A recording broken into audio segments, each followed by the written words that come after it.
Hello and good morning. Here we are. Look, we promised we'd be back at 8:30. It's 8:33. Just about. We tried our best, but it's myself, Jake Peach, and Keol Lynch, and Chris McCarthy's going to be out and about in the paddock once again this morning.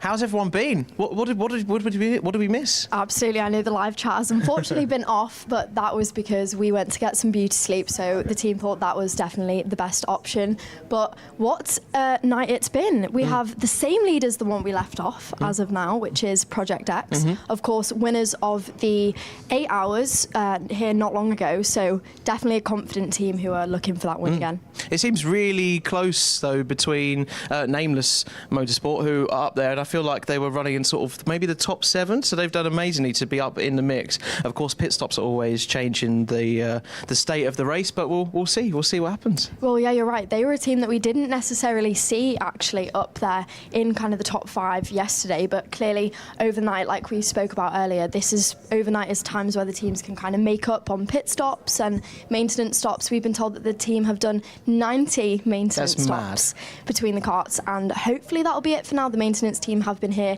the entire night. Bless them. Yeah. Do you want to know how many laps in total that all of our drivers have done around this track in the time up to now? Go on. Do you want to have a guess? Okay. All total teams and drivers? Yes. Yeah. Everyone. Okay. 18. No, just 18. 16,000. 16. No, you get towards double of that. 29,000 laps have been done. 29,000. So yeah, it's crazy amount, and lots of fuel, lots of man hours, lots of maintenance, as you were saying, going on between that, and helping this race continue right through till 3 o'clock today. So we're going to be here with you until then.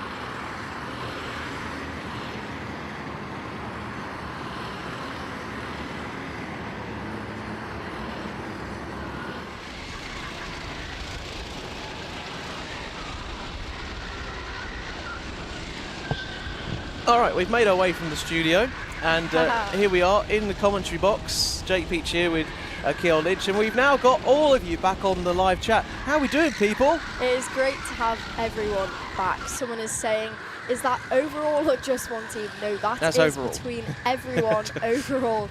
I would be a bit worried if that was between one I know. team. I mean, they're probably be doing, what, about a 48, 72-hour race if we can get close to that. Probably not even that close. We've got 45 teams. Everyone is still going out there as far as we can see, and I'm sure you've been keeping a track of it overnight, but right down to Loughborough's late breakers.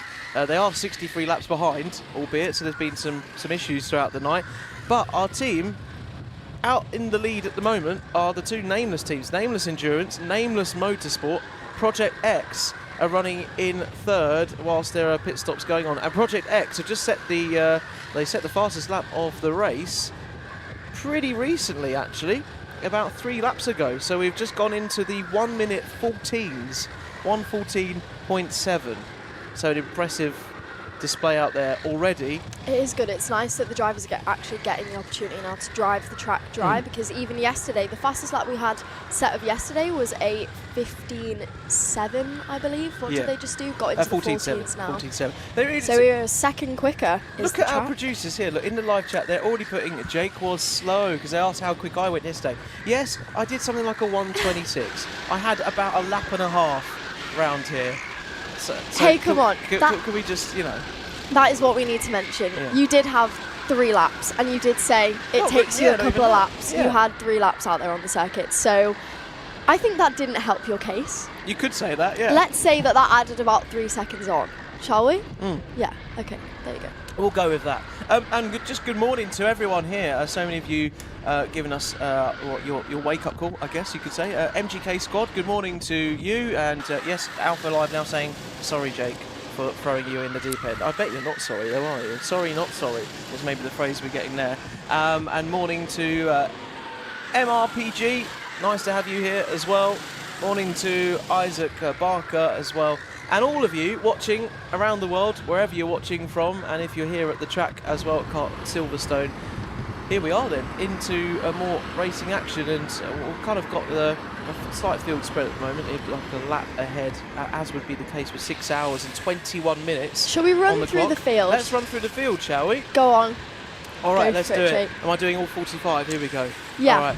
Nameless Endurance are in P1 at the moment, followed by Nameless Motorsport, their brother team next to them. Project X is in third. Maple Team Orion, one of the Maple teams throughout the night. Maple Team Falcon down in P11.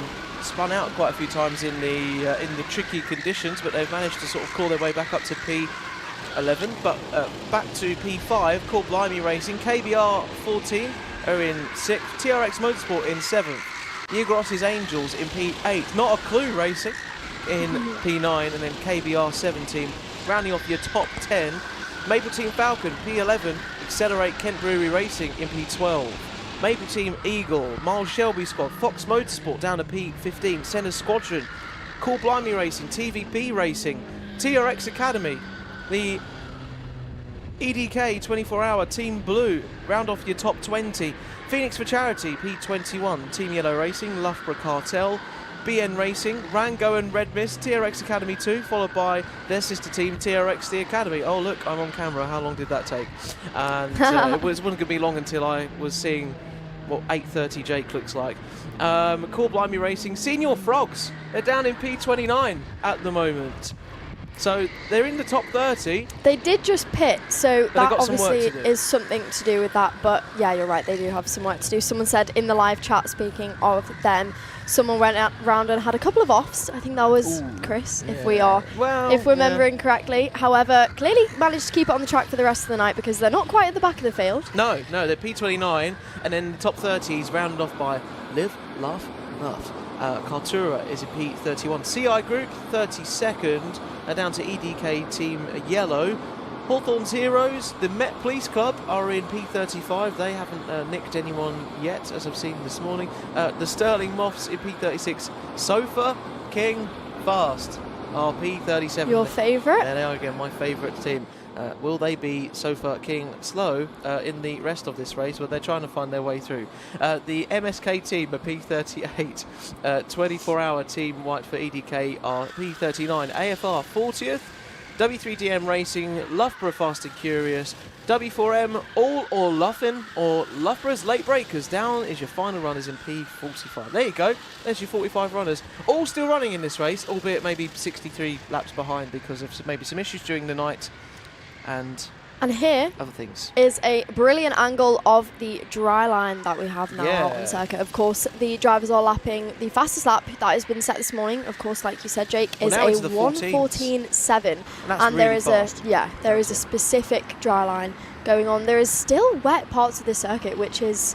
It's been wet for the entirety of the race so far. 6 hours to go. Could dry up if we don't see spots of rain yet, but it was damp yesterday. It was cold, it was cloudy, so there wasn't too much opportunity for the rest of the track to dry out too much necessarily. We're possibly going to be seeing later on. I looked at the weather yesterday for the end of the race, and if you were hearing me talk about it yesterday, it's going to be very close on like possible rain in sort of the last half an hour of this race, possibly last 20 minutes. So that could really throw a spanner in the works. We don't really know how that's going to pan out, but it's going to be interesting if it does. And obviously the drivers that might be thriving in these morning conditions in the Silverstone sun, that's really hard to say, the Silverstone sun, will possibly want to switch out maybe for their driver that feels a bit more comfortable in the wet, although they had plenty of practice overnight from what it seems. Yeah.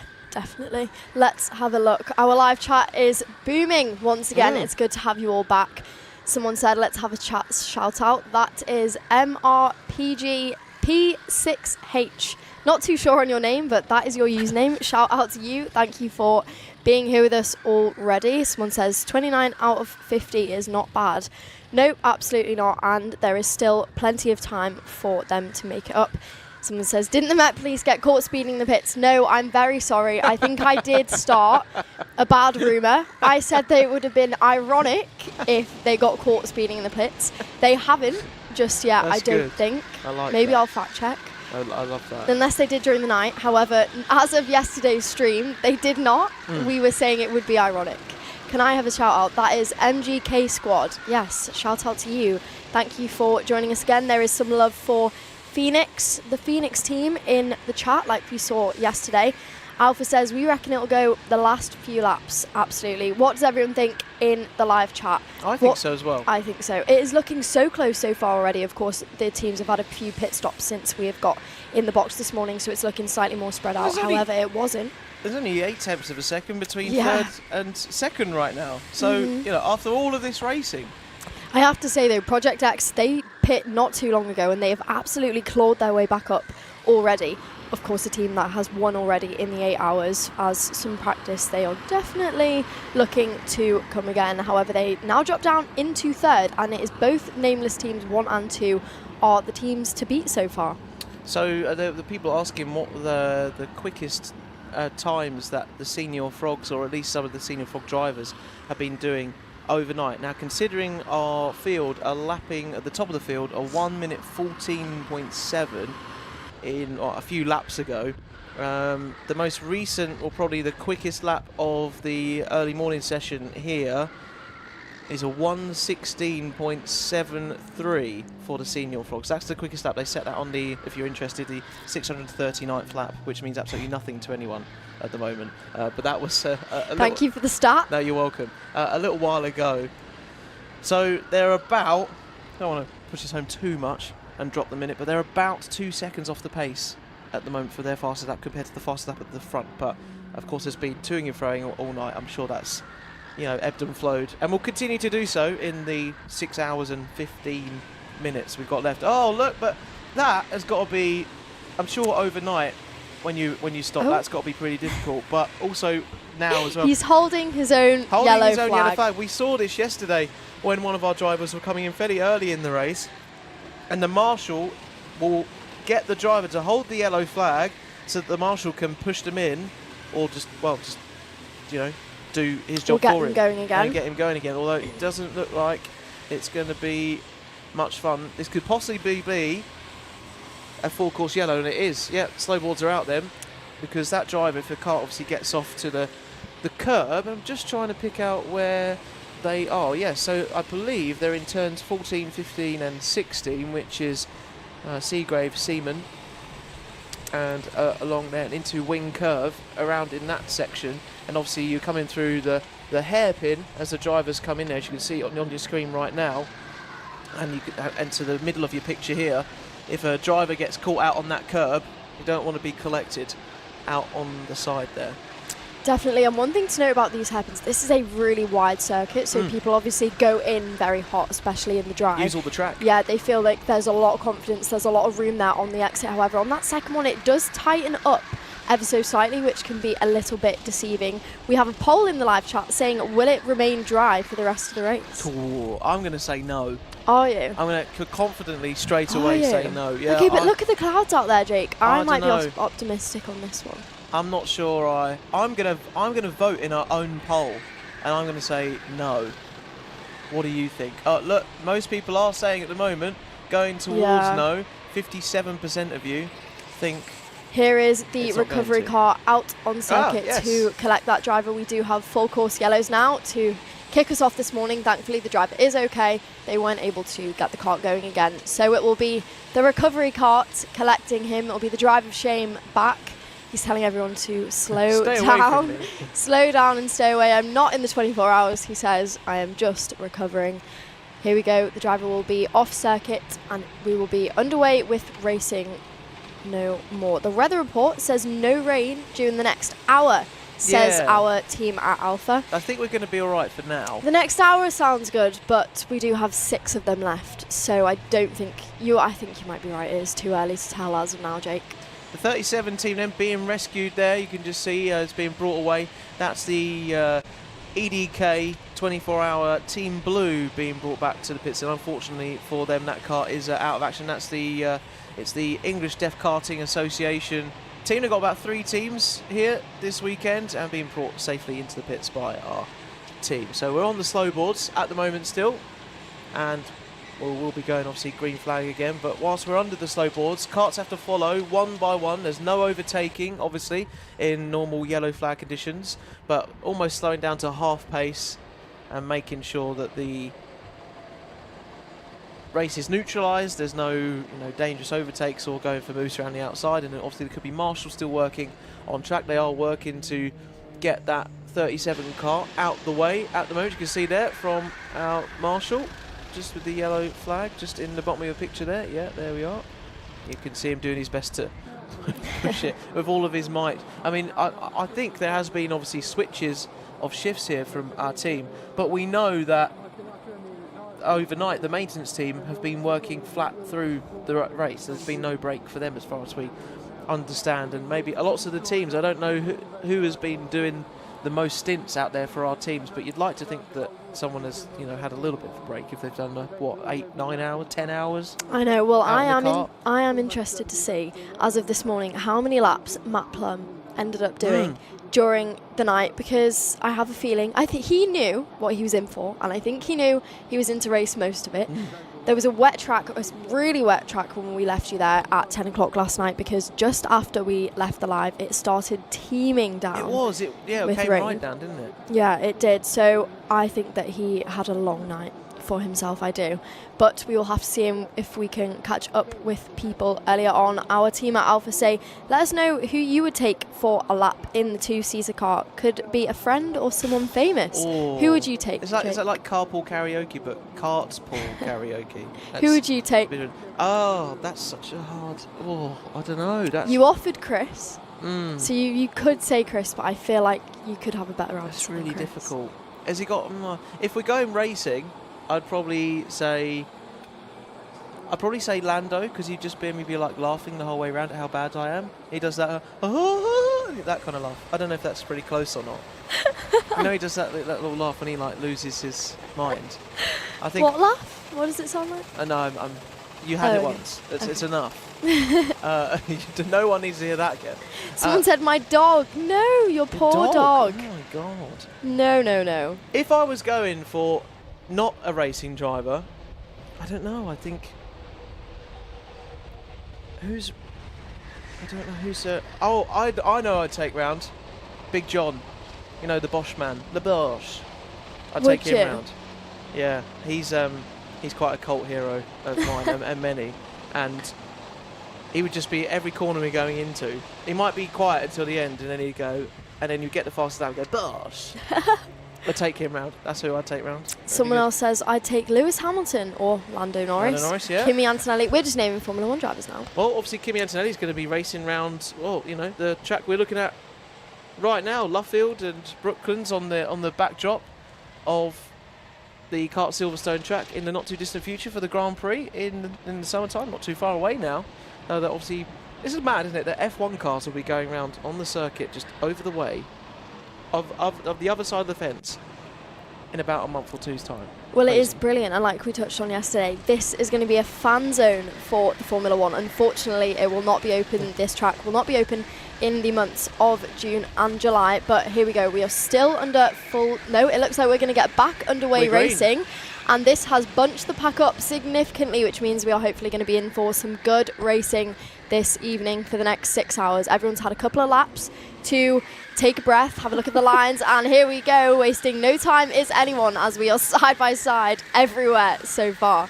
There is the Senior Frogs you can see in the bright green helmet. I'm not too sure who we have out there.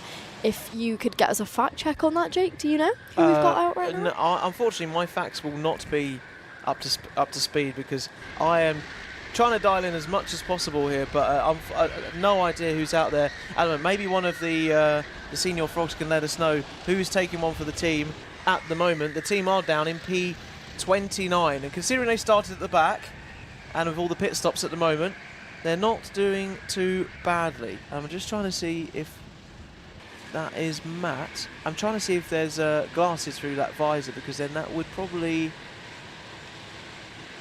point towards him, but it's not Matt. We know it's not Matt, so it could be, or any of them. early. And we knew that Harry was going to be doing some possible overnight stints in the early hours. It could be Ethan, it could be Bazinga. Look at this, though. It looks like they could go for a move soon. They are right on the bumper of the cart in front. Are they going to make a move? Nope, they've dropped back ever so slightly. Coming side by side, but it looks like they're going to slot back in for the slipstream once again. Has a look, but doesn't quite get the move done just Of course, yet. they'll have a look. Cal Freezy said on Snapchat he was on, and that was his last up. I don't think Cal Freezy is racing this weekend. I thought he was just being a team principal, unless we know otherwise and there's been a last-minute change of strategy.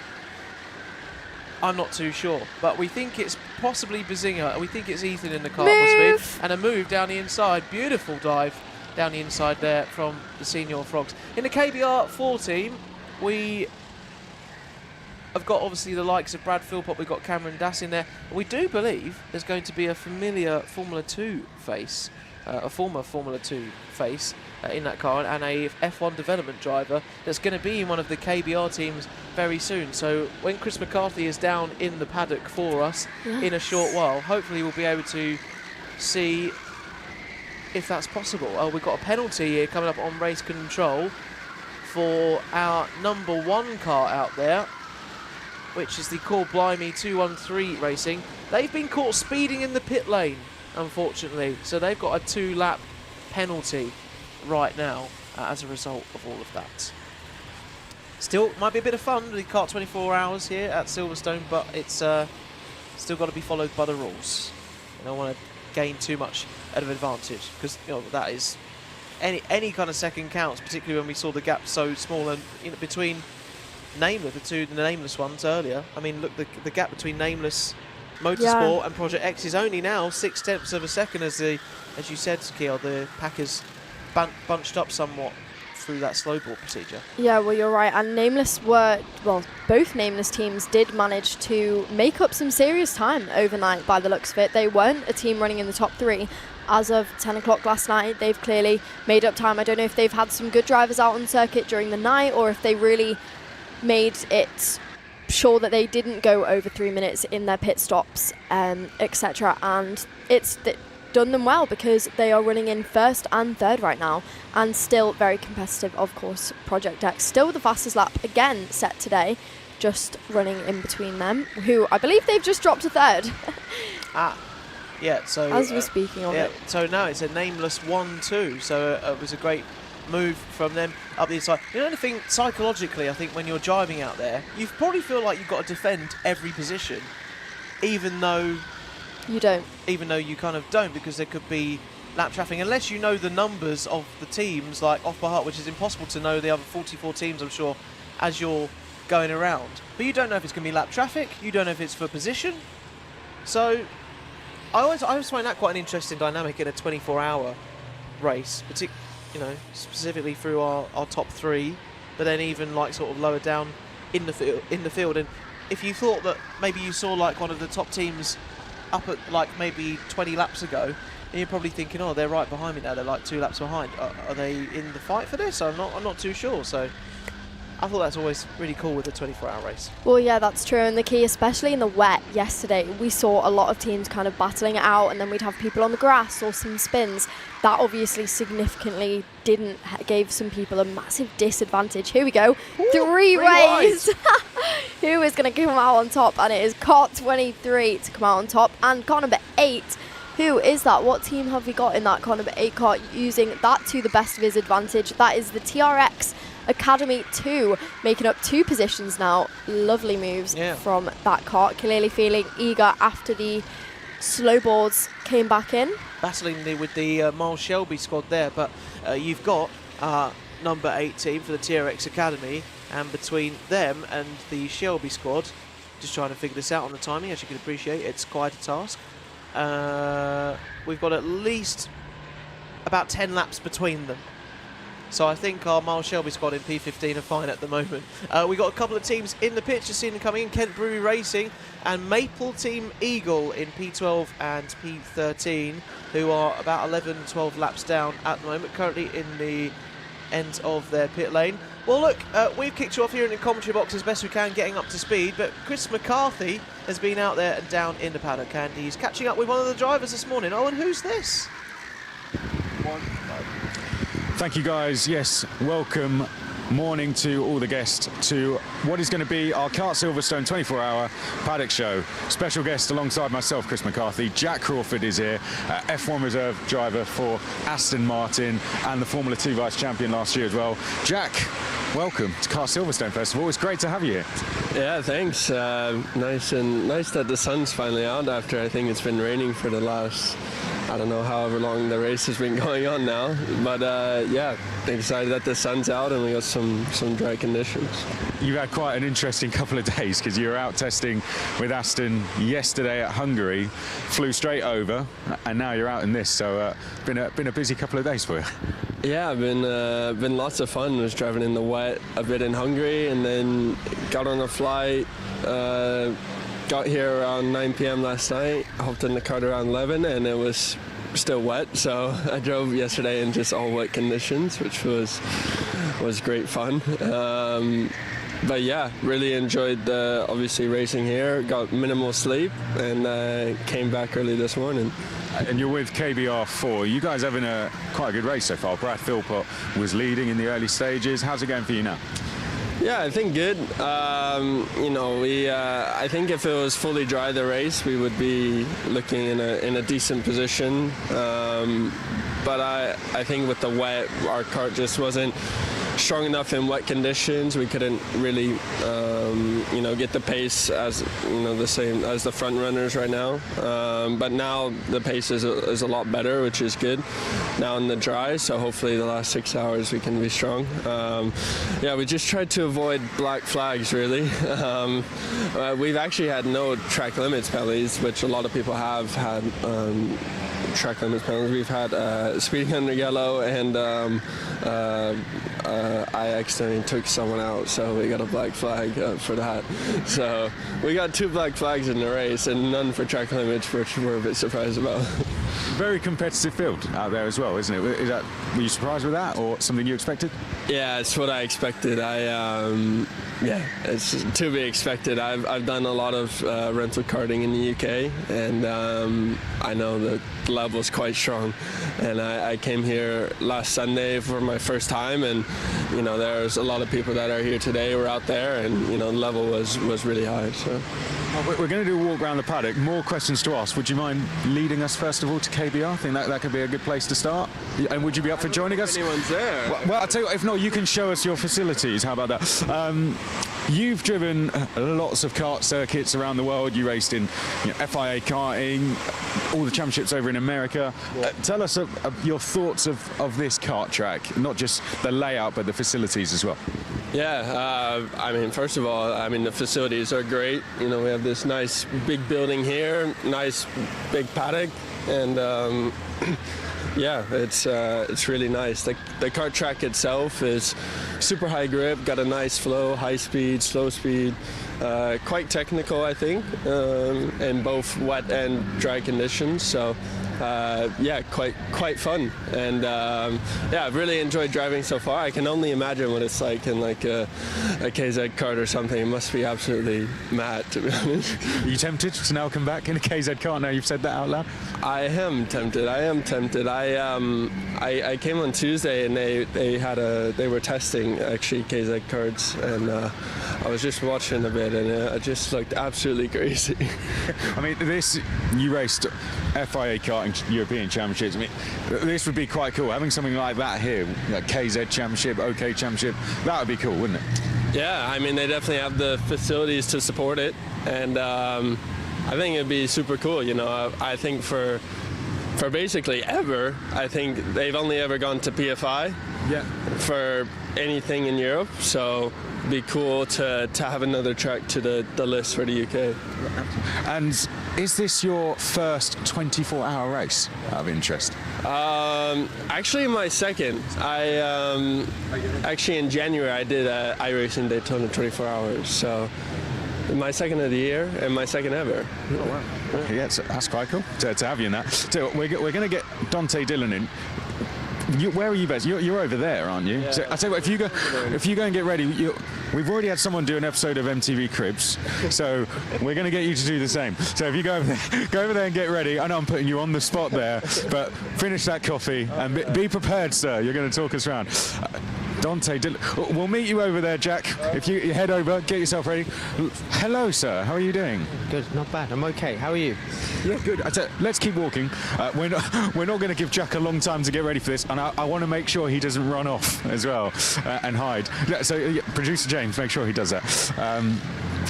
How's things been? I mean, I haven't seen you in a long time. Who are you here racing with this weekend?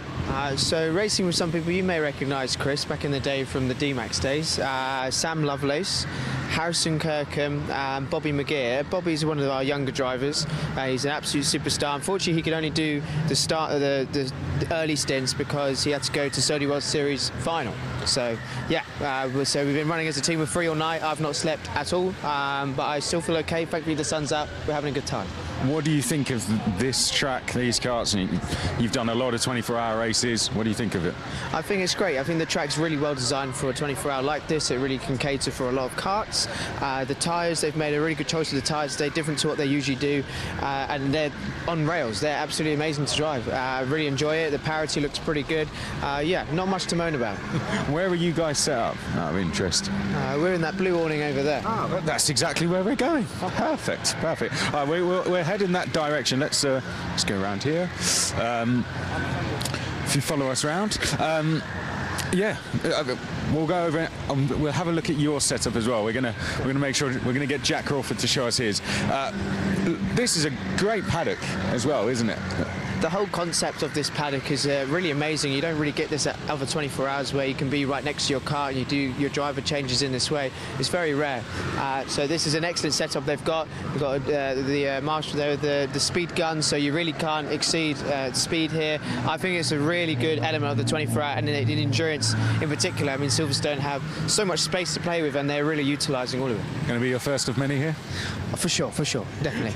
So go and get ready in your tent. We're going to go and we're just going to go and see Jack, and then you're only next door. So yeah. You're going to show us around. So. Oh, okay. I'll forget about my toilet break. I'll wear it. You should have one in there.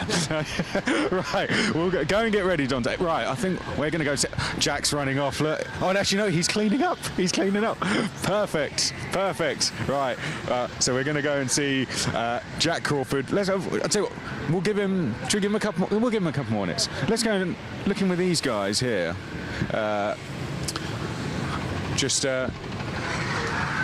Hello, guys. How are we all doing? We are live on air. Please do not swear. Tell us, which team are we here? Accelerate.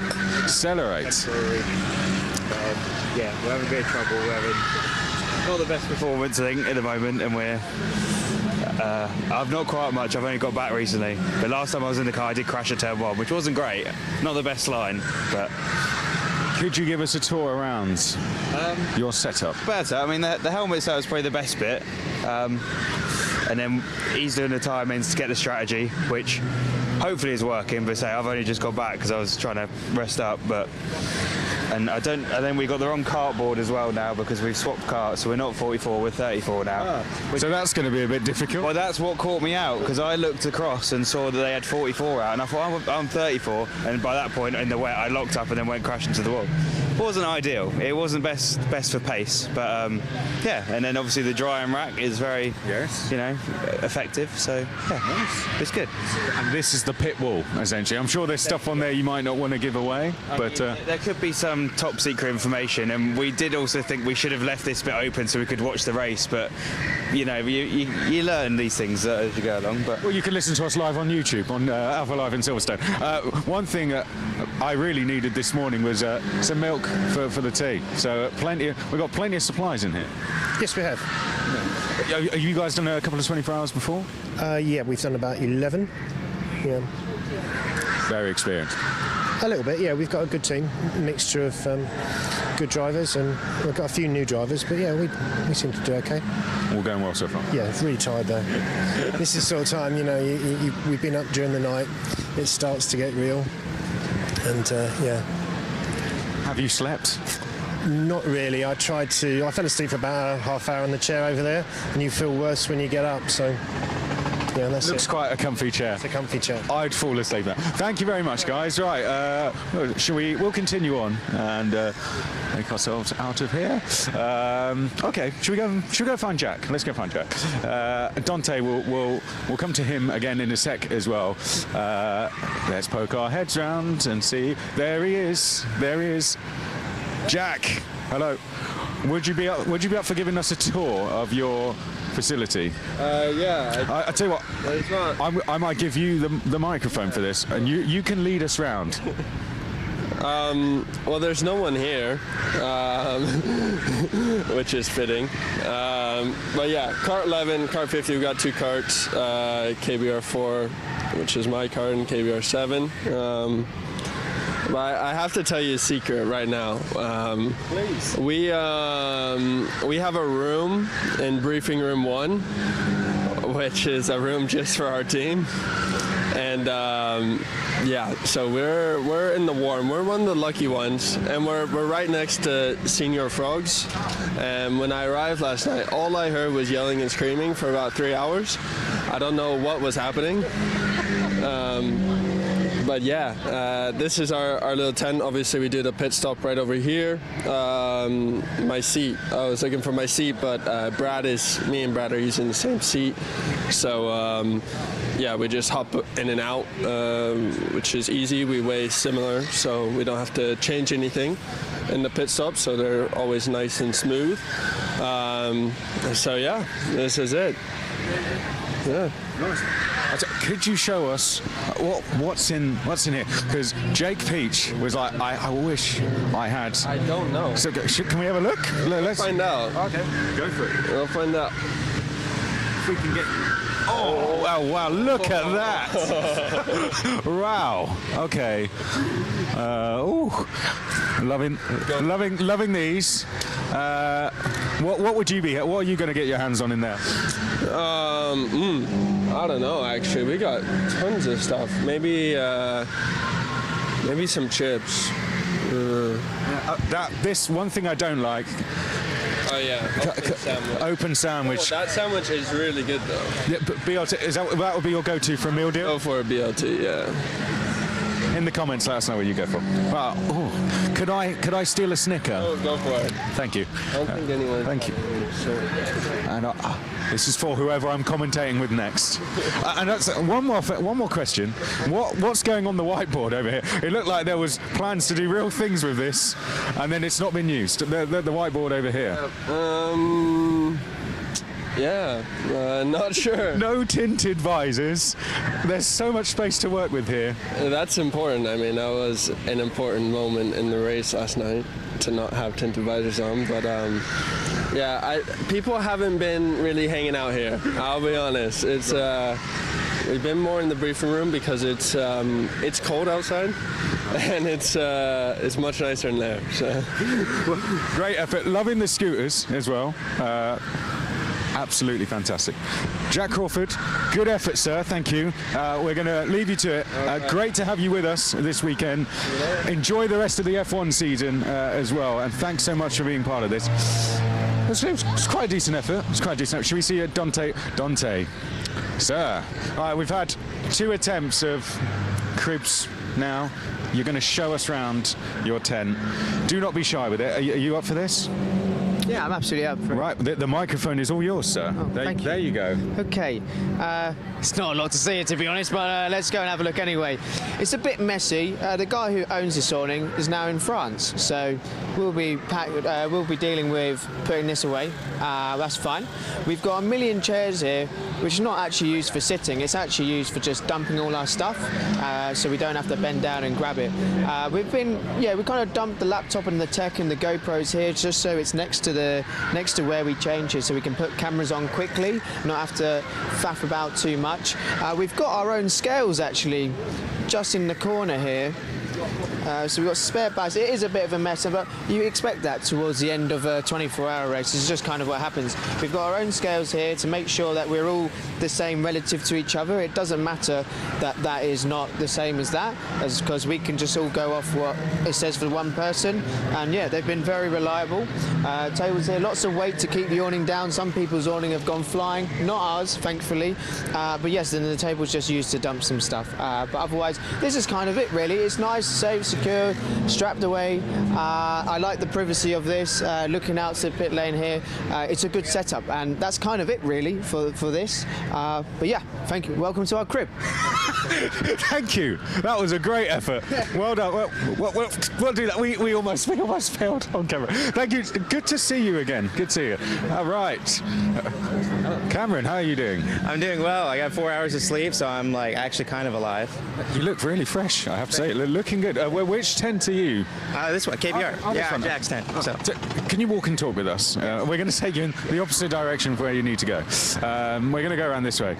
So, yeah, it's all seems to be going pretty well so far for you guys. KBR, your top 5? Yeah, I believe so. I think through the night there were no major issues. I mean, our strategy was like just keep it clean and minimize penalties. Like we knew we didn't have ultimate pace like the Project X guys, for example, but we knew we're pretty precise as a team. So I think we can just reduce the mistakes and hopefully edge a few positions forward because of that. And so far, so good. But I think we're very on the limit with track limits warnings. So we have to be careful for the next 5 hours or so. Think you can get a podium? Oh, mind your back, Luke. Mind your back. It's definitely possible. It's definitely possible, but I'd say P4 is realistic if we're on it for the next couple of hours. We'll leave you to it, Cameron. We're going to do a bit of a dash round, but thank you very much, sir. Good luck for the rest of the race. Right, I think let's hop in a few awnings and try and show you around. Where should we? I tell you what, I saw some really good beach chairs around here, and I was like, I want to have a sit in one of those. They're over there. They're over there. Right, I'll tell you what, I'll lead the way. These are the guys I want to go and see, and I think we'll poke our heads in a few others soon, but these look absolutely fantastic. Hello guys, how are we doing? Can I have a sit down? Is that all right? Yeah. Thank you. Where go? This looks amazing. Can I sit here? Yeah. Thank you. I walked past here earlier. We're live on the Paddock Show, by the way. But I walked past. Yeah, precisely. I feel like I'm going to fall over. Oh wow! Look at that. That is so comfortable. What's your name? I'm John T, mate. Good stuff. Come to this place often? No, ish. I was first time doing the GP circuit. I've been with my dad doing the international one, but it's fun. What team are we? It's so fucking fast.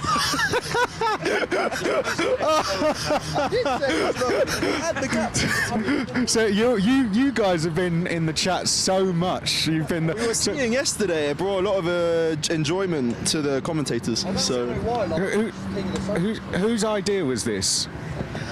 Dad's. Dad. Is this the bed? right, okay. I'm gonna. There we go. What's it actually? Oh. So where did the name come from? I did some. We did some Caterham endurance racing. So Sofa King Fast came from that. Or also Sofa King the Fast as well. So whichever way you want to say it. It's really so. One of our commentators, Jake, he was the first to read it live on air, and I put him on. We heard him say it. They were all laughing away last night. It's very funny. very. It's actually started a chat within. Well, it started a challenge for people to now give their best team name suggestions. We had Norfolk in Chance. That was a good one. So yeah, I think Sofa King Fast. I don't think you can do better than that. Although there was some comments about so fucking slow as well. I thought so. we're not at the top half. We're having Sofa King great fun, so it's all right. Yeah.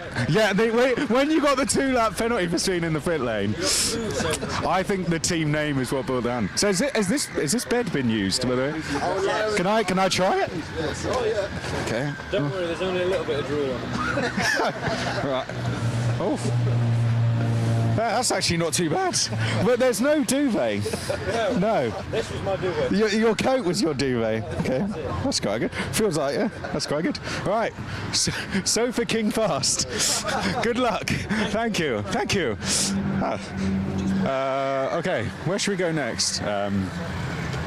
This looks like a really cool setup. I think we're going to go in here next, have a little wander around and see what we've got going on.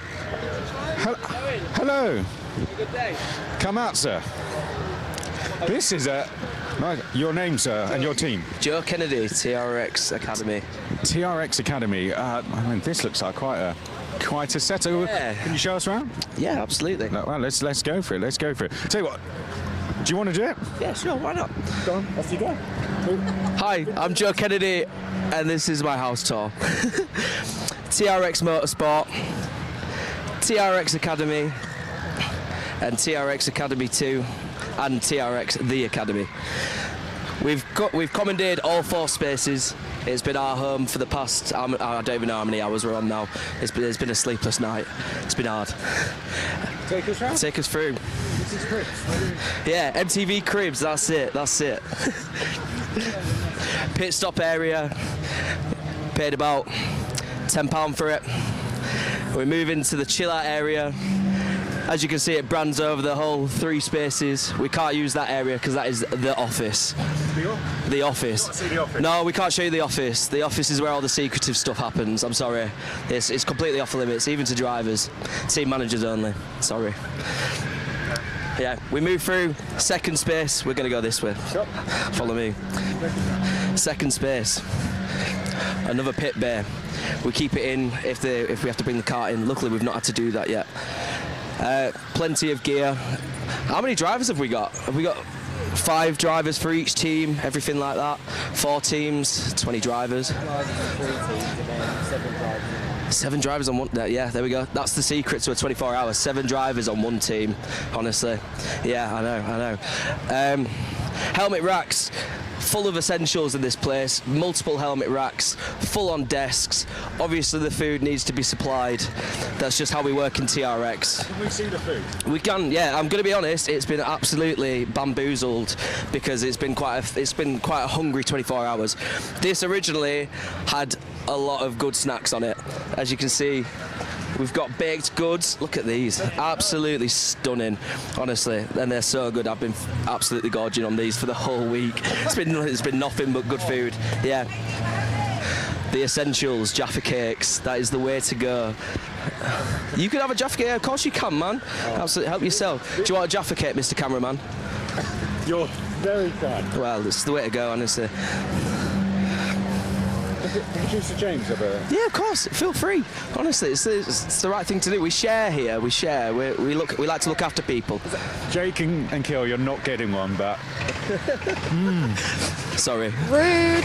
I'm going to be honest. I think that's the end of it. I need to go finish changing my visor. But thank you for coming to MTV Cribs. This is TRX. Thank you. That was very good, wasn't it? One round of it. Thank you. There'll be a lot more in the comments. I'm still swallowing a Jaffa cake. Okay, we're going to end the show with this chap here. Hello. Hello. What's your name? What team's William. I'm in Phoenix for charity. Do you have a show the shirt? We got a charity. We're supporting 3 charities, really good charities. And do you have the barcode? Yeah, there we go. Barcode's there. Please donate money. It's for charity. It's not for us. My name's William Tyson. I do a lot of racing. It's fun. Tell us the charity, what the purposes of the charity are, and are you here to raise money for that this weekend? This weekend, yeah, we're here to raise awareness for Refuge, is it Dementia UK, and what's the other one? British Heart Foundation. Yes. So we're just here for some fun. We're here to raise money for charity and really to just be a fun team to race against. I mean, we're not at the front end, but it doesn't matter. So is there a particular reason that's attached you to the charity, or is it just do you just enjoy kind of raising money for it? It's a bit of both, to be fair. There's some personal reasons. You know, there's a lot of people out in the world that struggle with these things, so I think it's good to raise awareness for them, and sort of any money is good for them. So I feel like if we can stop some of the the problems, then the world would be a better place. So it's personal, and it's just we like raising money for charity. It's useful. I think that's very well said. Where can people go if they want to support you guys, donate some money this weekend? Instagram, they can find us in Instagram, they can support us, and they support this charity that we run for, so do visit our Instagram site. What's your handle? What's your Instagram handle? Phoenix Racing UK. Phoenix Racing UK. Guys, anything with charity, I love. Good luck to all of you. Fantastic jacket, by the way. Absolutely love that. And thank you, sir. Cool. Good luck, guys. Good luck. We'll give that another shout out as well. Oh, we got a pit stop going on. Here we go. Oh, I thought I was going to get run over there. Right, live pit stop. Good luck, sir. Good luck. Go for it, man. I'm going to try and keep up with him. Are we timing the pit stop? Slow down. 2 minutes. 2 minutes. Have you seen the back of his crash helmet? The back of his crash helmet is fantastic. Okay, there we go. I was live in the pit lane. Whew. Out of breath. We're doing another Jaffa cake now. I think we'll end it there. Jake and Keogh, back to you in commentary. I'm going to go and have another sit on that sun lounger. Bye-bye. I don't know what to say after all of that.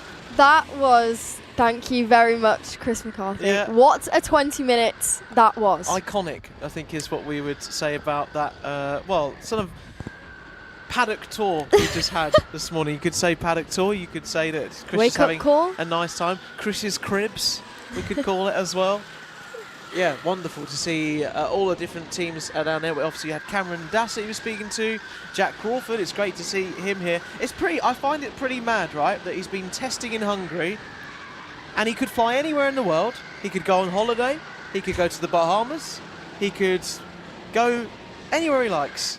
And he's chosen to fly back here to Silverstone to take part in the 24-hour race. And what did he say in that interview? He said he landed at 9 and he was in the car at 11. At 11. That is some serious dedication to this car 24 hours. I mean, Hungary, not much jet lag, but you just flown off.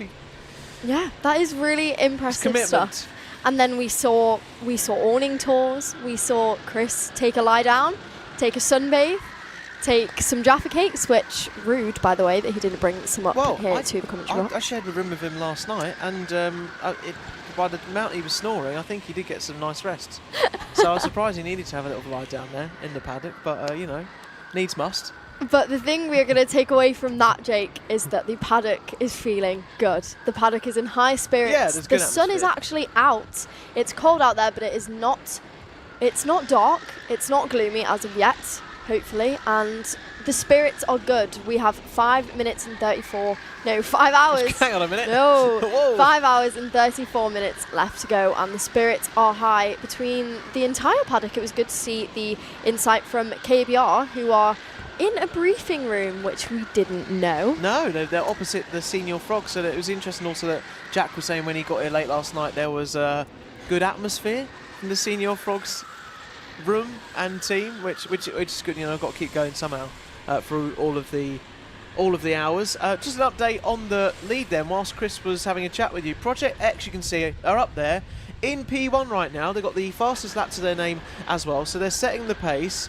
And it's sort of all kind of evened out a little bit. But Nameless Endurance up there in second, 35 seconds behind. So almost about a quarter of a lap, maybe a third, a little bit. Yeah, roughly, maybe a little bit more than a third behind. But again, not undoable for them to come back into this race. I mean, if you're at least within 2 laps at the moment, and in the top 4, I think you're within all of a great shout. Even obviously the KBR 4 team that we were hearing about with Brad Philpott, Cameron Dass and obviously Jack Crawford doing a stint as well. Did see that there was a penalty for one of our teams for the Accelerate Kent Brewery Racing because their pit time, they're meant to do a minimum of 3 minutes in the pits, and it was only 1 minute 36 in the pits. Oh no. So that is huge. That is half of the time they're meant to do in the meant to pits. just be a bit longer than that. Yeah, there's a few rules you've got to follow if you're just catching up with our live stream here, brought to you by Alpha Live and on Silverstone's YouTube channel as well. Welcome to everyone watching around the world, wherever you are in the UK, watching this inaugural 24-hour event here at Kart Silverstone. Yeah, it has been great so far to see all of our teams going round. Yes, and let's look back to our leaders. Of course, they've led a lot of yesterday's stint. They led a lot of it through the night as well. When we got here, they had just dropped to second, however, now back up into the lead. Mr. Consistent, these drivers are. However, let's have a look at how many laps they have completed. Guess in the live chat for us. We have as of 9 a.m, so about half an hour ago, will be more now. As of 9 a.m, we have the amount of laps that the leaders completed. So put in the chat how many laps you think they have completed from, 3 o'clock yesterday to 9 a.m. this morning. Tell us and we will tell you who is closest. We're not going to give you any hints as of yet, but just think we had some wet conditions, which obviously slows the lap times down a lot. Well, we've got some other stats as well, though. We've got the amount of marshal calls that have been made up into the race control. 2,600 marshal calls. That's insane. That is insane. Throughout all the time up to now. The gap from the last to the leader, as of 9 a.m, half an hour ago, was a modest 63 laps then. And if you see people getting penalties for speeding in the pit lane, well, the speed limit is 10 mile an hour. And they do kind of have speedos on their... So not wearing speedos, obviously, not the trunks. Speedometers on their screens on the go-kart in front of them. The speed limit in the pit lane's 10. If they're a bit over that, then obviously if they're doing 12, 13 mile an hour, they will be penalised for their speed. You're right. There was a team that got penalised for it yesterday for being 1 mile an hour over the speed limit. But let's see. There's a team here that's been the fastest, been 5 mile an hour fast, 15 mile an hour fast. Too fast. So you guys are actually not too far off in the comments at all on how many laps the leaders have done. We'll tell you now. We've had 698, 699, 650, 700, another 650, 720, 845. Have people been getting their calculators out and just doing an average? Yes, it's surely because they've been quite accurate. Anyway, the total laps that your leaders had completed from 3 until 9, with wet conditions as well during the night, was 678 laps. And obviously, that was now half an hour ago. So someone says, I'm guessing I'm not allowed to guess. Apologies, I've spoiled it before you were allowed to guess. But if we could get the camera to us here in the comms box, look what we have been treated to. There we go. So from down in a very generous paddock there on his paddock show, he did remember to bring us back some refreshments as well. I don't know if the people have particularly stocked up overnight. You know, like actually, yourself watching. Have you been watching the full 24 hours? Has anyone been here since the start yesterday? Maybe had a little kip and has sort of woken back up with the laptop or their phone in their hand going, oh yeah, it's still going on. Okay. Yes, who's woken up to be with us at 8? Who woke up to be with us at 8:30? You've already been with us for an hour. Thank you to everyone in the live chat. But yeah, let us know. Did you sleep? Did you sleep well? Did you set your alarm? How much of last night's static cameras did you watch? Of course, unfortunately, we couldn't have the live chat because our entire team needed some beauty sleep after the long day they had yesterday, setting up, of course, as well they all had to do on Friday. But let us know. Someone says me. So me? Caitlin's been here this whole time. So wow. Yes, M24 me haven't has been slept. here. Yes, Leah hasn't slept. Been right through just like our drivers. That is incredible stamina from yourselves watching through all of this. And I guess because for our drivers out there that are racing all the time at the moment, it's been pretty full on for us here in the commentary box, but obviously full on for them out there on the track at the moment. People watching back home, you're just hopefully cooped up on your beds on a nice comfy sofa with Alpha Live bringing you all the coverage here. On our screen at the moment is our number 4 of Maple Team Eagle going up the inside there. Not for position, I don't think, in where they are at the moment. No, not for position. They're battling with our number 33, not of Max Verstappen, but along with Sofa King Fast, who were on the paddock show with Chris. That was another team that we didn't actually mention after that paddock show. We heard a lot from them. It was great to hear from the man himself who came up with that name. Apologies, I'm actually finishing my Milky Way that Chris kindly brought me in. That is what's going on for me right now. But we've got a new fastest lap set for the first time this race from another team. We heard from one of the TRX drivers who now just sets a fastest lap of a 1:14.6. That was exactly 1 second and a tenth faster than the drivers were lapping yesterday. The track is clearly getting significantly better now. We can see that it's hardly actually a wet line now, which is good for the battles that will be happening in the next 5 hours. There's not going to be necessarily a ropey line for the drivers, so that is looking positive. That is TRX managing to make their way back up into 6th. Maple Team Orion in 4th have pits, so that's going to drop them down the order ever so slightly. Nameless Endurance now in 2nd and 3rd still. Project X, though, being the team to beat. We knew they were the team to beat already from the 8 hours race, absolutely smashing it still. Who's driving for the Senior Frogs right now? I am not too sure, but it looks like we are going to get that the inside information very soon. Our production in the live chat has spoiled it for you. Who wants to see an interview with Chris MD? That is who we're going to see very shortly. Leah Bransby says, me, yes please, and yes. Well, it is going to be very shortly, so stick with us if you want to hear from him and how the team has done over the night. We're now getting frogs in the chat. Thank you very much. We had lizards in the chat yesterday, which I was very confused by. But let's go for the top 5. You have Project X leading Nameless Endurance, Nameless Motorsport, the brother team, in 3rd. KBR4 and Core Blimey Racing round out the top 5 so far. Maple Team Orium, it says, is out. So have we got some grassroots going on then from then? I can't see here from the comms box where they are. We'll have to see when they come through on the next lap what they've dropped. Yes, it has. Core Blimey is now up into the top 5. Not a Clue Racing also now up into 9th. The team we did see in the top 3 a lot yesterday. Not a bad job at all. Let's look just outside the top 10 though, some more teams. Maple Team Eagle, their second team, just outside the top 10. KBR 7, also just inside the top 10. Someone says they said yesterday they were senior. Yeah, the name changed, I think. We can also see then towards the end of the timesheets, the Loughborough teams, the Loughborough Inspire teams haven't had the best run. Quite a few of them so far, all kind of down in that top 30, top 45 region, which is unfortunate. We're going to have to see what the Loughborough athletes can do with us from here. Of course, me and Chris both having graduated from here, one of our other commentators. But let's have a look, because we have had another penalty for kart number 18. That is for speeding the pit lane. 2-lap penalty. And a black flag for kart number 9 already. Oh, they are all coming in now. I think the wet conditions yesterday had it be pretty tame, and that is not the case anymore.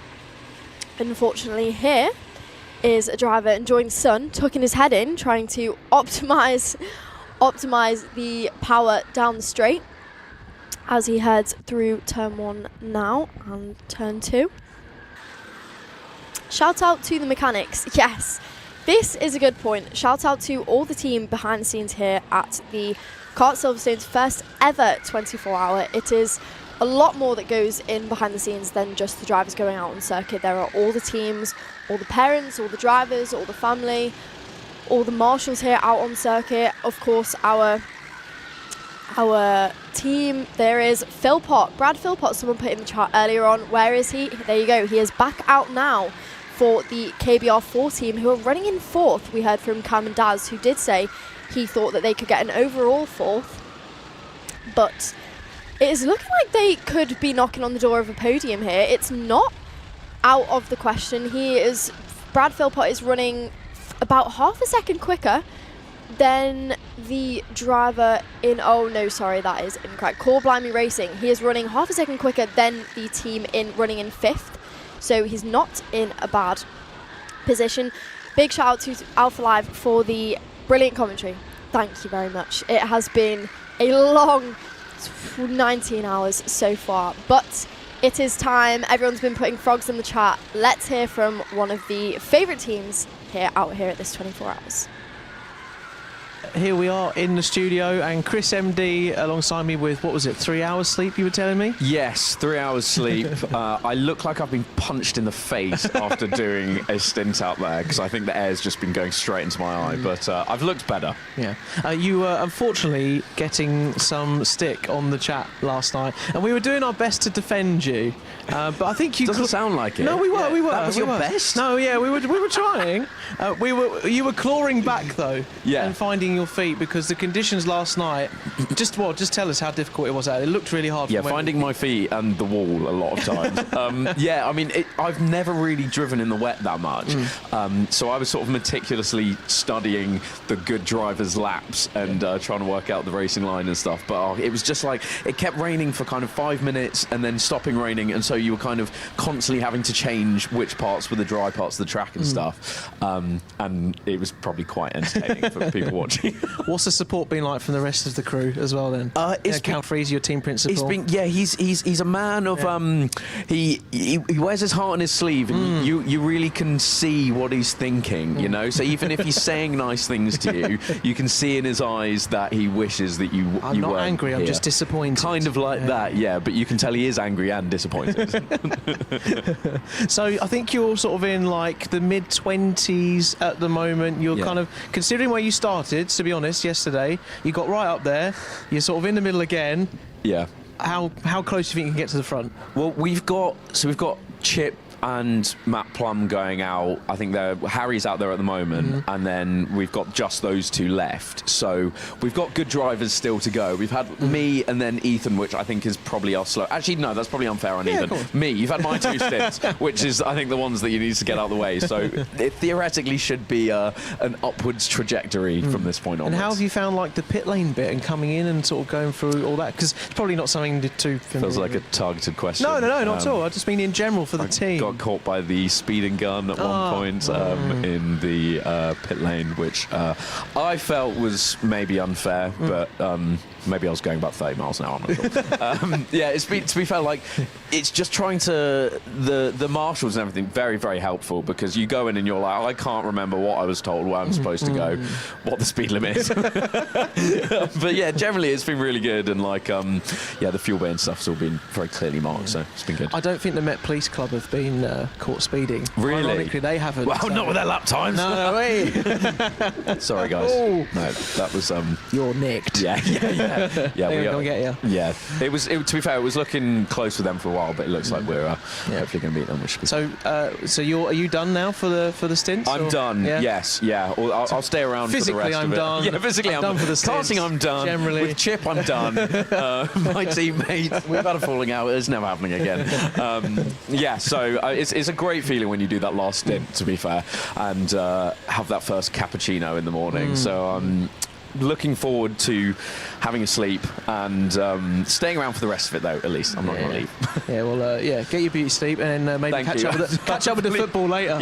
Yeah. Hopefully, I'm at Arsenal Burnley tomorrow, so very much hoping. I'm an Arsenal fan. Are you? Fingers crossed. Oh, I can't be there though. I mean, yeah, we could bottle it all. So we got some tuts in the commentary box. I don't like that, but that was quite loud. Tuts, actually. Yeah. I think we should probably leave it. Yeah, we'll win the double. Good luck, guys. Keep time.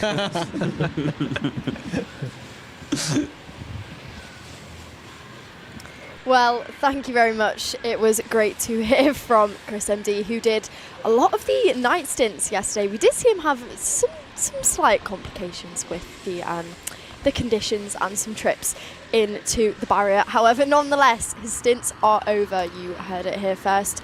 They have Matt Plum to get back in and Chip also. So they will be the two drivers you will see for the rest of the day. Yes, keep the frogs coming in the chat. They are hoping to beat the Met Police, which they are doing a good job so far. As we heard, the lap times are apparently looking positive. During that, though, we have had 2 penalties. One for kart number 53. Let's have a look. Kart number 53. That is W3DM Racing for being underweight. And the other for kart number 14, who are... Let's have a look if we can see kart number 14. I can't see them right now, but 2 underweight penalties while that interview is happening, and of course plenty more warnings for track limits. So what was happening? Let's. Hey? Hello. What was going on? You're joining us again. Yeah, hi. I was catching up with Chris MD. You know, my Ooh, we have mate. a stopped driver on the circuit. 41 there. And that's probably going to bring out a full course yellow, I would think, because it seems to be in a bit of a precarious position and can't get that kart going again. That's the Midland kart team now in the 41. As you can see, the marshal has attended, and we have a yellow flag in the sector at the moment, but also a black just flag. find our way through. Black flags being handed out as well for track limits, possibly. Yeah, track limits warning. And you imagine that the track limits, trying to keep up with it now is quite a challenge. And yeah, full course yellow now. So yes, with slow board, we've neutralised the race, and we're going to be possibly seeing again some karts bunching up together. And this isn't like, so obviously if you watch Formula 1 and you're aware of the virtual safety car procedure, where cars have to sort of remain within a delta of where they are on the track and they can't get closer. With the slow boards, there isn't any of that. So whoever's sort of crossing the line first at the time, obviously a bit difficult with a 24-hour race, effectively comes that's the pace setter, and then they have to follow one by one. But they don't have to maintain a gap of wherever they are, you know, on that lap of 30-odd seconds. So that's the slow board procedure, and just doing that whilst we're trying to get that 41 kart out the way and all safe. Someone is helping in the live chat. BN Racing are now kart number 14. That is why we couldn't see them on the live timing. They were 51, but they have changed kart. Their complaints have worked. They've been given a new kart, and it's BN Racing. We had, I think, a couple of drivers who wanted a... Oh, there we go. They come to the rescue again. Telling everyone to slow down once again. I am not a part of this, and the driver is going to get out safely with the yellow flag, of course, still there. His kart will be recovered, as will he back into the pits. Looks like he's going to recover. Oh, his seat. There you go, of course. That would be important for him. And head back. Someone says, Cal, I know you're reading this burger review of Silverstone. Yeah, I think they want Cal Freeze to give a burger review of the food here. I'm sure it's probably top tier. I don't know. I feel a bit weird about having a burger at 9:44 in the morning. I'm not going to lie. I mean, you can get sort of a breakfast kind of version, but I don't know how I feel about that. It's not really wouldn't be my choice, put it that way. So under this slow board at the moment, there's our senior... Oh no, that isn't the senior 14, that's 32. They have very similar liveries, the 32 team, Live, Laugh, Luff. They're 29 laps down, unfortunately, though, who's just on your screen with the green helmet. Just coming down the start-finish straight. We've got Team Yellow in the mix as well, I think, out there. And it's all finding their way through. And these snowballs are actually quite good. Not for us, because we get to obviously have some action as we get going again, but it's quite good that it brings the pack back up together again, where they can have a bit of a battle once more, because people are going to get out to the distance and then it's all going to just, you know, settle down again. So it's nice to have this reset. Yeah, you're right. Because of all the pit stops and stuff, it can really space people out. And obviously, so far in the circuit, because of the sheer amount of drivers, there's 45 teams and over 400 drivers. It has been known to kind of squeeze the pack up again. You can see our hands telling everyone to speed up, because this is a significantly slow lap. Someone is definitely trying to back up the pack, which isn't going to be bad for all the drivers. Of course, not all on-track positions are the official result positions. However, that's still what they'll be trying to do. There are some drivers that are a significant amount of laps down in this race. The Loughborough's late breakers, etc., for example, aren't necessarily in the contention anymore, you would probably say, at this point of the race. However, still going to be using this as valuable experience on a new circuit. So much as this.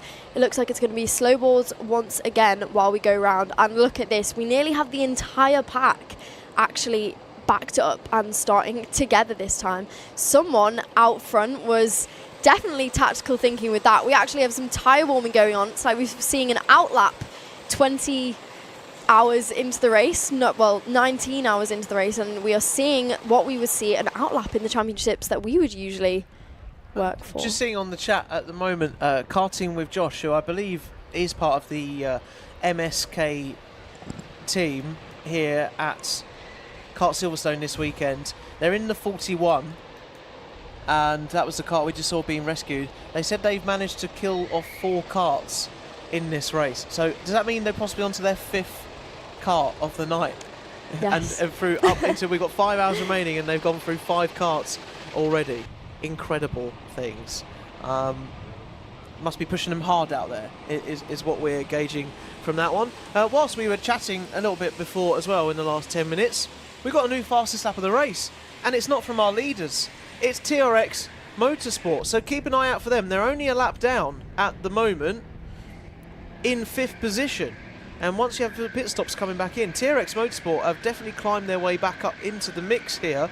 The previous fastest lap was being set by our leaders of Project X, as you can see on our screen there.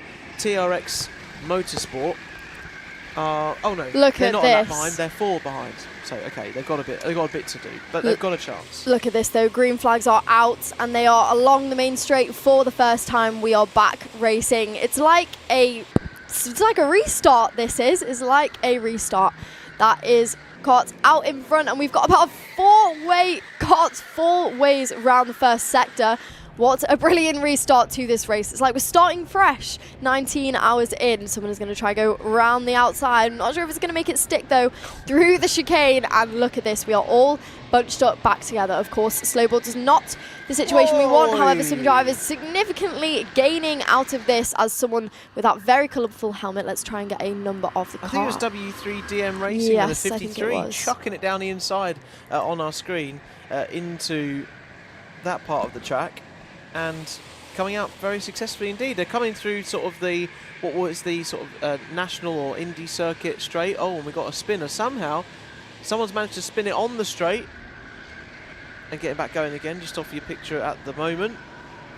But here we are in turns 14, 15, through Seagrave, through to Seaman, through to the wing curve, and then into the final turn here at the moment. You see a dive down the inside from our 24 runner. Coming down the start-finish straight, as I was saying yesterday out on the circuit at the last turn, it's kind of not really, it's kind of a turn. You got turn 17 and then turn 18, sort of the kink down the start-finish straight towards a heavy braking zone at the front, of course. So technical all around here. Lots of drivers that have been going round, obviously we've been chatting to on our paddock show as well, have been saying that this is a very technical circuit. I personally think there is a lot to remember. You know, it's a long lap. I think a lot of our drivers have had plenty of time now to get a bit of momentum and a bit of routine into their laps, a bit of muscle memory.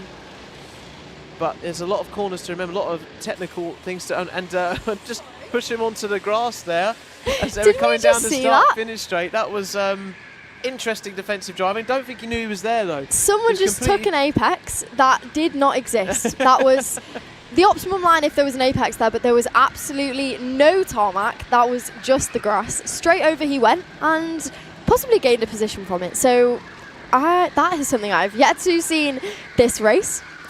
Brilliant I've seen driving. that quite a few times. Have you? I've seen a few people going off on the grass bit there. I've seen lots Straight of people across. straight lining the chicane as well. I think in sort of turns 6, turns in 6 and 7, That and is 5, 6, 7 and 5. That is definitely interesting. Definitely been straight lines through there because they've run out of road. Something else to note is that Phil Potts, I think he came in to fill up the tank of fuel, but that is Brad Philpott that's out on circuit for KBR4 right now. They have dropped to 7th after they did pit shortly. I did see some hands waving in the air, as we know he likes to do, while out on circuit, so I'm not sure if he was maybe having a complaint about the car, but he is now back out on circuit. Those slow balls would have probably helped that position as he Great time pit. to pit. Yeah, exactly. So he probably didn't lose out on as much as he should have. So now running in 7th, they were 4th before that, I think. So definitely not in a position, considering there is teams ahead that will also need to pit. Project X, though, still leading, Jake.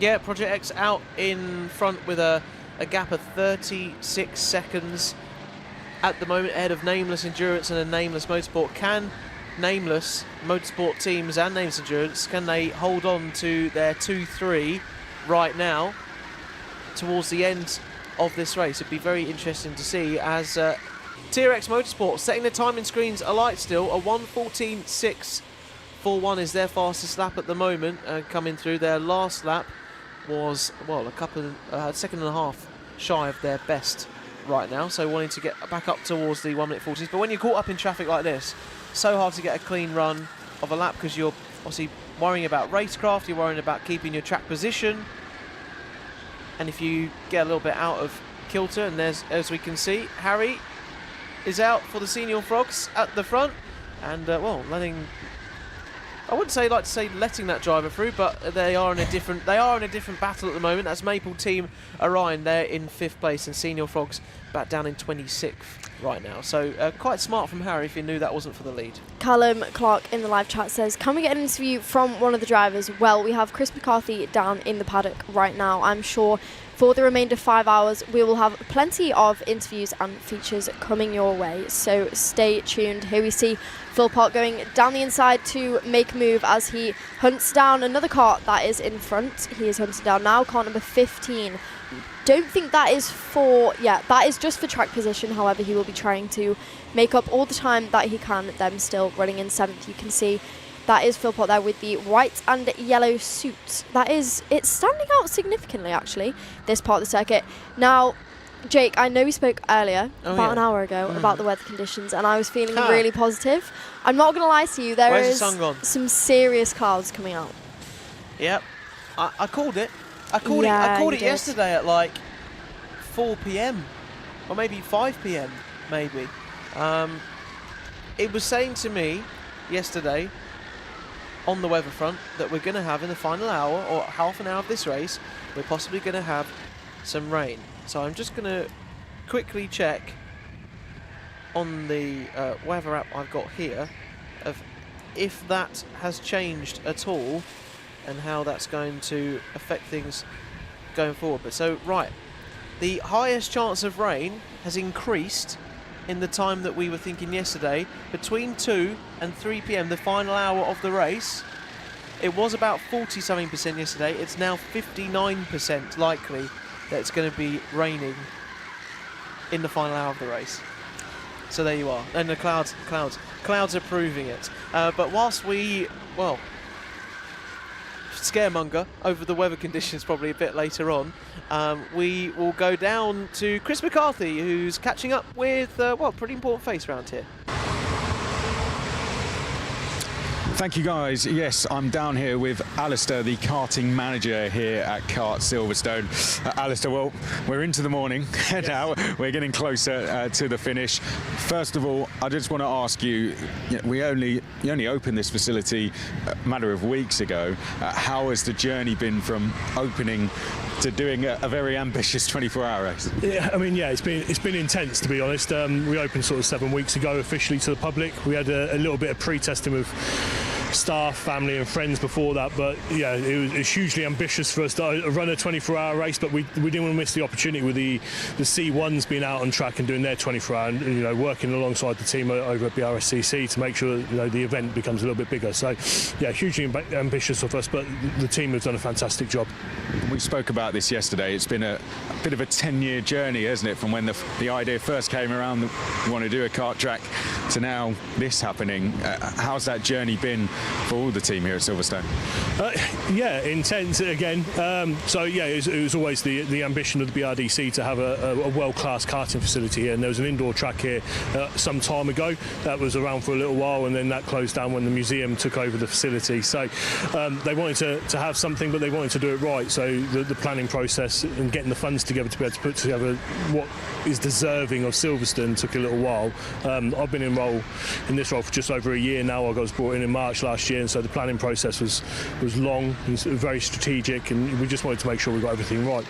And what goes into planning a first 24-hour race. Can you give us a little bit of an insight into the amount of work that goes into putting this together? Yeah, I mean, a bit of a shout out to Ben Winter, who you know was the lead for this event, and we very much gave him the freedom to run this how he wanted to.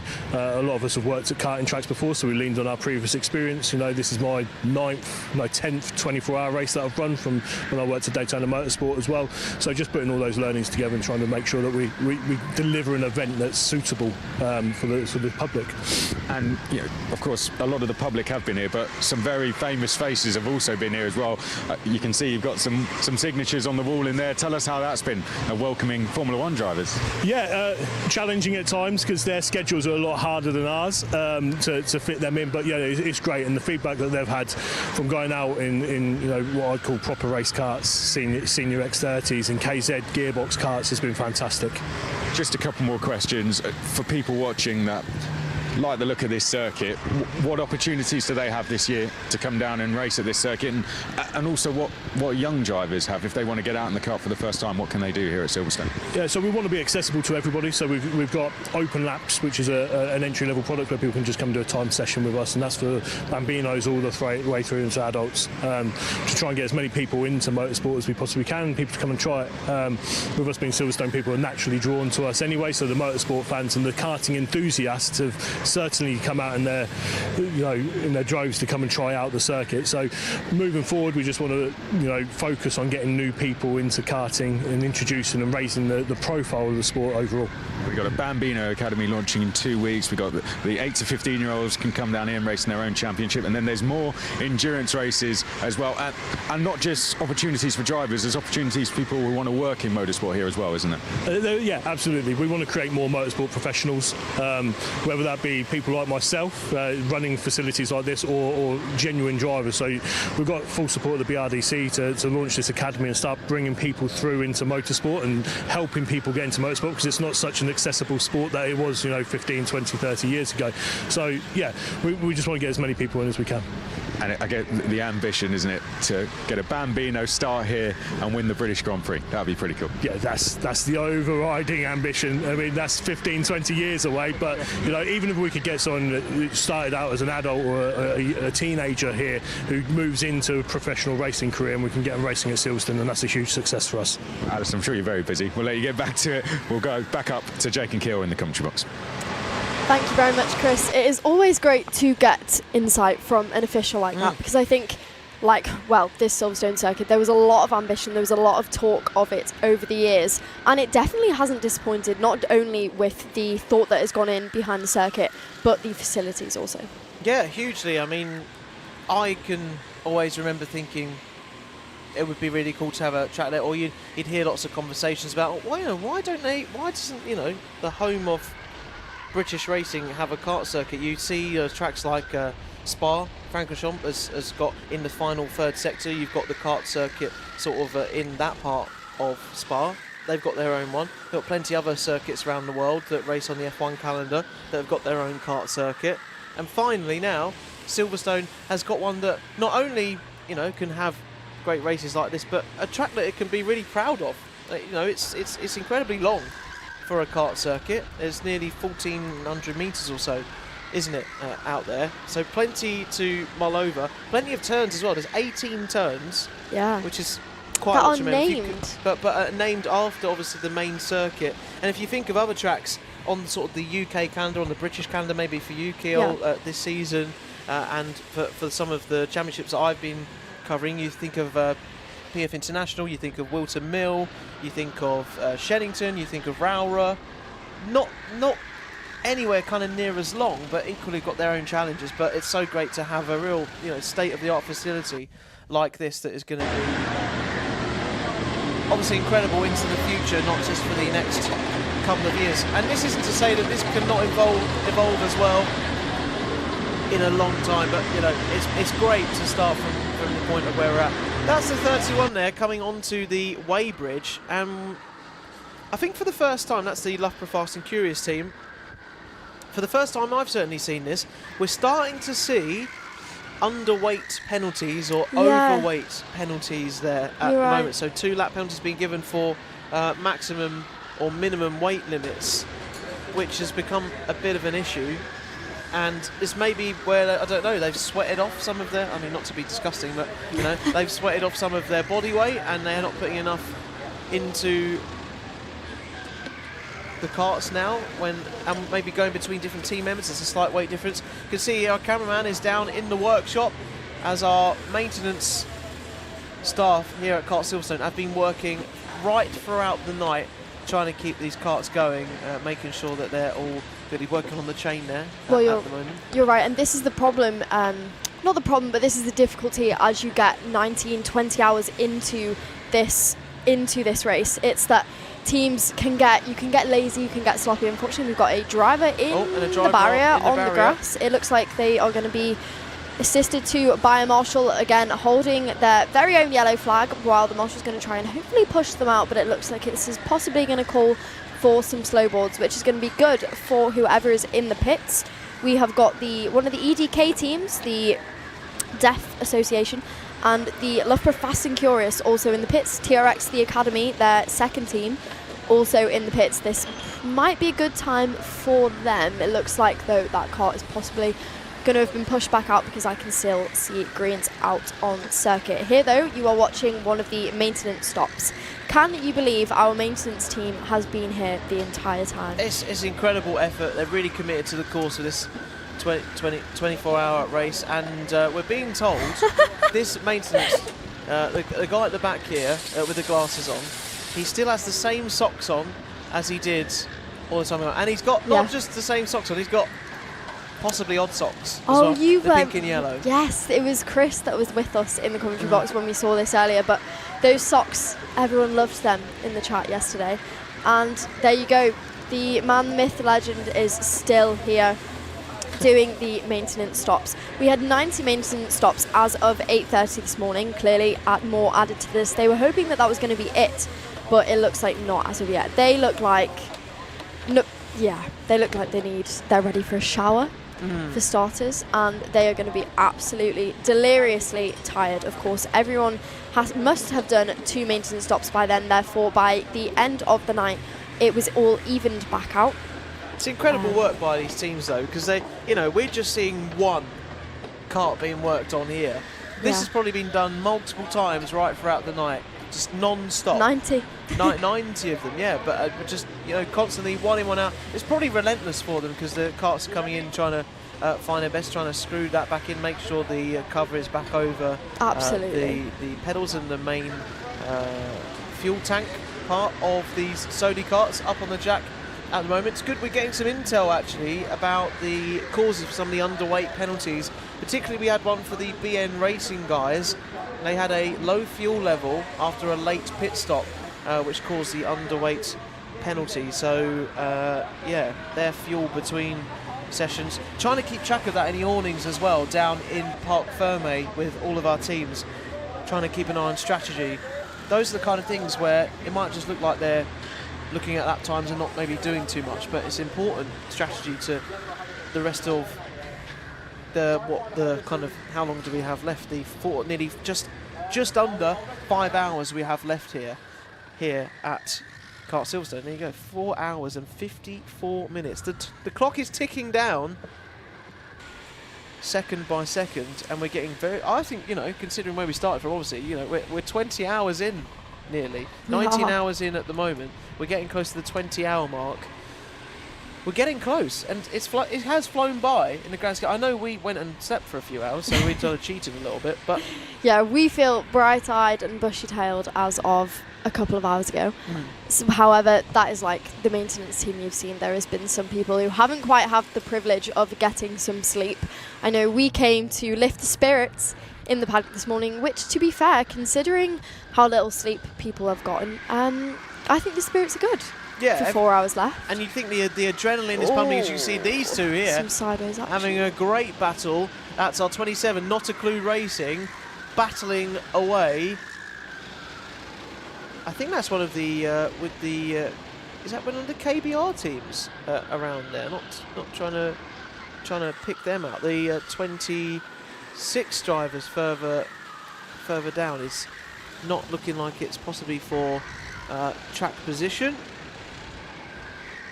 Yeah, it was the KBR 7 team battling with Maple Team Eagle. So there might be 15th battling further up, but there obviously there's quite a bit of lap differences between our drivers. But if you know that you're within maybe like, if you're a lap down on a driver, but then you know that there's a pit stop coming between, let's say you're sitting in 12th and your rival that you were just battling on track, they're sitting in 11th or 10th, it could be a really interesting strategy to try and hold up that driver, because if they're about to have a pit stop in front of you, holding them up on track, albeit 2 laps down at the moment, could make all the difference when the pit stop's done and they're back out pretty neck and neck. Yeah, that is a good point. And another thing to note with these new Silverstone karts is that they are very up to date. They've got a screen on the dash which tells you your speed, your gap to the driver in front, and everything actually. So these drivers do have a lot more information than obviously others would in various other 24-hour races, along with the fact that they have their teammates in their ears for a lot of it. But one team who I spoke to on the pre-grid yesterday who do not have their teammates in their ears is Not a Clue Racing, who is still in 8th place. How apt. Never been to this circuit before. Some very familiar kart races that we have seen, though, that are very established, of course, too, though, running in this, showing their natural ability, you could probably say, having never been here before, never running here in the wet before. They didn't really have a plan coming into this when I spoke to them. No radios or anything between them, but they're still running there in 8th place. So clearly that is accuracy for them, still remaining in the top 10 most of the race, to be fair. They ran in the top 3 for some of yesterday, dropped back ever so slightly, but they are still in the contention, some would say. Yeah, no, I think, looking at the field at the moment, I think if you're within 5th place, the KBR4 team, at the moment, 5 laps down, maybe down to P7, in maybe 7 laps down. I think P7 and up to first are within a bit of a shout at the moment. I think if you're any further than that, it might be quite a tall order to get into the mix for first in this race. But stranger things have happened, and we haven't had rain come yet, which we are expecting a bit later. So, you know, it's all well and good zooming into this part of the race now, where it's pretty dry. We've had favourable conditions so far this morning. It can all very quickly change. You know, a driver goes off, they spend 2 or 3 laps being recovered by the marshals. Maybe their kart engine has cut out. They then need to carry on. There's a lot that can still happen. Not a lot can go wrong. I don't want to jinx that. There's a lot that can still happen. Don't commentators curse it at this point. I said it would be inevitable. It's going to stage. happen at least a few times in 24 hours. I mean, when we're normally commentating on races that are 8 minutes plus 1 lap in heats or 12 minutes plus 1 lap in finals, we feel like we're being quite chancing our arm there when we're doing only 12 minutes. So it's bound to happen in double that and the rest in 24 hours. That is a good point to mention. We're used to the sprint racing. Was that the KBR team coming into the pits? Did I just see that rightly there? KBR 7 into the pits, just peeling off there. So that's your 26 driver coming in over the weighbridge. They'll be getting on the scales to make sure that they are all in check, and then they'll be getting fueled up as well. And they come down. So how it works, they go onto the weighbridge, they come into the pits at the speed limit of 10 mile an hour. If they go over that, they will be given a penalty, as have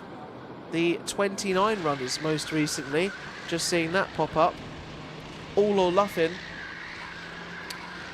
They've got another 2-lap penalty, although they are in last, so they probably just kind of want to be out there back in the mix again. It's not going to make too much of a difference to their race at the moment. But yeah, they come into the pits, they come in through at the speed limit of 10 mile an hour, they go over the weighbridge, they get weighed. If the weight's all good, lovely, they carry on. They'll then come and get fueled, as you can see on our screen here. In this section, our team on the right hand side under this sort of we call that line look, awning, you can kind of say, colour to the right. And then our teams that look, it's no electric involved in this, it's pure arm power, manpower fueling the kart down there. And then the driver will get back in the kart, they'll go through into the P paddock system, they'll drive round, and if they're doing a driver switch in their awning, they'll make that happen, and then they'll be back out. And if they have got to the minimum time of 3 minutes in the pits, they can go straight back out. If they're a bit quicker than that, and have to wait at the pit exit, like one of our drivers are at the moment, and then as soon as the clock hits 3 minutes on their dash, they can get underway again. There you go.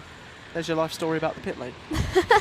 That is your step-by-step explanation, so to say, if anyone was looking for it. It's a long pit lane, by the way. Long pit lane here at Kart Silverstone, and well, we might be finding Chris McCarthy in that pit lane or further afield. Where are you now, Chris? It doesn't look like you're there. Thank you, guys. Yes, I'm here in the cafe with some, I'd say, karting royalty. We've got Louis Westover, Kai Hunter here with us, drivers who have raced at every level in karting, been very successful. Guys, Louis, you were starting the race. How are we enjoying it so far? It was good fun. Yeah, really good start to the race. I've never done a Le Mans start before, so that was something interesting, but got on to lead by first corner, and then, yeah, it was good fun from there. I'm sure you guys are feeling very tired, so this is going to be a little bit rude, but I forgot to order you one, guys. I'm really sorry.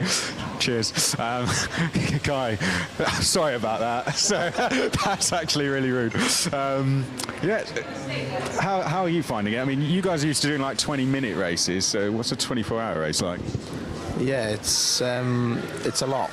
It's definitely a lot. I mean, the racing that we normally do is very high tempo, very fast races, but now we've got 24 hours. But I thought it was going to be a bit like calmer, but it's not. It's flat out all the time as well. It's actually probably more intense than you do a normal 8-lap heat or 8-minute heat. It's, yeah. And as soon as it started raining, it was just, everyone was everywhere. So many people. What do you think of the circuit? I think it's really good.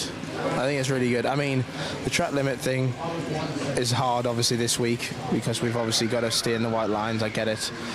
We don't want to write any higher karts off. But, yeah, the track's really good. I mean, we've had it in the wet and the dry, and it's been good in both, so, yeah, can't complain. Is that Sean Butcher I can hear on a radio, is it? Oh, well, maybe we can say hello. Yeah, can you speak? Can we speak to him through that, or can you just hear him? He's swearing quite a lot. So. Okay, maybe we'll stand now. Okay. You guys, Kart Masters is an event we stream every year on Out for Live. You guys you're both doing it this year. Louis, what are you going to be racing it? Senior Rotax. Senior Rotax. When was the last Kart Masters? Were you in it last year, or has it been a little while? 2021 was the last time I did it. 2021. So good practice this for. Exactly. Yeah. Getting warmed up. And Kai, you're going to attempt to do the double. You've won Kart Masters before. Looking forward to that? I mean, yeah, I'm trying to retire, but I think Kart Masters is one of them races where you just have to do, just because it doesn't matter how much you prepare for it or what's going on, it's all about that last race, and you could be half a second faster than everyone, but it doesn't mean you're going to win. That's very true. They're changing the layout there as well, so it's going to look a little bit different by the time you get there, so that'll be good fun. Exactly, we'll have less of a disadvantage being retired. Big grids across seniors as well. It's going to be really good fun. But guys, it's great to have you here. You've got Mark Kimber and Sean Butcher with you. That's quite the team. Who put the team together? It's kind of just a mixed bag. We all thought it would be a good idea. It's turned out well. We're quality P2 somehow, and we've done barely any practice. So obviously we've got a pretty strong lineup, but not in these kind of karts. So yeah, it's working out all right. First time all together. First time doing 24-hour stuff, or have you done that before? Yeah, I did a one at Teesside before, but that was in a pro kart, and this is higher karts, and this is completely different. I don't think I've ever had a cramp as bad in my right foot from being flat out for so long in my life. We had cramp actually. One driver had to pull over. It was so bad. So yeah, that's genuinely a thing then. Yeah, because you just flat out everywhere. Like you're just constantly on the throttle. So it's just it's the pain that is the biggest part of this 24 hours getting through. I can see the pain. I can see the pain in your face. This is all cool though as well, isn't it? You guys have been kart circuits all around the world. What do you think of the facilities? I think it's good. I think it's what kind of British karting needed. This is like a top level facility. Obviously we've got PF in Wilton, but like this is also a really good place to go racing. So yeah. And Warden Law. Less so, yeah. Wardenlaw's, it's all right. We'll forgive you for that. In the wrong place. It's too far up north. Yeah, worth the trip. And British Kart Championships will be here at the end of the year, both seniors and I mean, you guys are going to be here. I know you might not be racing, but you're going to be here coaching some guys for that. Yeah, I hope so. Watch some racing. It'll be good to see. Sean, I think Sean's on his way back. Sean will be back in a minute. Sean, it's Chris McCarthy here. Hello, can you hear me? Hello. Sean, what's the track like out there? What? What's the track like? No swearing. Snippy, to be honest, I'm missing part of your apexes. That's normal, then. Yeah, that's fine. Are you enjoying it? We're really professional. It's good to speak to you. Anything you want to say to the live stream? Yeah, thanks everyone for the support, and thanks Luke for paying for this, because I'm not sending them on it. I didn't actually hear a word of that. I hope you go. Bye, Sean. Bye. See you later. We'll go and grab him later. I think that's a good way to end. I'm going to rub it in now. Cheers. That's very nice. I'll go and buy you guys one now. Oh, I've got chocolate all over me. Okay, we'll go back to commentary. Jake, you're. Thanks, Chris. He's just getting the biggest scowls of where's our caffeine, guys. Thank you very much. And great to hear Sean out there at the moment. And, well, talking to Chris as he's going around on the radio. That was your 16 team there. We just patched to. Going around the Met Police Club with the blue race suit on. Fielding a team here this weekend and currently down in 35th place right now. But yeah, great to see Kiel, people from right across karting, but the likes of Louis and Kai there, who obviously have been there and done it in UK karting so far, and great to see that they'll be doing Kart Masters as well, supporting a track of this magnitude. Yeah, and like they were saying, that is more so what they would have been used to. Obviously, sprint racing is what we commentate on. It's what we present on at the minute, and it is very different. And there is a lot of strategy that goes into it. But obviously, a race like this, there has to be a significant amount of strategy and a lot more teamwork, of course, because there is constant driver changes, and it's not all down to you really. It is a team effort.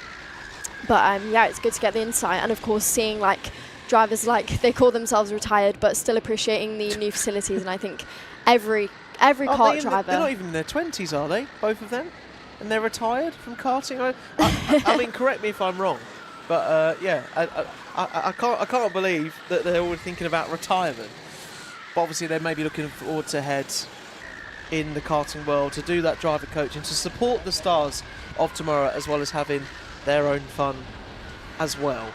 Let's just keep you up to speed with what's happening out there on track. Nameless Endurance are actually up into the lead now.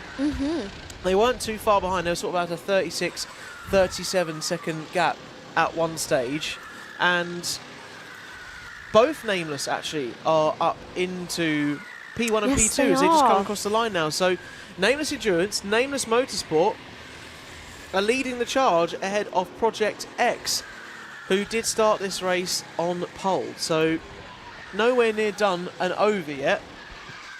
But Project X, Nameless, both Nameless teams very much in this fight. Maple Team Orion as well in P4.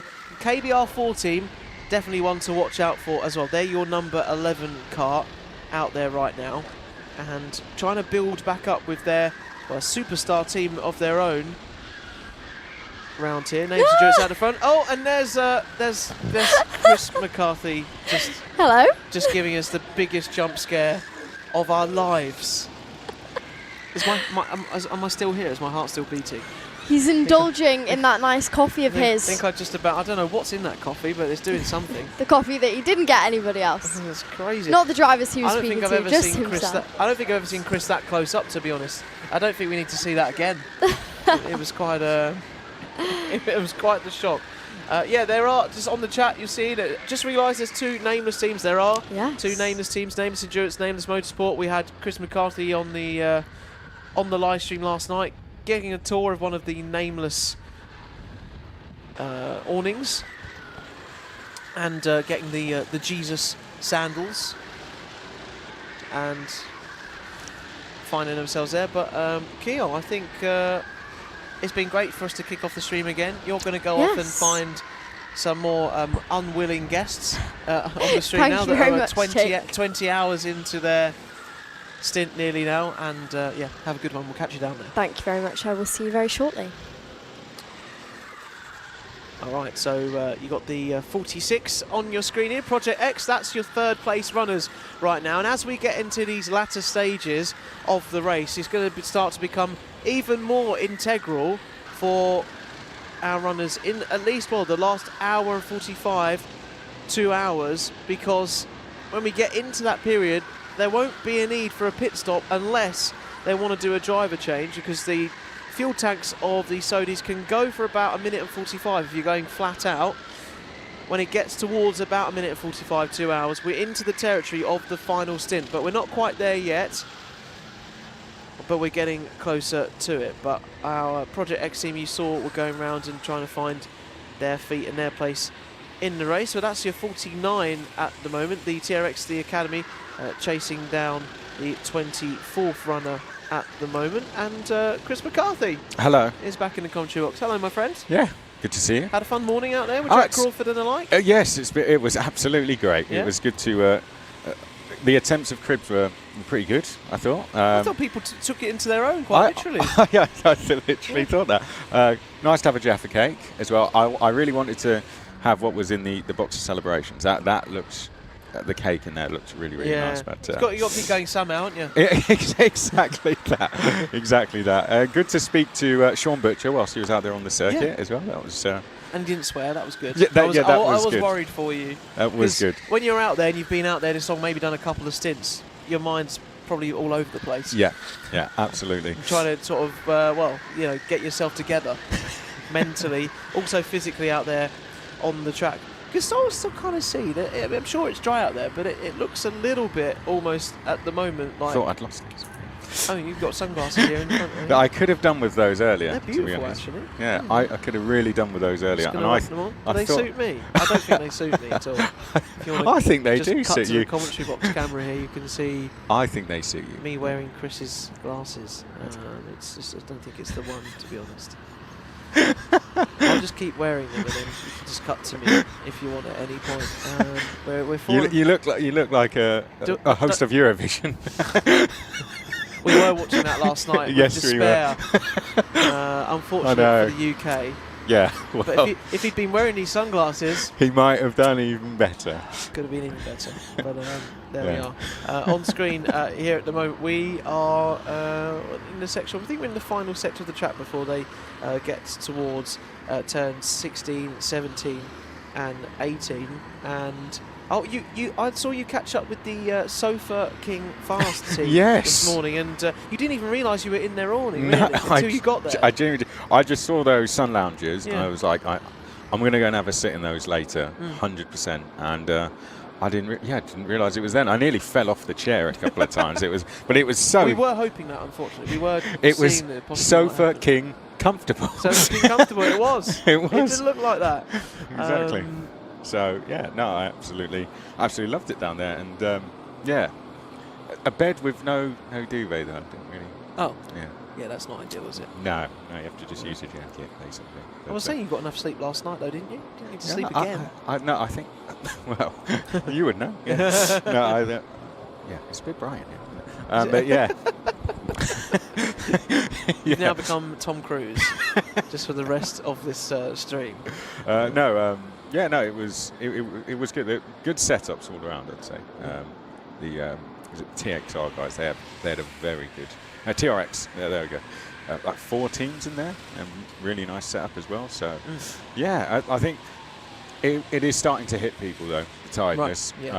I did find people sleeping in the cafe area.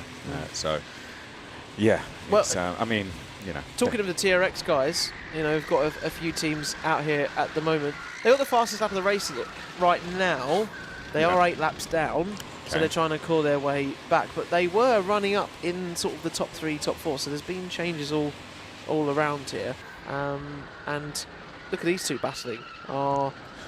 number 3 driver there. Is that Project X? I think that's Nameless Endurance up in the lead, and that's 45 off the road there, trying to find their way around. That's the Kartura team. That's the team of McLaren Automotive engineers, and I don't think maybe we've not had much of a chance to actually follow one of the drivers as we've gone round this circuit for sort of tackling how you take on this new Kart Silverstone track. So maybe we can pick up one of the tracks, Chris, and you can... Well, I tell you what, we have access to speak to Not a Clue Racing now whilst they're going round. We found Do that. we? Yeah, so, well, we spoke to Sean Butcher. Maybe, I'm going to throw this out there to viewers in the gallery, maybe we can get one of them to talk us around a lap. That would be a great idea. Well, we can get their radio up here in the commentary box. Mark Kimber is about to go out. Mark Kimber has won the Rotax Max Grand Finals. Maybe we can get Mark Kimber to talk us around a lap. How about that? That would be pretty cool. That's a good idea, right? So I don't know, the chat can let us know what they think, but we're seeing the guys in the gallery. Maybe we can get one of them up here to talk us round for a full lap on board with Mark Kimber. So we'll see what the guys over in the gallery think of that one. See if we can get that sorted. Have we had anything down the start-finish straight yet? Any more creative positions? People dabbing? No. Will there be a class system implemented next year? Not too sure is the answer to that. With that one just coming in from Jude in the chat. I think it's been quite refreshing just to have one category, just everyone in the same category. It's been a little bit easier, but a class system, I think you got to remember that they only actually had this open in the last few weeks, so getting this 24-hour race organised is in itself a really big challenge. But yeah, I think that maybe, who knows, maybe it might be something that's looked into. They'll get feedback from all the teams and the drivers post-race, I'm sure, and then build on that going forwards into next year. And they do have 2 more endurance races. So Ethan says get Harry or Plum on the mic instead. So maybe we could get one of the Senior Frogs guys to do it. That would be quite cool. They can talk us round a lap. I think. What do you think of that one, Jake? If we get one of the Senior Frogs guys, well, it'd be interesting. And we follow them round, and we hear they talk us round the lap. It'd be interesting to see the difference between Butcher, but also the Senior Frogs team, and see how they would commentate on a lap differently, and how they see a lap of Kart Silverstone. So we'll try and. I think that's maybe we can get down to their room and. Or we can get one of them up here in the comments box and make that happen. It's something we'll look into. We've got 4 hours and 30 minutes left. We'll get an onboard lap. Yeah. We'll do it. That's a challenge. That's a challenge from us here. We will get a full onboard lap. Let us know in the comments, who would you like to see do that onboard lap? I'm being stared down by a producer now. Producer James is thinking, who came up with this suggestion? I think you did. I think that... Well, he gave me the thumbs up because he really likes that idea. He does really like the idea. Our Alpha Live crew have been working very hard. They have. Throughout this event to bring you coverage. Dean in the gallery, he was in there all day yesterday and is now into his stint as well. And camera ops as well. They're out there all day yesterday, weren't they? So... they're doing an absolutely superb job. Maybe later we can go and show you how it all works and show you the system that is in place here at Alpha. But I think James that meant that he is going to do it, but they just need some time. He just needs some time. Hopefully we can make that happen. He needs 1 hour. Yeah. Well, let's give him now and see if we can make it happen. But here's your number 1 runners. This is called Blimey Racing. In the pits at the moment. This is the 213 team. They're down in P16. I don't know if they're getting a telling off or whether their telemetry isn't working as they plan. I think it's the first one. I was speaking to Alistair, and there has been teams that have been brought in. One of the nameless teams being one of those brought in for a bit of a chat. This penalty system isn't exactly there isn't exactly a time that they have to serve in particular. They are just bought in, and it's then down to race control how much time they need to speak to them for, if that makes sense. So if it's a bigger issue, then they will be held for a bit of a longer chat. But if it's not something too bad, it will be just a quick chat and off they go again. So avoiding those penalties is definitely a thing that you need to do. And there's been other teams saying that they really are playing the long game in this one. KBR being one of those there. Jack Crawford was saying that to us, that, you know, that yes, they lost some time in the wet, but they just feel that they're going to play the long game with this one. Don't get any black flags, don't get any penalties, stay on the track, and the race could come to them over the next 4.5 hours. There's so many variables. There's a nice dive down the inside there from one of our TRX. Two TRX going ahead of each other. There's a TRX Academy and TRX Motorsport team out there at the moment, battling between each other. There's a nice move up the inside there. You can see the number 6 on your screen going through your shot. That's TVP Racing. TVP Racing there. And yeah, well, I saw Max O'Shaughnessy going through shot there. It's great to catch up with him yesterday. Great to be down in pit lane as well. So yeah, right in the action as well. Yeah. It's a good system they have. It's same what they use in 24-hour Nürburgring, but plenty of space around there. I think it was Max O'Shaughnessy who drove round, camera up, Luke, and gave us a wave. I didn't know if that was part of the sort of the challenge of the 24-hour Kart Silverstone. You must drive around this track as fast as you can, and also avoid cameraman Luke. Exactly that. Bonus points. Yes. Yes. Perfect. To take through into the rest of this race. But yeah, you were talking about the how obviously that people are using their different strategies in the race, and me and Keol were saying that obviously you kind of got the fact that this is obviously such a long race, 24 hours. There's so many variables at play. We keep talking about the weather later on. This is our friend. And this is our friend, is it? Yes. Well, we caught this guy yesterday. The white crash helmets on, and yes, I don't know which team this driver races for actually, but it was the visor as well. We could see all the facial reactions. Ah, yeah. So there we go. And you can see it in full now. I think it's the neck brace that just makes the crash helmet sit. Looks like he's about to go on a transatlantic flight. Just wants to, have a little bit of a rest. Yeah. Your flight is 8 hours. Do take a rest. Oh wait, sorry, no, we're karting. He's back in the track now. Back in the kart. Sorry, going out on track. And he's coming in pit lane. He's coming in pit lane, possibly to switch drivers as they've just filled up, or maybe he's staying for another stint. He's got to keep the minimum pit time. I go through there. That's the Miles Shelby squad. Yes. Someone just putting that in the. He's racing for in the chat as well. Give a big well done to Jake Wynn in Bambinos, please. He's proving every race. Well done, Jake.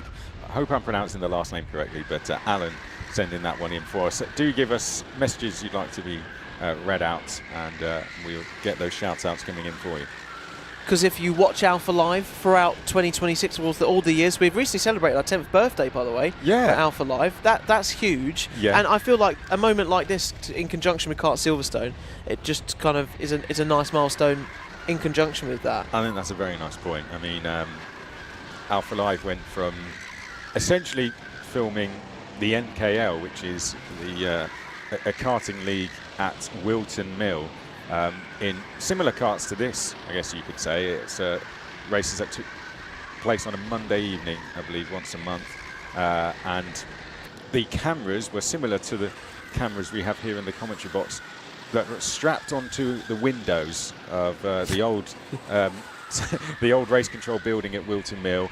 But the only problem the team used to have is when it was raining, the windows used to steam up a little bit. So there was a lot of cleaning windows going on. But that essentially was their setup 10 years ago, and they went from doing that from what seemed to be a little bit of fun to now filming Kart Silverstone 24-hour, Formula Winter Series, Porsches around Europe as well, Rotax Max Challenge Grand Finals, giving that the coverage it deserves as well.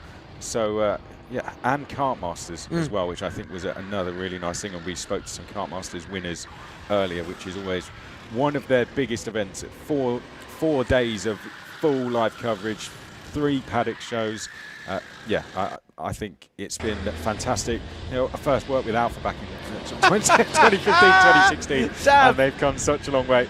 That was great, by the way. I think dab on the camera. In fact, they've got enough brain capacity to spot the camera coming down the pit straight and see that they're on screen is incredible, and take their eye off the braking Head zone. down. Human DRS in action. Team Yellow DRS.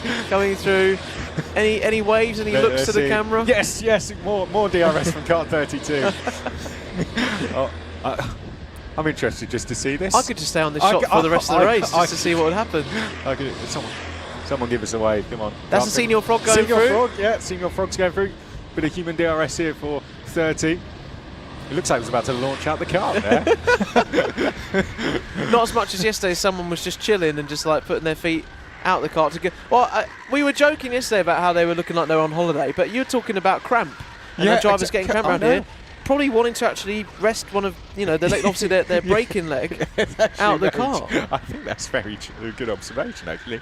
And try and give them some breather. Yeah, I mean, Kai Hunter said, because you're flat out for so long, you get cramp in your foot. And so some of these teams have done races like this for a long time, similar 24-hour races, 12-hour races. But drivers like them, they're used to just doing sprint races, 15-minute sprint races. And so to go from one extreme to the other, your body is not going to be prepared for that exactly. So, yeah. It's almost like if you are like Usain Bolt and you're doing a 100-meter sprint, or you're Mo Farah and you're running a marathon. You're not going to have the same body conditioning for those kind of things. So, yeah, it's a great observation, particularly for this kind of racing here. But you were talking about all of the series that Alpha Live have been covering, and it's probably great to see loads of you in the live chat for our live broadcast here on Alpha Live, but also on the Silverstone YouTube channel as well for this 24-hour event. There's going to be people in the live chat that have maybe joined us at all of these different events across the 10 years, and actually here today that we are maybe have caught some of those kart masters and maybe are racing in some of the championships in 2026 that we're covering. So it's great to see all of your support there. Yeah, let us know if any highlights in particular, whether it be yourself racing on an Alpha Live broadcast or any of the ones that have really stuck out for you over the years, and we'll get those shout outs coming in. I think so we've got Nameless Endurance leading, haven't we? From Project X, have got the fastest lap. We're still going through this pit stop cycle. Is that a picture of me with an ice cream? Yeah. Yes, on our WhatsApp chats here. That really caught me out there. We had you with James taking a lovely picture of you. Right.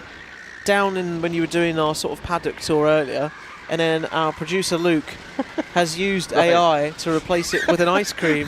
So it looks like you're eating sort of a cookies and cream sundae on my laptop there. Shall we, Shall we show the? Oh yeah, we're going to show the camera, aren't we? Exactly. So, have you got the other picture? Right. So here was the original. Here was the original picture, right, of Chris down in the paddock. Okay, and here's him eating a fictional ice cream. Would that be your choice of flavour, or would it be rum and raisin? Or? No, actually, I think that would be. I think they've nailed that. Yeah. Oh look, it looks so cute with an ice cream, don't you? Yeah. The things you can do with ChatGPT. We need to get one of you now somehow, and one of Kiel. That can't just be me. I'm going to be such a. Oh look, so Butcher's out of the car here. Yeah. Race for Team UK in the Rotax Max Grand Finals did Sean Butcher, something that Alpha Live does cover. An event that you have to qualify for to race in that takes place once a year. I believe it's going to Portugal this year. But Sean Butcher he started on pole in that race, I'm sure, a couple of times, and he's took podiums in that for Team UK, helped Team UK win the overall event as well. So he's jumping in back in the kart, but we're going to go from one driver who has taken podiums in that event to another in Mark Kimber, and this could be. It's a huge moment for this team. It is. Mark Kimber's going to jump in the kart now, and we'll head back out for his stint. Kai and Louis, I think, are going to be going out a little bit later, but yeah, really, big drivers within the sport. They've raced all round, and Kai in particular was racing over in the States, racing in the SKUSA Super Nationals, which takes place in Vegas, and I think was doing the Florida Winter Tour as well, I think. So, he's a very, very talented driver, and Warden Law is their kart track. Yeah, so, which I had the pleasure of visiting earlier this year for the first round of the kart championship. Yeah, and they have Hunter Motorsports as well, which are now bringing in young drivers throughout. So you're in safe hands. It's not just Kai, it's his brother Reese as well, who is a very successful karting driver, who also a big part of running that team.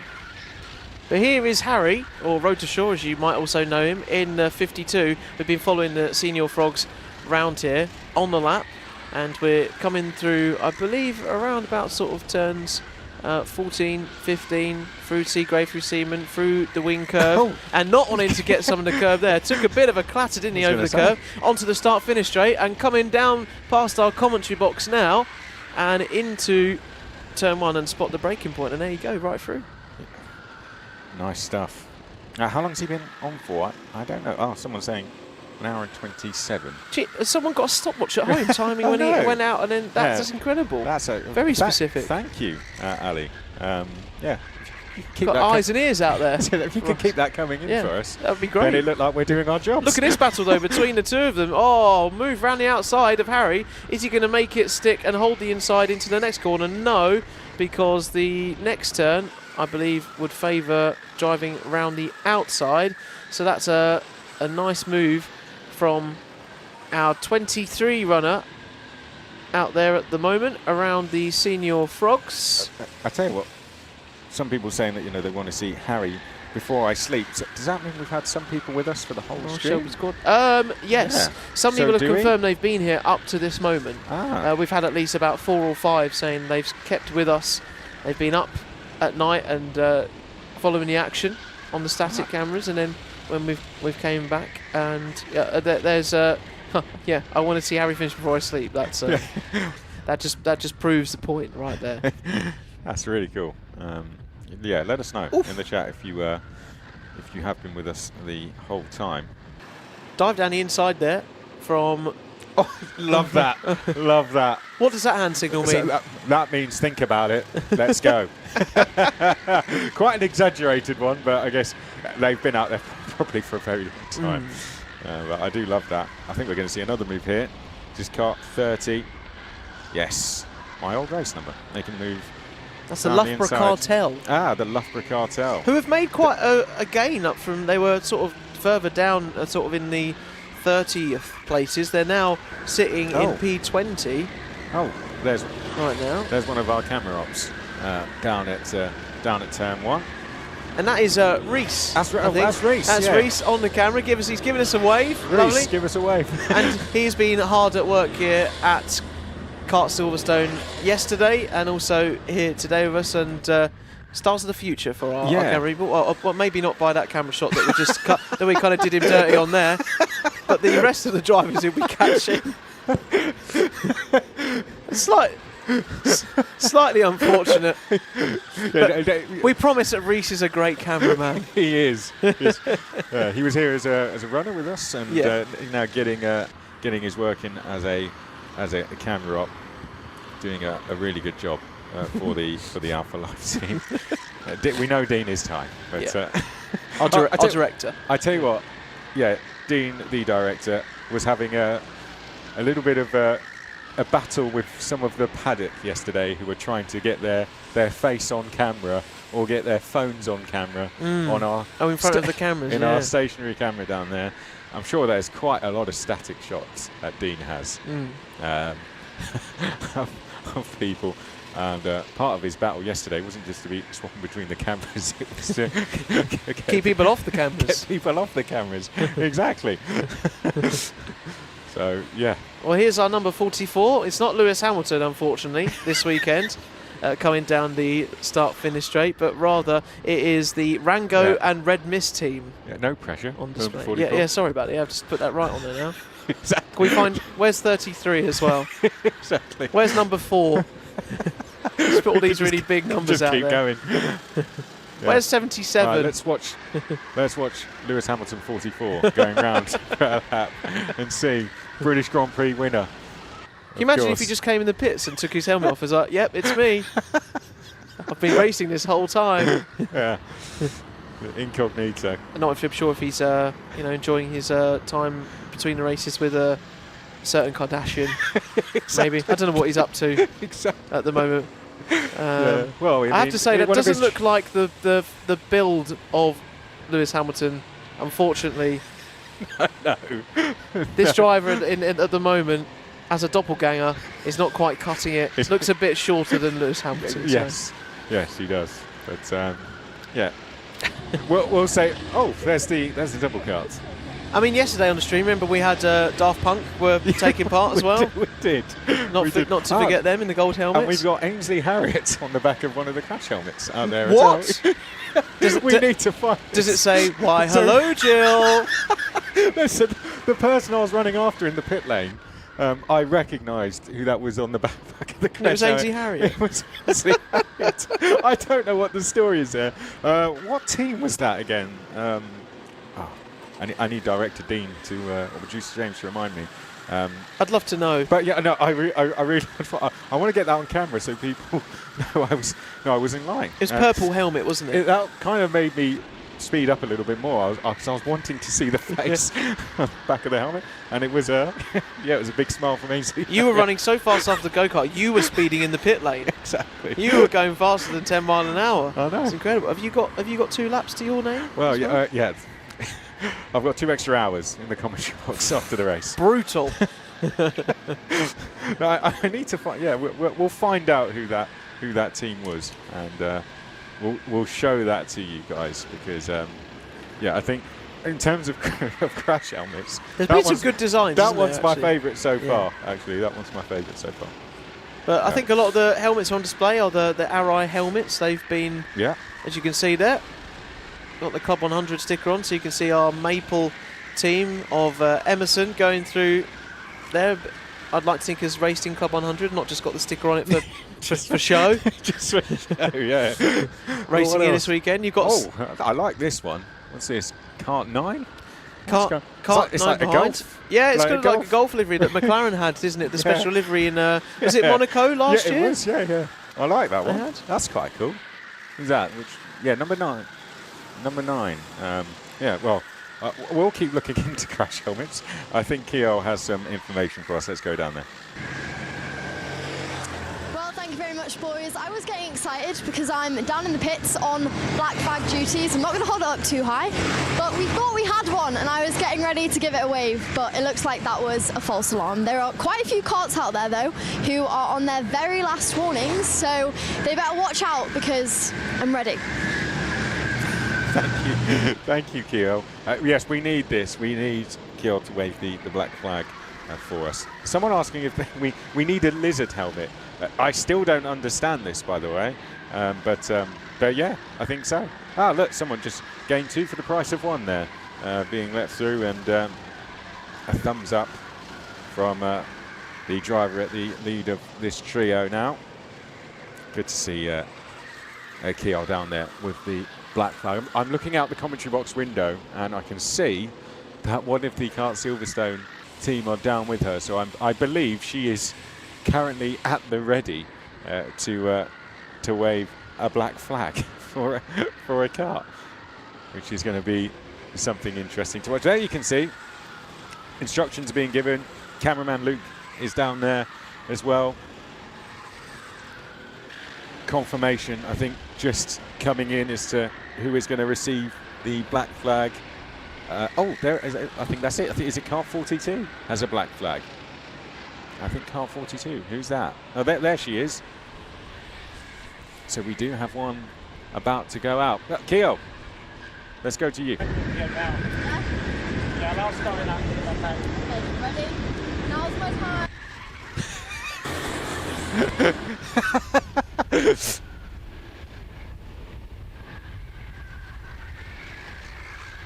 Too happy, so we're not going to catch the chat when he comes in, but thank you. That's my duty done down here for now. Thank you, Kiel. Taking on marshal duties whilst down there in the pit lane. Just coming up to 4 hours to go in this race. It's absolutely flying by, isn't it? Wow, it only feels like we've been here for a few minutes, and we are absolutely flying by. Let us know in the chats if you're going to be with us for the remaining 4 hours. Nameless Endurance leading from Project X. It's quite close between second and third, isn't it? We've got the Nameless Motorsport team in third place. Maple Team Orion, who we caught up with them yesterday, were keeping their strategy very much to themselves. KBR. Is Jack Crawford out there for KBR at the moment? I'd love to see that. I don't actually know what if he's got his Dams race suit or his Aston Martin race suit with him, but we'll. I'm going to keep an eye out of the outside. Someone asking who got the black flag. I believe it was Kart. Yes, it's Kart 42. Confirmation of that, and it was for track limit. So the system for that is you get 5 strikes, and then after that you are given a black flag, and that is Team Yellow Racing, who are now in the pit lane, going to. They're in the pit lane, getting their black flag penalty, and I think Kiel's actually going to go and get. He's going to go and speak to them as well. Here, let's see. Here they come. And oh, there she is. All right, so I'm down in the pits with the driver that I black flagged. He's not going to be very happy, but we're going to get going on this little chat right now. We're going to wait a sec while they actually get told. It was for too many track limits, so I'm going to see how he felt about it. I'm guessing he's not going to be too happy, so we're not going to chat for too long, but we will wait a slight second, see if I can get in on the chat. Hey guys. How many totals do you need to get through it? 5. 5. It's not good. Okay. Alright, so yeah, you guys have your 3 minute penalty in the pit lane, and then you can go out, okay? Here, if you heard that, that was a 3-minute time penalty in the pit lane. I'm very sorry I had to black flag you. How do you feel about that? Absolutely devastated, but it's all right. There's nothing to play for anyway. We had a 14-minute pit stop already, so I'm sure we might not even lose any positions, to be honest. But I thought we only had 3 warnings, so it's a bit disappointing. But I'm very sorry. I don't want to waste your 3 minutes, but you were quite easy to see out there. Tell us, what team you're racing for today? Team Yellow Racing, of course. I've seen there's another Team Yellow, the EDK Team Yellow. Not sure about that. I think we're stepping on our toes a little bit, but I'll let them off this time. But yeah, it's a shame the kart's not yellow. We usually have it yellow, but yeah. And you're on the back foot, but what do you think you can do for the rest of this race? I'll set some fun lap times. It's just a procession to the end now, I reckon. Okay, well, thank you very much. Wasn't too happy about that, so let's let him be and not waste any more of his 3 minutes, and you will see that kart back out very soon. That is scandalous. Our Alpha team are black flagging people and holding them in a pit lane. Honestly. He was a good sport though. He was good, yeah. Chris, fair play to him. He was a good sport about it. But for Team Yellow Racing this weekend. Yeah, for Team Yellow.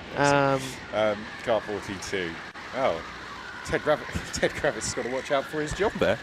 I think so. I don't know. Have I ever seen Ted Kravitz black flagging people? No, I haven't actually. Or giving a mechanical flag or yeah, well, anything in F1 or F2, F3. No, I've got to say that's the first time I've seen someone black flagged, and then from the media team, from the presenter, and then interviewed about it in the pit lane live. There you go. That's what Alpha Live bring you as coverage. I've been informed by our producers. Okay. About trying to get on board with. Oh, Senior Frogs are changing here. Look in the pits just before we get to that. Yeah. Before I get to that. Who's going in then? I believe. Let's have a look. We can get. Trying to look at the name on this. I think it's media's in the way. I think it's Matt. It's Matt Plum. Yeah, yes, Matt's going out again. So he's taken this stint on, and actually quite interesting that he's taking this bit because it's going to possibly be wet towards the end of the race. Ah, okay. So there's a potential double stint maybe coming here for Senior Frogs, or maybe they're going to finish with one of the other team. One of the other members of the team. And what was your update? The update is that unfortunately we're not going to be able to follow around any of the drivers here because, one, Nameless would have been, I was informed, been able to do it. The Nameless Endurance, who are in the lead of this race at the moment, ahead of Project X, and also in third place, the Nameless Motorsport. But also because for Senior Frogs, they have to hold a push-to-talk button, and they can only do it at 4 corners of this lap because the track is so big. So we tried, but we failed. No, we didn't fail. We're just for next time. We will hopefully be able to get that going. And obviously, it's the inaugural 24 kart race here, so we'll see. Exactly. But let's get down to the pit lane, fresh off of the stint, and Kiel's there for us. Well, thank you very much. We just saw the Senior Frogs. Senior Frogs? Not too sure. Still, yeah, Senior Frogs. Senior, okay, Yeah. not senior right now, but you've just done your driver change. You've got Matt Plum back out. You've just done 2 hours. How do you feel? Yeah, I'm done for the day now, so I'm going to have a beer, I'm going to kick back and enjoy the rest of the day. Yeah, we've got Plum and Chip left who are our quickest drivers, so we'll see where we end up. Hopefully it's all right. The live chat's going to be very happy that it is Matt Plum back out there. Yeah. Do you have confidence in your teammate? Yeah, very much so. We tried to get him to do 5 stints, but 4 was the max we get out of him, so this is his fourth of 4. But he'll be all right out there. Well, I will say the kart's feeling a bit sluggish on the straight, so if he can get that thing to work, we'll be fine. And did he teach you guys something in the wet? Because I know you guys weren't too confident in the wet yesterday. If you look at our times, evidently not. I think, yeah. Matt was good in the wet, the rest of us not so much. What about Chris? Chris had the most eventful stint of all time. He went off about 6 times. He set some unreal laps, did some great overtakes, got some penalties, so he had a fun time. Well, it's okay. And are you guys going to be here for the rest of the race to cheer your teammate on? Yeah. Once I've got a beer, I'll go and find somewhere nice to sit. Well, thank you very much. You can enjoy that beer now. There you go, here from the paddock with the Senior Frogs. You can now go watch Matt Plum back out on circuit. Cheers, Kiel. Yeah, Harry in fairly good spirits. He seems a bit drained though, to be fair. Yeah. He's put in a killer stint there. Yeah, he has, and a well-deserved rest coming in. But like you said, it's now over to Matt Plum, and at the moment the weather looks okay, doesn't it? Doesn't look like there's rain due particularly soon, but there is rain forecast for the end 60% chance in the last hour of the race. 60% chance. So, yeah, that's all you need to know for now. Okay. But we're getting plenty of frogs in the chat, and I reckon that's for also a good reason, because we've had one Senior Frog down there with Kiel, and who else is Kiel catching up with now? Let's go and find out. Oh, we're live. Oh, hello. I'm here with team manager now for this Senior Frogs. How's it going for you? Yeah, it's been good. You know what? If the weather was like this the whole time, I think we would have had a grand old time. But with our luck, of course, it had to rain for half of it. So, yeah.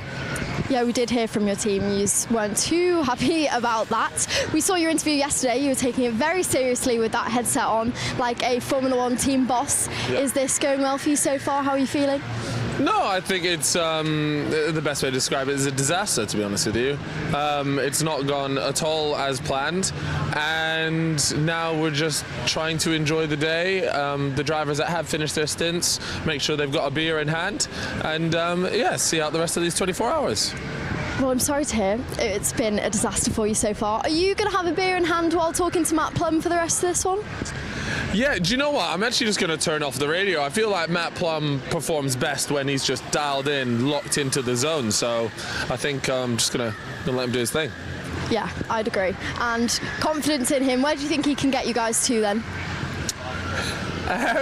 Look, I'll be honest with you. Don't underestimate him. No, it's not underestimating. It's a hell of a mountain to climb. So anywhere better than where he is now will be considered a success because we love Matt Plum and he is our golden child. Well, so does the live chat, so I'm sure they'll agree with you on that one. But there we go. Let's go straight back and watch Matt Plum back on track again. Cheers, Kiel. Yes, it is a bit of a mountain to climb. It's a 30-lap mountain to climb. So that is the challenge that is ahead of them at the moment. But they're in the top 30. Yeah. I mean, you can see why Cal Freeze is saying it's been a bit of a disaster, because they were in the top 5. They were winning. And they were leading. They came from 34th, was it, to first in the wet. And then now they've dropped back. So they're in P28 at the moment. But if history is anything to go by, they'll have 2 more. We'll see how they get on over the next 2 years. Maybe a podium could be coming for them. But it's been great to have them participating. And I think, like he said, Matt, when he's dialed in, is probably one of the quickest drivers out there on the circuit. So the story of Matt coming into the Senior Frogs, I don't think maybe some people don't know, but essentially he was at a Buckmore Park event, and essentially he was just found he was to be quite talented. They were like, "Oh, do you want to join the Senior Frogs team? We need a driver like to balance things out." Maybe that's putting it politely. Yeah, exactly. And he's doing the business for them. All of these different 24-hour races. One's like Buckmore, one's right here now at Kart Silverstone, and it looks so measured, so controlled out there. I mean, when I was out there, I felt like I had no grip underneath. But you'd like to think there's plenty of rubber down there now in this race, and knows where to brake. There's a slight dab on the brakes to get the brake light on the back. It's actually a really nice story, isn't it? That he was racing in karts like this at Buckmore Park, and then essentially talent spotted by Senior Frogs team, and has now gained a huge following as a result. So not something that he would have ever imagined happening. Yeah, not the usual journey, is it? No, not at all. So I think that it is a great story, and a credit to the Senior Frogs team as well for giving Matt the opportunity and then sticking with him all this time, because he'll be great for driver coaching them as well, which is definitely going to be needed when you come to new tracks, racing in new conditions as well. So it's a thing you see a lot in racing. Teams will try and balance that out by getting someone who really knows their stuff to help you move forward as a team. So yeah, I think that's a really nice thing to have happened, and look forward to seeing them back here again. I think it will be. They've shown they can go and fight for podiums. And how much is driver coaching making the difference for drivers coming up through, senior road tax, junior road tax, right through to, the series you're covering, Formula 2, Formula 3? Oh, massive. So Louis Westover and Kai Hunter, who we spoke there, you got the Hunter Motorsport team, but Louis Westover is a driver coach for Dan Holland Racing, who are one of the most successful road tax Miami teams in the world. And when I think they had over 20 drivers at Kartmasters, so they need a number of driver coaches to spread across the drivers. But yeah, it's huge when you jump in a class like that for the first time as a mini-max driver. You need drivers just to be able to tell you where you can gain the advantage, go and do the tracks walks with you. And karting at that level in particular, there's a lot of data involved, so it just comes down to a matter of 0.2 of a second can gain you 20 places, and that can be the line that you're taking through one corner, or how you're getting on the throttle, taking curving places, or where you're braking. So to have a driver go through that with you and then get out there on the track, walk you around it, and watch you from different parts of the circuit as well. Once you're, as you would have seen yesterday, when you're trackside, you see a lot more than what you do through a screen. So yeah, it helps massive. And like you said, it goes all the way through the categories to Ginetta Junior Racing, F4, and then up to F3 and F2 as well. And drivers at that level then will often have one person that they're working with in particular to give them assistance. So yeah, it plays a huge part, and it gives careers to a lot of people in motorsport as well. People like Mark Kimber here, for example, who has the talent to go all the way up through the ranks, similar to his teammates Kai and Louis. They just don't have the finances to do it. So they can create careers for themselves in the sport by coaching other drivers to go and win things like they did in Kartmasters in the Grand Finals. And it's important to say, obviously, every driver is going to have their home track.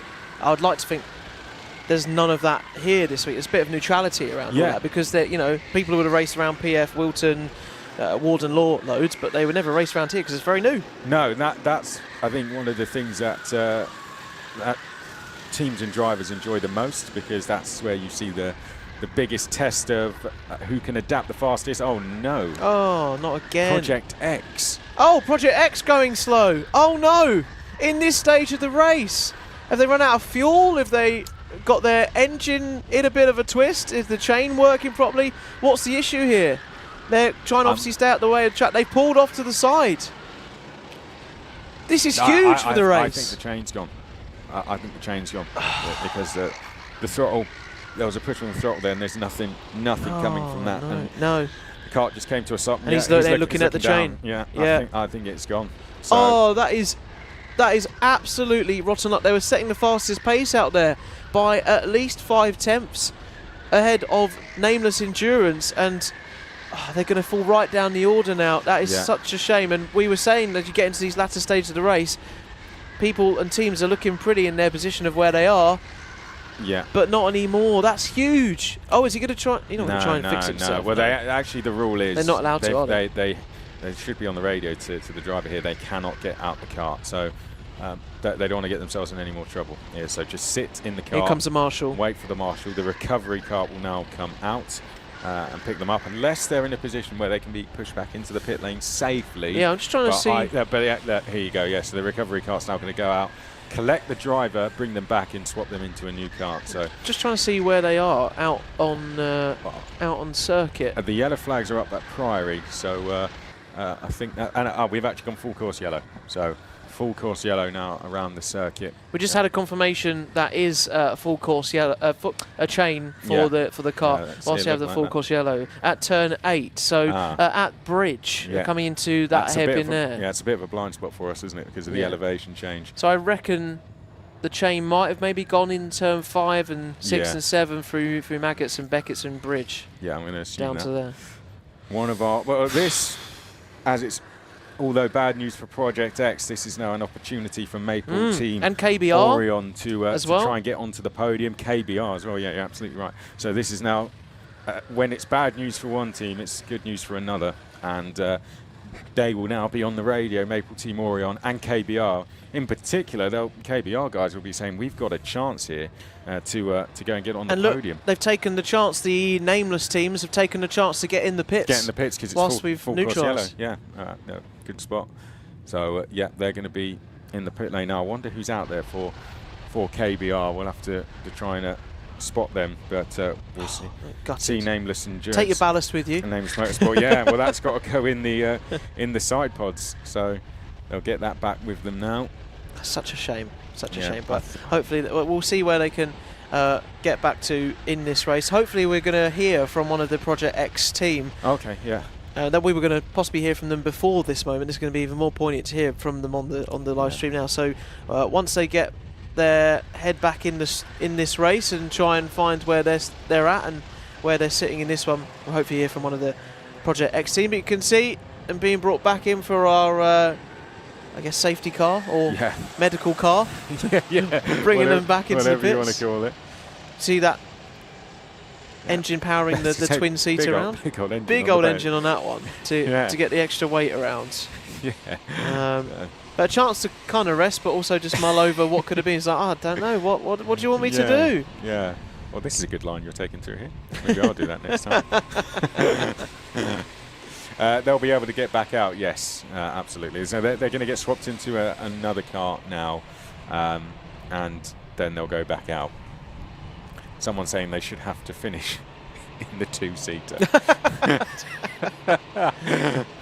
Oh, look, the but frustration. No, it is a real shame for Project X, because they were chasing after the race lead, and now it's just going to be a case of trying to go for the podium. But look, as much as this has happened to them, Nameless Endurance will be thinking, we have to be very careful. And capitalise on it, yeah. No, but also we have to be careful if we find ourselves having a similar scenario. Do not put so much frustrating for the Project X team. I'm going to get a quick word with you while you're switching karts. How frustrating is that for you and the team?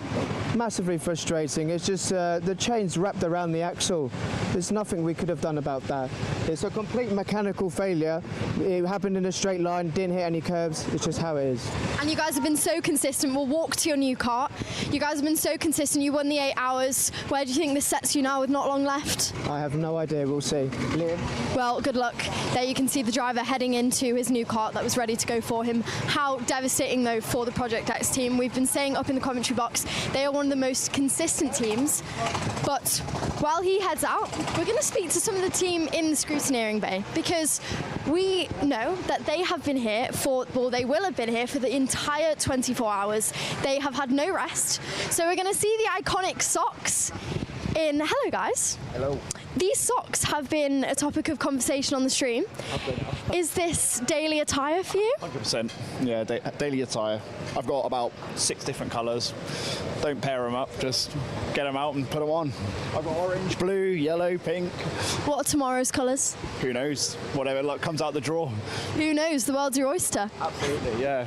Don't plan these things, just roll with it.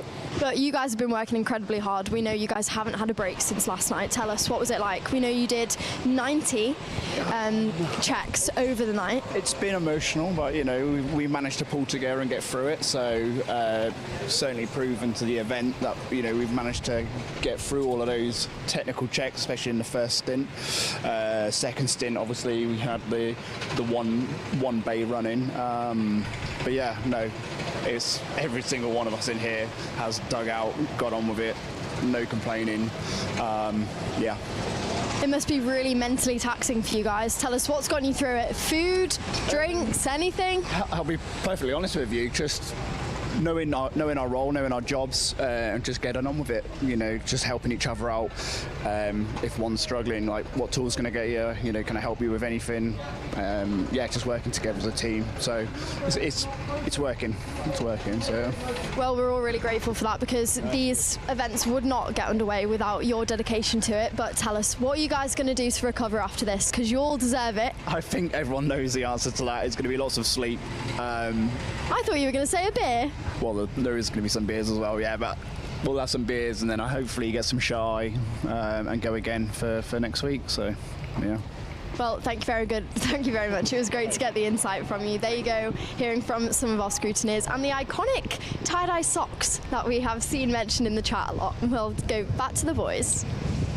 Cheers, Keel. Yeah, we are obviously down there in the pit lane and lots of efforts going down in scrutineering, but we had a couple of other karts stopping out on track during that slow procedure. We do have another driver currently stopping down in towards turns 14, 15 and 16. You can see there, just coming past your screen right now, having some issues. There's a 45 stopping out on track. That's the Kartura team. That's the team of McLaren Automotive engineers wishing that they could work on their kart on track and get it back going again. So we had the stoppage for the Project X guys. It's then gone to the Kartura teams, and I don't want to jinx anything, but when these karts have been racing flat out and the engines and the chains have been working at the full pace, when you do get a slow procedure like this, it can possibly risk the kart sort of slowing up a little bit, getting a bit caught, more susceptible to stoppages out there on track.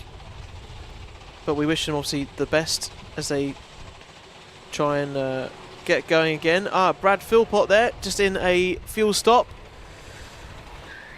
for the KBR4 team, and in a crucial moment for the KBR4 team, you can see our Kartura driver being brought back in as well for another pit stop. So this is a very busy time for our pit crew and marshals down there.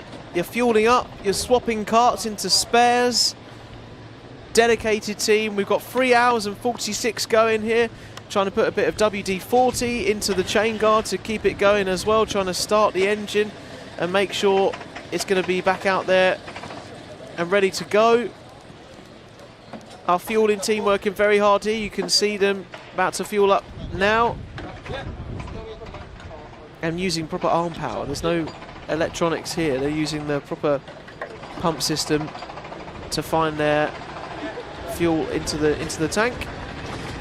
Very hard at work. And now look at this, Chris. You've got two nameless teams, Nameless Endurance, Nameless Motorsport, up in the mix now. You've got Maple Team Orion, you said to keep an eye on. They are 4 laps down, but they're in 3rd position. They're on the podium at the moment. KBR4 team, we just had Brad Philpott into the pits, just going through the P system right now. Has, I think, switched driver for KBR. And I'd be interested to see who's actually out there now for KBR4 team. Just making their way towards the end of the pit lane with the blue helmet on. And seeing who Brad has switched with now. Just making his way around the first turn and through turn 2 and 3 now. we're finding. And here they are. Is this Jack Crawford, by the way, with that helmet on? Do you recognise? Is it the Dams racing suit? Yes. It yes, is. that is. So, That's Jack Crawford. So Jack Crawford is out for Jack KBR4. Crawford is out. There we go. The Aston Martin reserve driver, Formula 2 vice champion from last year. I'm going to head off. Okay, no worries. I'm going to get out there in the mix. I'm going to try and see if we can catch Jack Crawford down into turn 1 and see how his racing line maybe compares to our other drivers. Feel free to do some karting signals, you know. What, tell him to, yes, go. Yes, but please, can you do or shall that? I go X, stop? No, I don't want to be doing that, do I? No, you don't want to be doing that. So Right, Jack Crawford has got some time to make up, but let's see where he ends up. Yeah, all right. Off you go, sir, down there. Whilst we're doing the swap over and having a look at Jack, we've had a message come through from Glenn Butcher, Sean's dad, and it's a lovely message I did want to read out whilst we're under full course yellow. Just getting in touch with us, saying, loving the 24-hour coverage. Just wanted to say how amazing karting is and how it brings people together.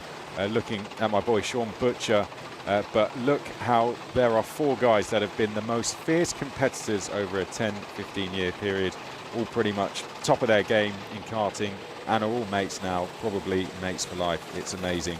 And hats off to you and everyone at Silverstone, and of course all the teams and families. And Glenn, I think that's a lovely message, and one that I certainly do echo. That team in particular, they've been really close competitors, as he said, from racing in the likes of Minimax all the way up to senior Rotax racing each other in British karting championships, European karting championships, and then world karting championships as well, and all racing with different teams throughout their time as well, and went from now being what were competitors to now teammates here in a 24-hour race, and all taking this on for the first time. And that is something that this sport does. There is a lot of teams out there who you can say are in a very similar position. Usually they would be racing in sprint races, in championships like this, against each other, trying to beat each other. But this weekend, Keogh, they are out there enjoying the action together. And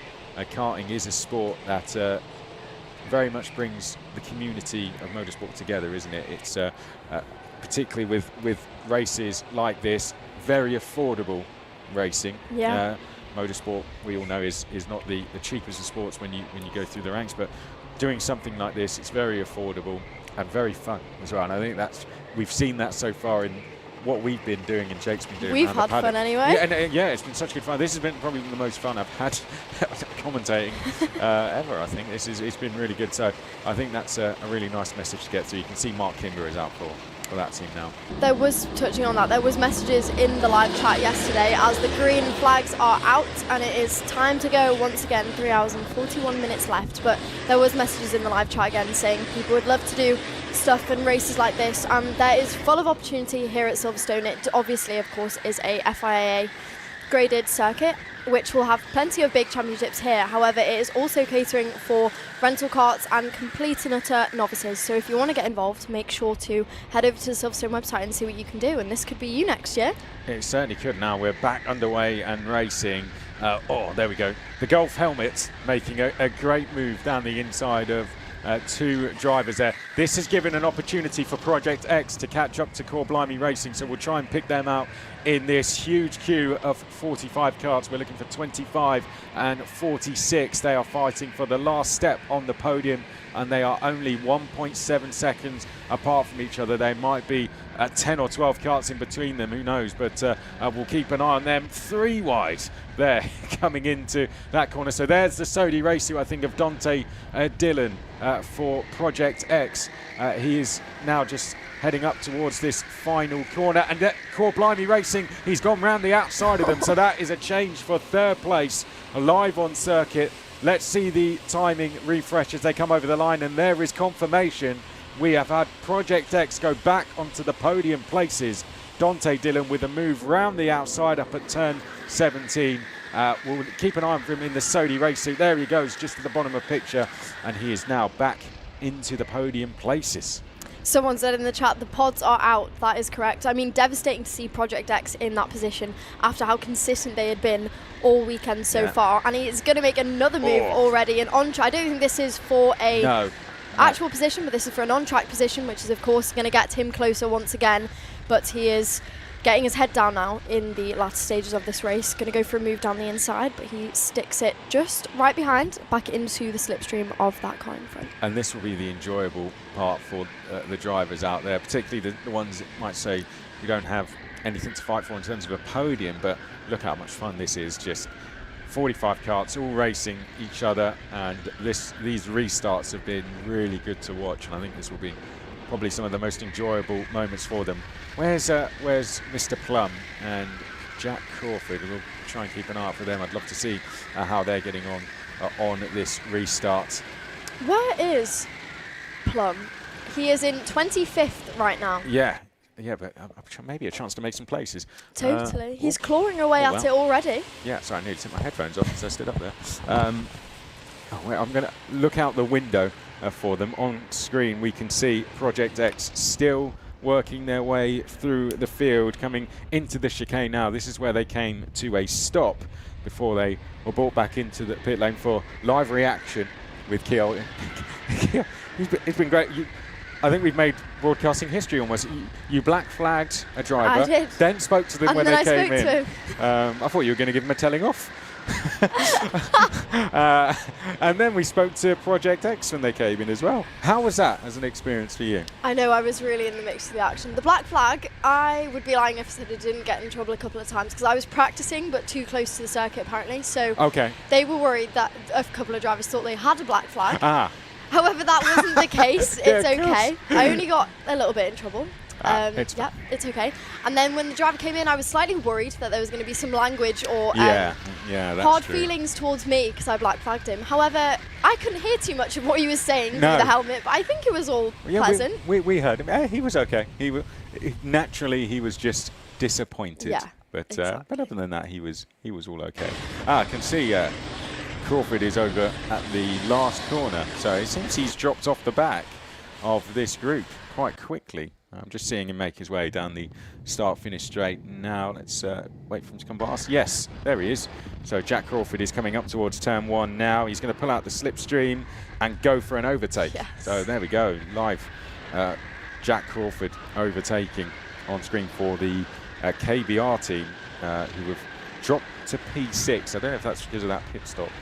But they don't seem to have been particularly good on the restart here, so I'm not too sure if they had some issues. But there he is, Jack Crawford, who was racing around the Grand Prix circuit here in Formula 2 last season.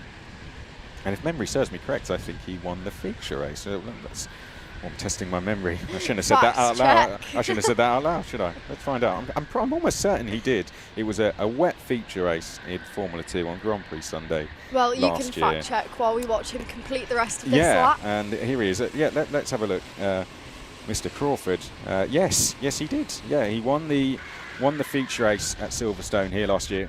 It was a really wet race, and he took the opportunity, I remember, to come into the pit lane when we went from virtual safety car to safety car, and he just managed to get in time before the change went, and with that he pulled off a very good strategy with the Dams team. I actually questioned his win at the time. Did you? Yeah, no, I shouldn't have really, but it was where the pit line is at Silverstone to get in. He did manage to get in just in time, so he pulled a blind off with his Dams team there and took the feature race win. So and it was great to hear you interviewed him, you spoke to him. He said he just got off a flight, he was in Hungary, and he is making his way, and then he got in the kart last night and did some late night shifts. Yeah, I know. I mean, that's not a bad couple of days, is it? No, it's definitely F1 car not. one day, and then Kart Silverstone back to where he was successful. Speaking to you. Yeah, I know. And I think that's been the best one. Yeah, that was definitely the highlight. That of was this couple of definitely the days. highlight. No, really good to see him again. American drivers seem to go well around here in Formula 2. Logan Sargent, I remember, won and became the first American to win here. A feature win in F2, won on Grand Prix Sunday. and Jack Crawford then doing the same, giving the American fans some success. But well and truly underway on this restart. Just looking down the order to see what the battles are to focus on. 6.5 seconds Core Blimey Racing are behind Project X. Project X have been going along really well, but they're the battle for 5th as well, which I want to keep an eye on now for the next few minutes of this race, which is Maple Team Orion and KBR. So KBR is Jack Crawford is out for them. Maple Team Orion, we had a good catch up with them yesterday. There they are. I think they're in the red race suit just going through. So that's a possible change of position coming in there. And Maple Falcon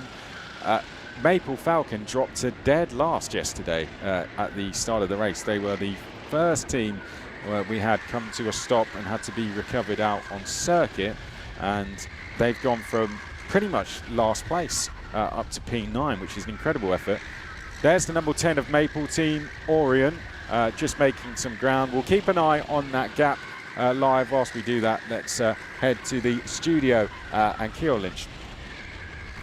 Well, thank you very much, Chris. I am here with someone from the charity racing team. You guys are out for a bit of fun this time after doing really well at Buckmore Park. But talk us through, because you guys are supporting a few charities here today. So we're supporting Refuge, Alzheimer's Society and British Heart Foundation, as it's a charities that we all hold quite close to our hearts due to various reasons.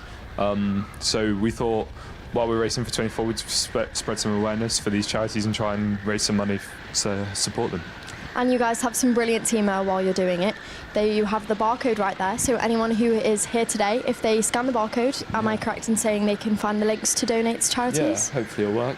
Yeah, hopefully it'll work through your screen, but if not, I'm sure on your social medias they will be able to find it. If you can give them your social media handles? Just at Phoenix Racing on Instagram, and there should be links there. And if you want, you can donate to the Just Giving page, and then that'll go straight to the charities. And your race as a team hasn't gone too brilliant so far. Of course, you're racing for a brilliant cause after it went really well at Buckmore for you in the Buckmore 24-hour. You were battling for the lead. Has it been frustrating this time? Well, everyone's been enjoying it. Everyone's having fun. I think that was the main thing for today. And as long as everyone's having fun, enjoying the karts, getting used to the new track. I mean, first Silverstone 24-hour, everyone kind of just wants to go and enjoy it and kind of say they've done it. So as long as everyone come off with a smile, I think that's the win today. And then if we can get some money raised as well, then I'm pretty sure everyone will be happy. Yes, absolutely. Make sure to head over to Phoenix for Charity Racing if you weren't able to catch the barcode, but hopefully they have been able to. Tell us, have you had any sleep yet? I don't know. I tried. You don't remember? And then, I slept for it. So I tried. The 24-hour cars were quite loud, so I think I got a bit. I'm still quite tired, but I think I got a bit. Have you got any stints left for today? Yeah, I've got the last stint today. Oh, you've got the last stint. Yeah, chaos stint. Well, that'll be a great one. Good luck, and thank you for racing for such a brilliant cause. Cheers.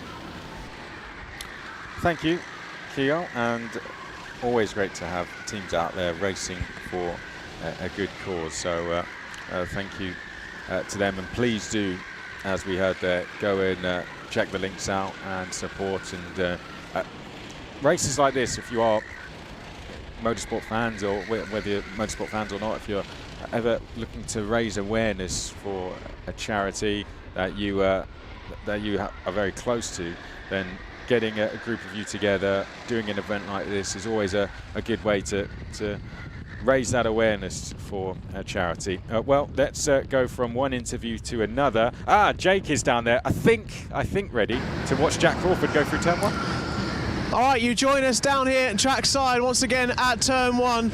We've had many drivers going through here. The gap to the leaders, I can't remember the gaps on the timings at the moment, but very close on track. Lots of traffic in between first, second and third. The KBR team are obviously trying to catch up right now as well, with Jack Crawford out there at the moment. Future F1 driver was supposed to be testing with the Aston Martin team, and our drivers coming through here now into turn 1. 1, further back in the pack. But we're going to try and pick up the leaders of number 3 and 35, who are not in that group there. But this is a 39, 23, the 36, the 16.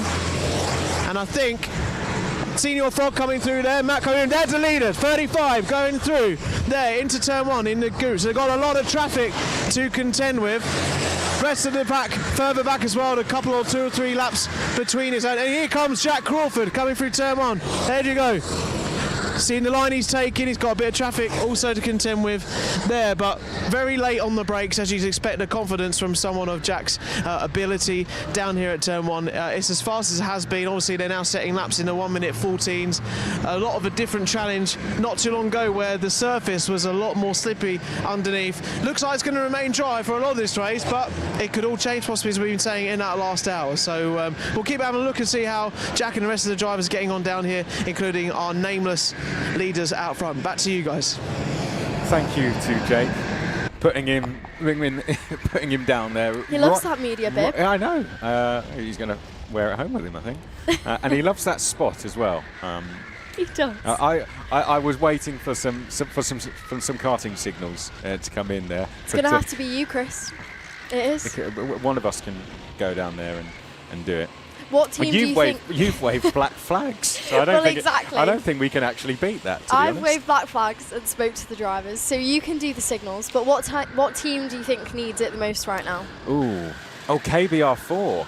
Yeah, surely. I mean, the reason I say that is because they're 17 seconds off top 4, which could then become a podium place. Maple Falcon are about to make a place as well, so that would also be another one. I'd be telling them, get the move done. Let's go.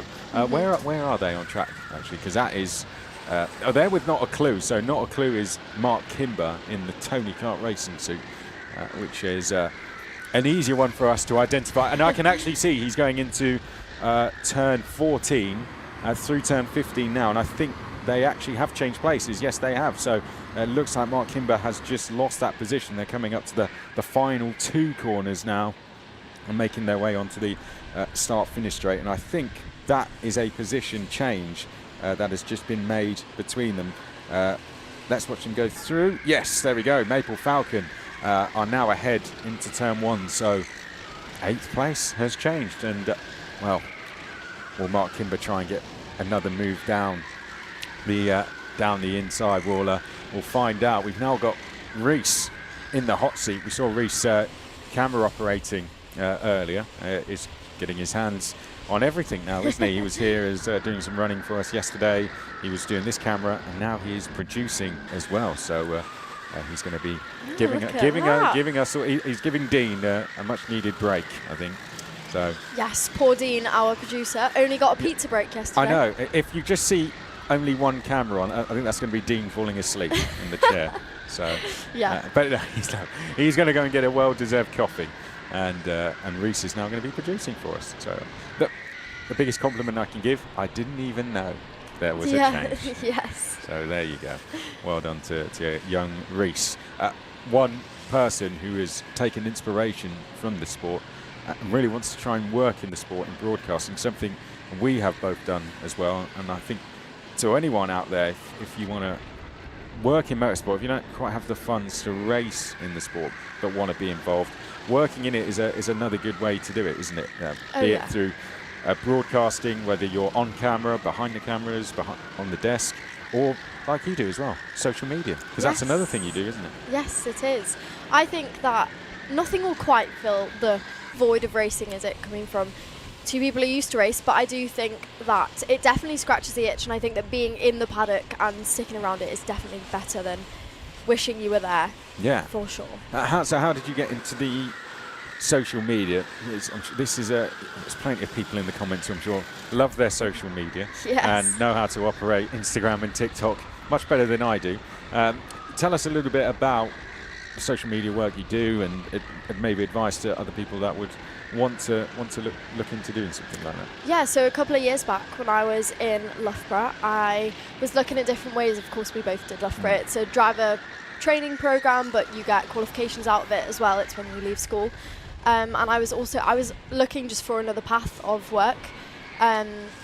and I started the social media, which I was really fond of anyway. That was something I was confident in, and I started managing teams and drivers, and then I did it a lot. I started in the car paddock because that was kind of who I knew more, and then I moved into the karting paddock, fell in love with it, and now years later I'm all on the screens. So Yeah.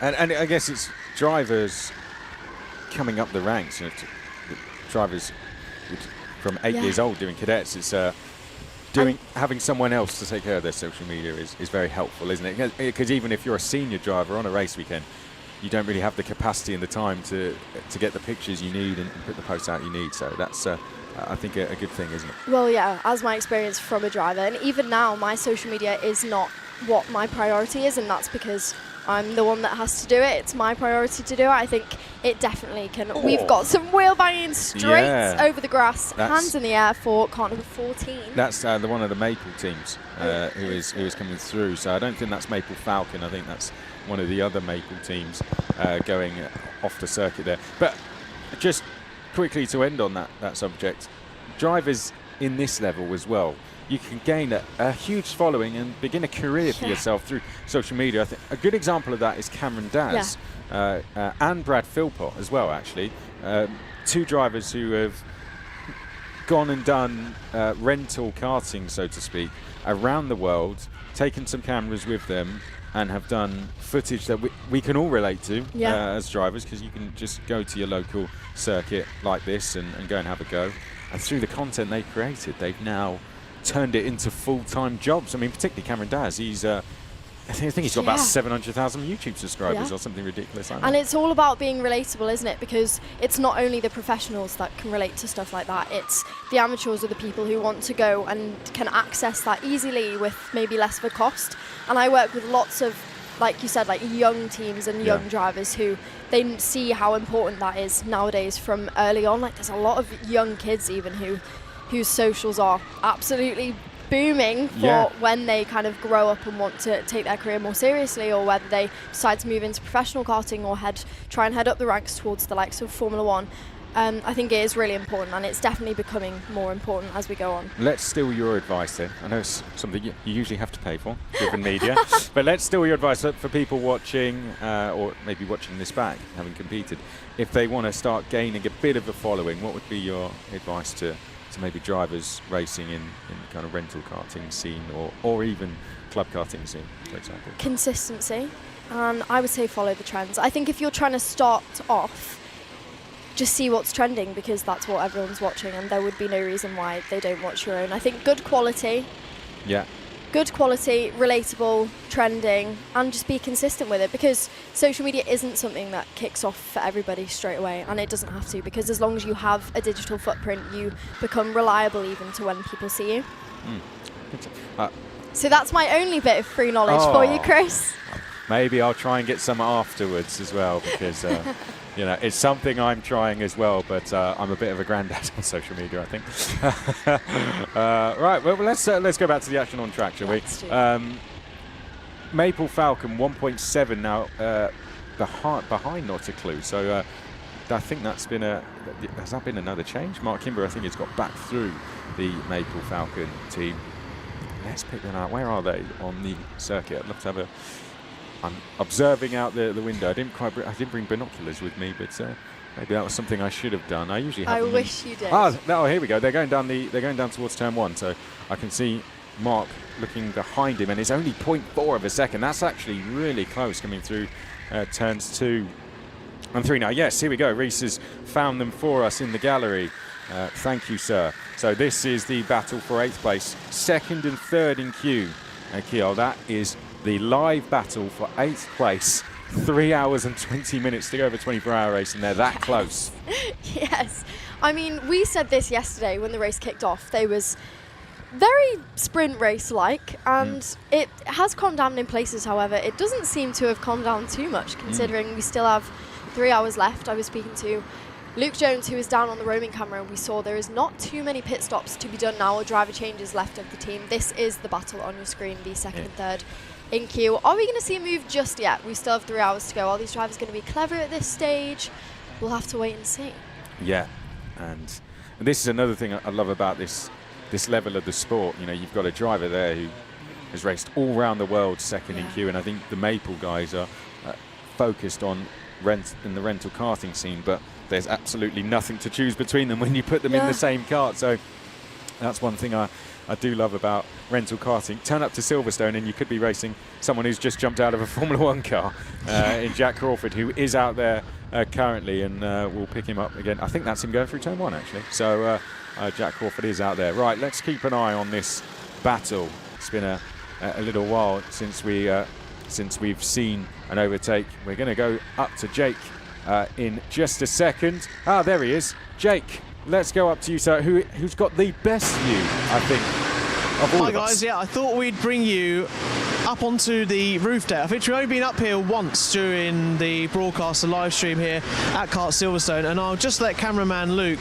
just give you the view of what you're seeing up here with all of our spectators and all the drivers going around. You can obviously catch the 24-hour race that's going on the main circuit at the moment through Luffield, and then if you pan around this way you can see Village behind you. Through the glass you can see them coming down onto the Wellington Straight as well. It's a fantastic view up here. Like if you come for a day of karting at a weekend particularly and you've got all of that, it's a great vantage point for everyone up here, including some of our teams. I'm going to see if I can possibly try and grab someone over here and try and get them away from the action. See if I can have a chat. Teddy, can we have a chat? You're racing out here, yeah? I'm all done for the day. All done? Done my 2 stints. One was extremely wet when it was pouring down with rain, and one was just as the dry line was starting to appear. So that was quite fun, enjoyable, not difficult at all.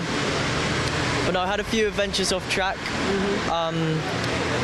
But no, I kept it moving when I did go off, and I think I gained about 30 places in my first stint. Wow. So yeah, that was quite fun, because it was straight after our maintenance. No, that's a lie. My second stint was straight after the maintenance stop. It all blurs into one. Yeah, exactly. It's been a long time. It's been a long night. Tell us a little bit about TRX Motorsport, and then what your goals were for this race, and how close they've got to that. Well, our goal is simple, just obviously have fun, but also be competitive, and I think we've done that quite well. We've been up there in the top 10 the entire race, other than pit stops or maintenance. But it's been really good. Just a few small incidents where it's sort of cost us. But you know, it's still 3 hours left, so anything could happen. Yeah, just had to double check. But no, it's been a really good day as well. Last 21 hours. So, quick maths. Yes, especially with about 3 hours of sleep. So that was fun. Well, you're looking fresh. You're looking good. Oh, thank you so much. Finally, you know, lots of people might be watching you on Alpha Live. You know what motorsport teams might be watching, or whoever's watching on the stream. Tell us a bit about yourself. How long you've been racing? For TRX, about 1.5 years, 2 years. So it's been a good 2 years though. Really enjoyable. Everyone in TRX is great. But outside of that, I haven't really done much. So yeah, I've really been racing for 2 years competitively. I know it obviously sounds like early days, but like, is there any series you have your eye on that you're a big fan of, that you're always watching, that you'd fancy in the future? No, not really. No. I'm putting you on the spot, I appreciate it. Yeah, no, I was quite shocked to hear my name being called, but no, it's been a good day, so that's all I can really say and think right now. Teddy, have a good one, and great work out there. Good luck to TRX. Thank you very much. Enjoy the rest of your day. And back to you guys in the comments box. I wonder where TRX are sitting at the moment. Thank you to Jake. That was a lovely interview, I have to say, with the TRX team there. One observation we did have, though, was just at the start of that interview, we loved the double thumbs up over the balcony. I wonder how that's going to be seen, because that's really high up. So a driver looking right up in the sky. Yeah, I did like that. Yeah, I think there'd be a neck cramp or maybe a steer the wrong way if that was to actually... or drive off Yeah. into the miss the braking zone completely. Love that. But great to hear from the TRX guys. They had a great setup earlier as well, so it's clearly a team that if you're looking to get into this... Is that where you got the chocolate from? It was, yeah, it was. The Jaffa cakes. So on your next break, Just go and swing by TRX. I am. Well, they had a cake in a celebrations box, which Oh, I know. yeah. I remember the popcorn. Oh, Ah. I did Oh. fancy some of that. Oh, speaking of, I actually fancied. Speaking of, Luke, our producer Luke Austin is having very good fun at the moment with this picture of me. Look, there you go. Can we show the? Can Yeah, we go show? on, you can show. Come on, let's show them. There you go. There you go. We've actually had plenty of you go. versions of this picture being shown. There you go. So who are we? Chris McCarthy here, Keogh Lynch, Jake Peach is upstairs, and someone asked what was Jake's time. Now, let's go back to this. So Jake Peach did some flying laps around the track yesterday, Yes. and then we were having you in the chat guess what the lap was. We had quite a lot of guesses. Some were a bit more harsh than others. The quickest time was a 1:21.467 for obvious reasons for Beckett's. No pun intended or Beckett's, anything. which is 6.7. Oh wait, we'll come back to this because I think is this going to be a change of position? It's TRX there. No, it's not a clue. Still 1.2 back. But the slowest time came from James Fitchew, our producer, who did a 1:29.12. His time was a 1:26.6. So that was his lap time overall. For those of you who may have been wondering, he was very disappointed with that because that was 10 seconds slower than what was the fastest lap. And speaking of, in fact, it might have even been 11 because Senior Frogs have just done a personal best lap. This deep into the race, that's hugely impressive. They've just done a personal best at 1:15, so going along really well as Plum. But why are we focusing on this group of karts? Well, because this is your battle for 8th place live in the Tony Kart Racing suit. Mark Kimber there and Maple Falcon team in the white suit there. I think that is just behind, trying to close in. They've swapped places a couple of times. So you've got 22, not a clue, and then here the number 17, nicely picked up. That is Maple Falcon trying to close them down. There's been a bit of a battle within the pack in terms of getting through traffic, but so far Mark Kimber is just having a bit of a gap, and someone who's used to doing the sprint racing just looking over his shoulder there just to assess the situation, and I think he'll want to get by TRX. They are technically behind TRX, but by some 9 laps behind, so they're going to have to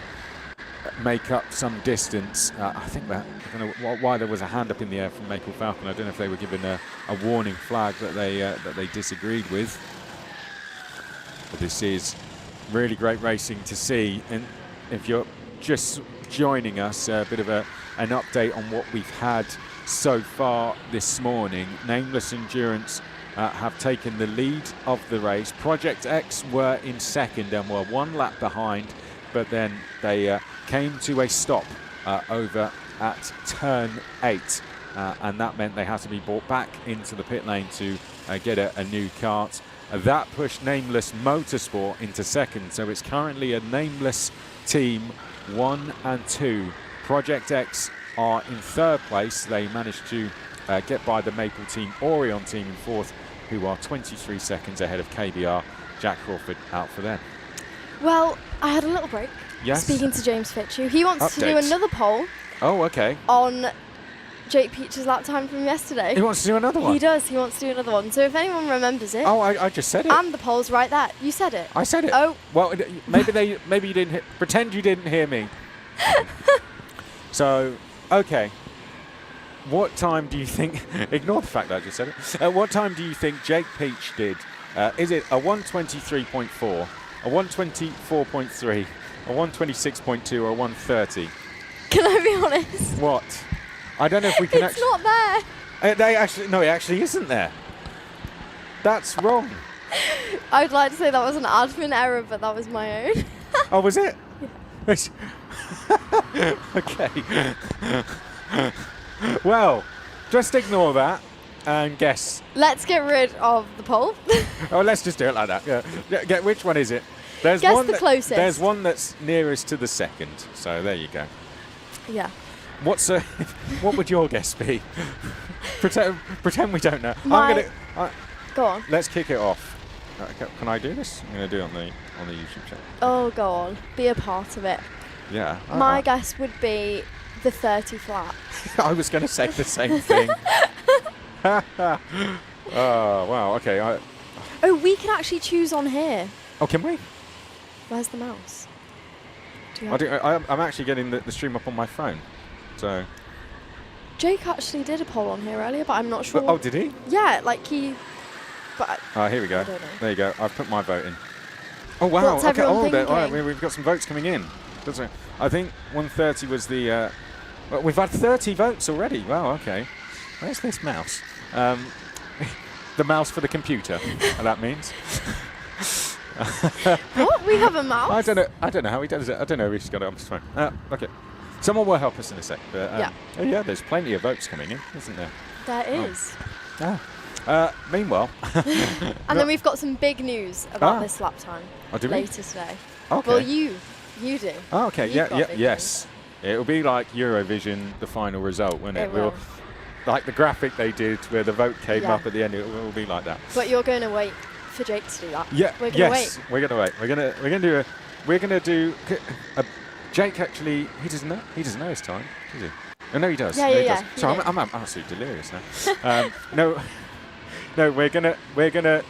we'll reveal the poll to him later. Yeah. Let's go with that. Yes, we will. That's what I was thinking. Oh, and look, the weather conditions, rain, none. Thank you for the confirmation. See, I'm happy about this because I made a bet this morning saying that the rest of it was going to be dry. Yeah. But that was when we had blue skies, and now we have some pretty cloudy skies overhead. Well, Jake, BBC Radio Essex's Jake Peach, said there's a 60% chance of rain in the final hour. Then he told us some news and stopped speaking. But no, he says there's 60% chance of rain at the end of the race. So I might need those Crocs again. Oh, yes. If anybody missed those Crocs. Well, if you don't know, get to know. Yeah, Chris's exactly. bright blue Crocs. Not here right now, but they were. Just watch the walk around because it weren't Crocs I just wore, was it? I found the nicest pair of Jesus sandals for €6. Yes. Which have gone whitewater rafting and have still survived. Oh, here we Look go. at this. This is a close battle going on. Is this the Maple Falcon team versus Not a Clue? I think it is. I think Maple Falcon are just ahead. Let's keep an eye fully on this battle then. Oh, defending. You can see, look, Mark Kimber jumping in the car, trying to get through, and he's going to go down the inside. Here is he, a little bit of movement in the braking there. Maple Falcon in 8th. This is your live battle for 8th. They've swapped places once again. Maple Falcon now in 8th, and Mark Kimber's being held up here. He's got the 40 kart going past him, and this is allowing Maple Falcon just to escape a little bit up the road. So Mark Kimber's going to have to try and go for the move. A look over the shoulder, sends it down the inside. Big send from Mark Kimber. What a move that was. That is why he is a winner at all levels of this sport. And now he is going to go after the Maple Falcon team once again. Cue the Jaws music as Mark Kimber tries to close them down. KBR 23 seconds back from Maple Team Orion. What is our lap times, Keon, coming in? What was the last laps from Let's 4th and 5th? have a look. From, is it Maple Team?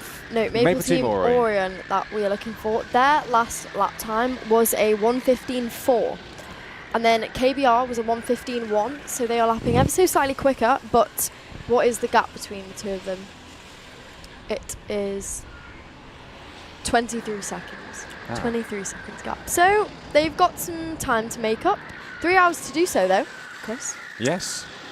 They are lapping faster, so they're on the right road. Project Exco, in the meantime, when I must have been down in the paddock in the pit lane, set the new fastest lap of the race, which was a 1:14.2. They've had the fastest lap of the race the entirety of yesterday, all through the night, and they lost it for a brief second to TRX, I think, but have claimed it back. This is over a second and a half faster than they were yesterday. The track is drying out. These are the favourable conditions for all drivers out there. Yep, it is.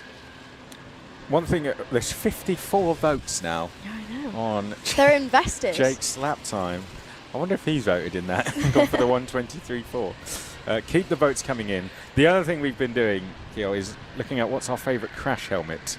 And please let us know in the chat which has been yours so far. We've had the Daft Punk one. We've had that one. That was good.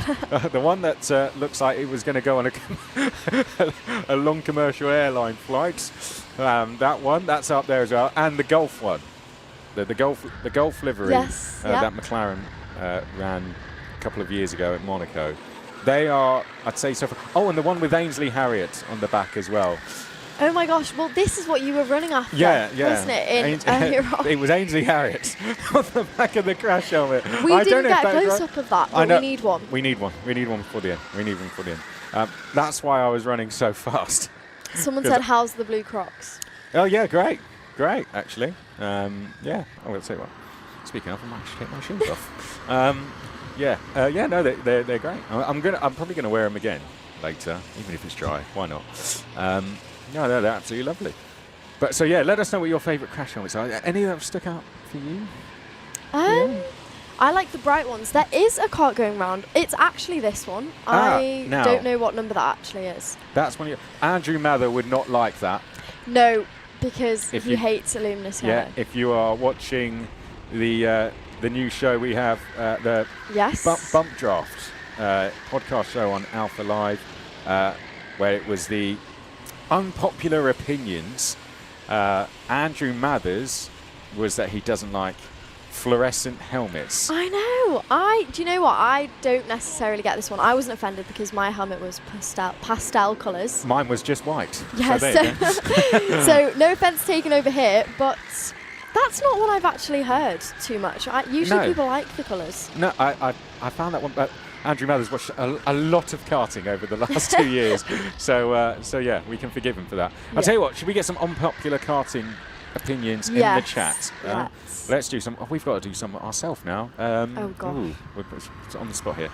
Unpopular karting opinions. So some of the ones we've had, I liked Anthony Jordan, DJ. He said that the World Championship should be 4 rounds, which I thought was quite okay. I thought that was quite a good one. Piers said about the earbuds. Yeah, that's a good point. You should wear earbuds. I Yeah, actually think that was a good point. Henry's was that you should have to race in senior category for 6 rounds at least before moving into car racing, which was, I thought that was quite a cool one.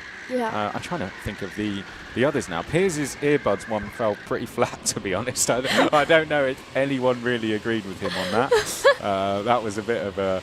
Yeah, but he does wear those earbuds a lot. Yeah, he does, even when he's working, doesn't he? Yeah, and he wears... Well, he's going to be the one laughing in years to come when we're all deaf as bats. And he wears leather gloves, don't he? And he wore this long black coat that looked like he was a gangster from the 50s. And Andrew Mather had the cap. What was it? The yes. The farmer's cap. And do you know what? I actually loved that for him. I don't think he was allowed to wear it. No, it was actually banned after that round. After re-looking through the footage, it was actually banned. Like that was the notes. It was the hat's got to go. I actually loved that for him though, and I thought it was sentimental to him. I actually liked it. I think he probably wore it everywhere after that. But the long jacket from Piers was bizarre, to be honest. I thought I was back in the 50s. All right, unpopular karting opinions in the chat. If they're good, they might even get read out in the next Bump Draft podcast. Yes. And there's been 3 episodes, I believe, of this now. So after you've done watching this, go and check them out. They're really good fun. They're about an hour and a half long each. And the last one was filmed here, actually. And we get special guests on to give an unpopular karting opinion. Right. What's ours? I actually don't know what mine would be. We'll have a little think. Let's get some people in the chat now wearing a Hans device at a rental track. I think the earbuds are a good idea, says Harry Power, especially at a 24-hour, and definitely, especially when there's 2 24 hours going on. Okay, fair play. Not that the C1s are that loud. No, however, I do get you. Their tyres are louder than their engines. You have to see one of them. Basically. A kart skin's banned. I don't really know what that is, but there you go. As in, like, the base layers? No idea. Keep them coming in. We want unpopular karting opinions. Okay, what's... Karting is so inaccessible. Ah. I'm sure you can find a local track. Well, that's unfortunate, but they are scattered. That's not a bad one, actually. That's not a bad unpopular opinion. We'll all give ours. I'm trying to think. When I watched the bump draft episode, I had so many of these in my head. I was like, oh, so many I wanted to say. And now you're put on the spot. And now I'm put on the spot. I'm not so sure, actually. But I don't know if that relates to rental karting. I could have a couple, but I don't know how relatable that would be to the rental karting scene. Go on. But do it anyway. More something on. I don't think it would ever work, but like a controlled testing for things like British Championships and what, control European. the amount of testing? Yeah. So, okay. I don't think that would ever work though. But yeah, something like that would be good, or a series where you will. Yeah, there's strict guidelines. Yeah, on like the there's an testing. entry budget for the season, I guess, and then you will go for the same season, and that's why these kind of championships are more fun to do sometimes because everyone's on the same equipment. So yeah, you're right. It does even it out more. Yeah, we'll come up with one. But let's get some in the chat. We're missing half of our chat due to this poll that we can't get rid of. That's true. 84 votes in 12 minutes. That's insane. Okay. We're going to have to tell Jake. Okay, kart skins are basically cycling suits for karters. Okay. I've not seen that. Okay, that's quite a good one. That's quite a good one. Especially when worn indoors.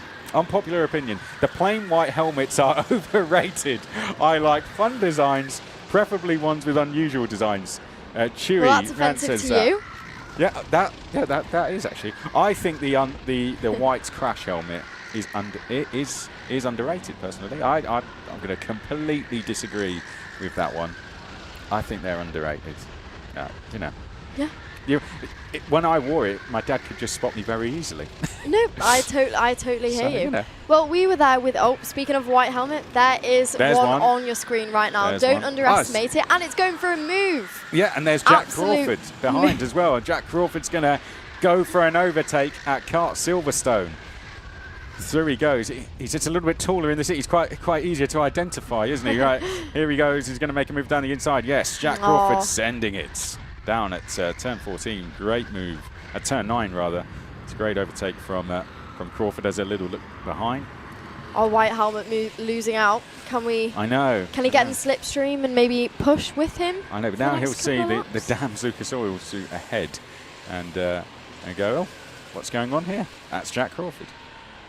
Keep the votes coming in. The votes, by the way, is to guess what Jake Peach's lap time was when he did this circuit yesterday. And also we want to know your unpopular karting opinions. Yes. One thing to note about Jake's lap was that he said he had not even 3 laps, apparently, out on circuit, and he said it takes him a sec. So it would only mean, what's the best lap time on the poll? A 1:23.4. That would only be about 10 seconds off. Okay. 10? Yeah, only 10 seconds. Yeah, only 10 seconds. Only 10 but or he could be literally 15 seconds with a 1:30. So, yeah. Okay, I've got my unpopular opinion. Okay, go on. I've got it. I remember it now. So when I raced club level racing, which a lot of drivers in this will do, we had an event once a year called the Ace and King of Clubs at Wilton Mill, which was all the drivers in club racing. The leading club drivers from around all the circuits in the UK came and raced on one weekend to fight it out to essentially be the club driver of the year. And I think that should come back. I think there should be somewhere like here at Silverstone, which doesn't currently have club racing. At the end of the year, the top club level drivers from Warden Law, Wilton Mill, Kimbolton, Shennington, all the champions come together in each category to fight it out to be the ultimate club racer. I actually think that would be good. And to do it at a circuit like this, where there isn't yet a club championship. Exactly. So no one's got, I suppose, that much of an advantage. I guess you can come and do your own testing, but that would be cool. Yeah, could we do the same in rental karting as well? Could we get the champions from things like NKL, Club 73, Club 100, Daytona? all of the rental karting champions from across the country qualify and get into a one-off event. So it's not an international event, it's a British event only. The top British rental karting champions come together for a one-off race, winner takes all, and a prize for it as well. I think a good prize would be to get to test in a KZ, or test in a car, test in like a Mazda, an X5 or a Clio. I think that would be good. So there you go. So good. Bump Draft podcast. I actually dropped a pen there like a mic drop. That is my unpopular karting opinion. No pressure, but you have to give yours now. Oh my gosh, I don't have one yet. You need to. Okay, we'll come back to you. Yeah. And Yes, Jake will get his as well. I'm trying to still see more in the unpopular opinion biz cards that are there. So okay, that's quite a cool one. Sodies are better in the wet than dry. Ooh. I like that one from Riley. Yeah. From what I see from his Insta. And we're over 100 votes now. In 17 minutes. I don't actually know who's winning, though. We'll have to get the gallery to tell us that. Get Reese or Dean to tell us what's going on. So we're into the final 3 hours now. I think it's time we did a full run-through of the order. Come on. Do you want to do it? Do you want me to do it? We're going to do rock, paper, scissors again. Okay. All right. I thought you were giving me a fist bump. People can watch this live if we'll get the camera on, and people can watch us do this live. Oh, what was that hand signal? I don't know if that was like the arm is starting to get a bit sore and it was just stretching an arm, because I don't think that was actually a signal. Right, are we ready? Shall we do it? Are we ready? Right, shall we do it? We're going to do rock, paper, scissors to see who has to read out all 45 teams. Yeah. I won yesterday. Okay. You lost out. Right, ready? Rock, paper, scissors, shoot. split. All. Rock, paper, scissors, shoot. Yes! No! I win. We actually drew Paper the over first rock. time. It was both scissors the first time. Okay, Keel Lynch, take a deep breath. Nightmare. All 45 teams with now 3 hours to go. Over to you. Thank you very much. In first place right now is Nameless Endurance after their comeback in the night, followed by their twin team, Nameless Motorsport, in second. 4 laps behind, so there is quite the gap. Nameless Endurance is running off with it so far. Project X, after leading so much of the race. Wait a sec, I forgot. We're going to time you this time. Sorry, I'm going to stop. Brilliant. We'll get the camera back on you. You had a little bit of a... Right, I'm going to get the stopwatch ready. So do I have to start again? Yeah, you do. Sorry. Brilliant. Sorry, yeah. I fully took control of the broadcast there. Guys, sorry, we're ready now. We're ready, okay? Okay. The stopwatch is at the ready. You've got a bit of time here. We're just having some... Technical we're having changes some before we do this. technical changes. Whilst we're having that 113 votes. Now, it's a good job we did stop. There you go. It is. Yeah, we're having 113 votes for Jake. Wow. And unpopular karting opinions is what we're looking for as well. This inspired by the Bump Draft Karting podcast, which is now out on Alpha Live, which you can go and have a listen to. There's already been 3 episodes. The last was recorded here. Are we ready, guys? I think so. I think is Dean. Yep, thumbs up from Dean. Ready? Right. 3, 2, 1. Names Endurance, names Split. No, I'm joking. Start again. Okay. Right, ready? Yeah. 3, 2, 1. Right, your leading team is Nameless Endurance, followed by the twin team, Nameless Motorsport. Project X, who did lead but lost out due to a chain snapping not too long ago, runs in third, 5 laps behind. Maple Team Orion then in fourth, and rounding out the top 5 is KBR 4, with plenty of drivers who we have seen so far, Brad Philpott and Cameron Daz. Core Blimey Racing Team 113 are in 6th, and rounding out your top 10 then is Yorgos's Angels, TRX Motorsport, Not Clue Racing, who do have a clue. They are some very familiar drivers, and Maple Team Falcon. Just outside the top 10, DNH Miles Shelby Squad, Maple Team Eagle, DNH Senders Squadron, who are in the pits right now, doing maybe one of their final driver changes. Fox Motorsport and TRX Academy's second team round out the top 15. Gonna take a breath.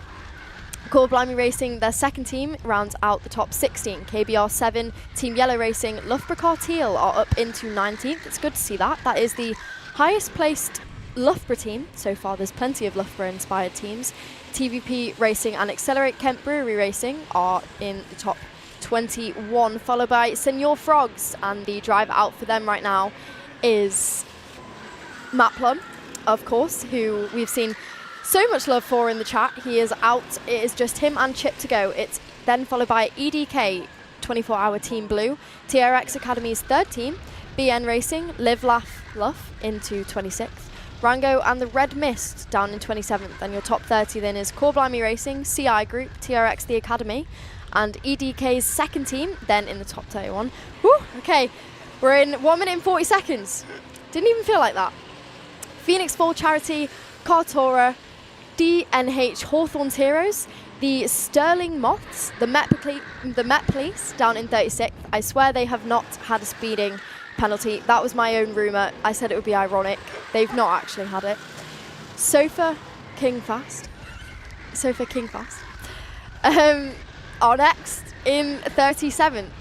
Sofa King slow, but they said so. Sofa King having fun instead, so they want everyone to know that they're not too bothered about that. They're having fun. AFR then are 38th. This is not what it's. We're not able to scroll down, so I'm being technically right. I've been sabotaged. Oh, try Jake's. Hold on.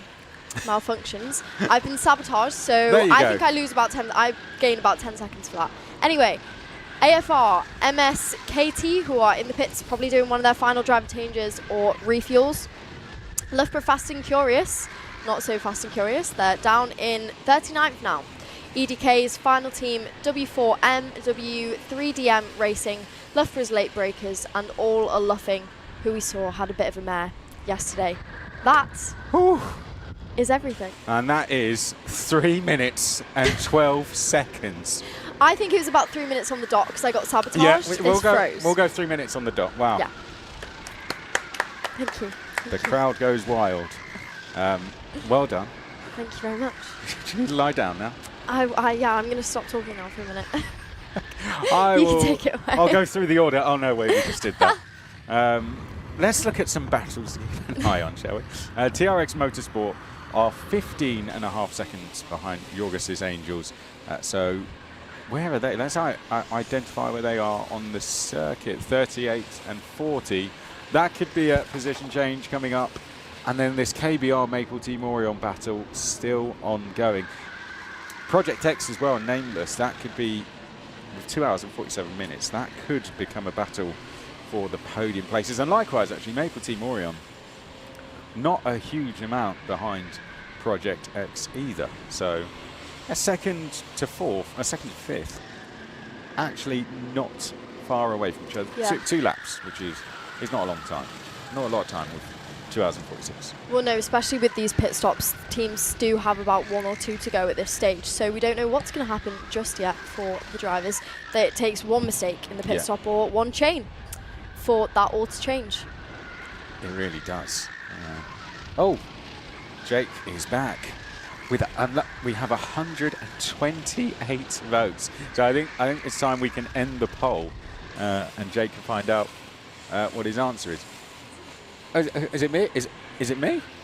Oh, it's me. Oh, is it me or is it you? I've been down there recently, more recently than you have. Oh, you have? Oh, sorry. Chris is enjoying the live chat too much. I was enjoying it so much. I'll put my shoes on and go. Bye, everyone. I'll see you soon. Chris is going to go down to the paddock and the pits again and show us some more behind-the-scenes action. And Jake Peach is going to join me again. We can talk to him about his travels down with that media bib. Once again, he loves that media bib being right on the circuit. And Chris McCarthy, if you can still hear me, your mission is to give us some signals. We want to see you down there giving us some signals. He said that the team that he wants to give signals is KBR4 running in 5th, He wants to give them the keep pushing signal because they are 26 seconds behind. However, the teams above that are all a lap apart.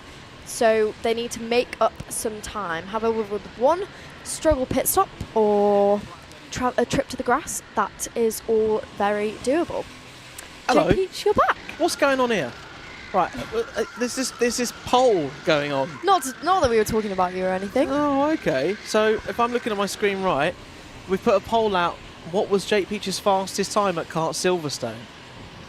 Wow. And people actually got it wrong, didn't they? So, well, there was a malfunction with this poll because, well, the chat didn't remember from yesterday for starters. Then there was a bit of a malfunction because we didn't have the accurate time in the poll, so it had to be who got closest in the end. Right. And who got closest? 40% of people said a 1:24.3. They don't actually know the results yet. 40% of them were wrong. Yeah, they were. They were giving me They were incorrect. kind Yeah, generosity. they were. So sorry to hear that, but they were wrong. 1 minute and 23.4. 27% of you thought that. They were also wrong. They were. Because I it hate wasn't to break it that to you. fast, unfortunately. 8% really doubted you, Jake. Yeah, 1 and they minute said a 30 but also flat. 1 minute 30 flat. That's a bold prediction. If you're going to go for a flat time, you've got to be really behind that that prediction.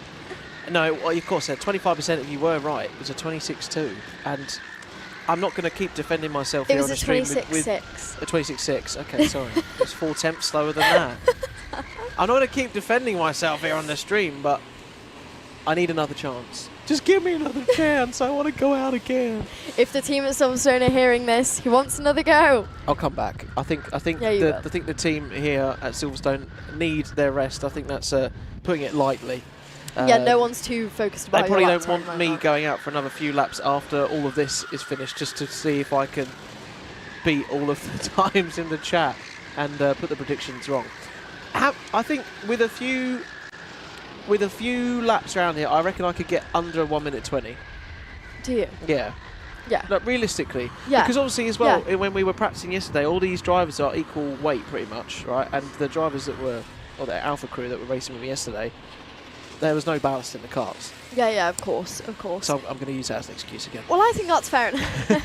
I think that's fair enough because the fastest lap set now by Project X, who are trying to regain, they were a lap behind second place, unfortunately, after losing the lead due to this chain snap. They did a 1 minute 14.2. Well, there you go. So you're saying that you'd be about, with no like improvements to the car, just how you drove it. Yeah, you're no. saying you would have been about 1:19. I'd say 1:19. Yeah, so like Yeah.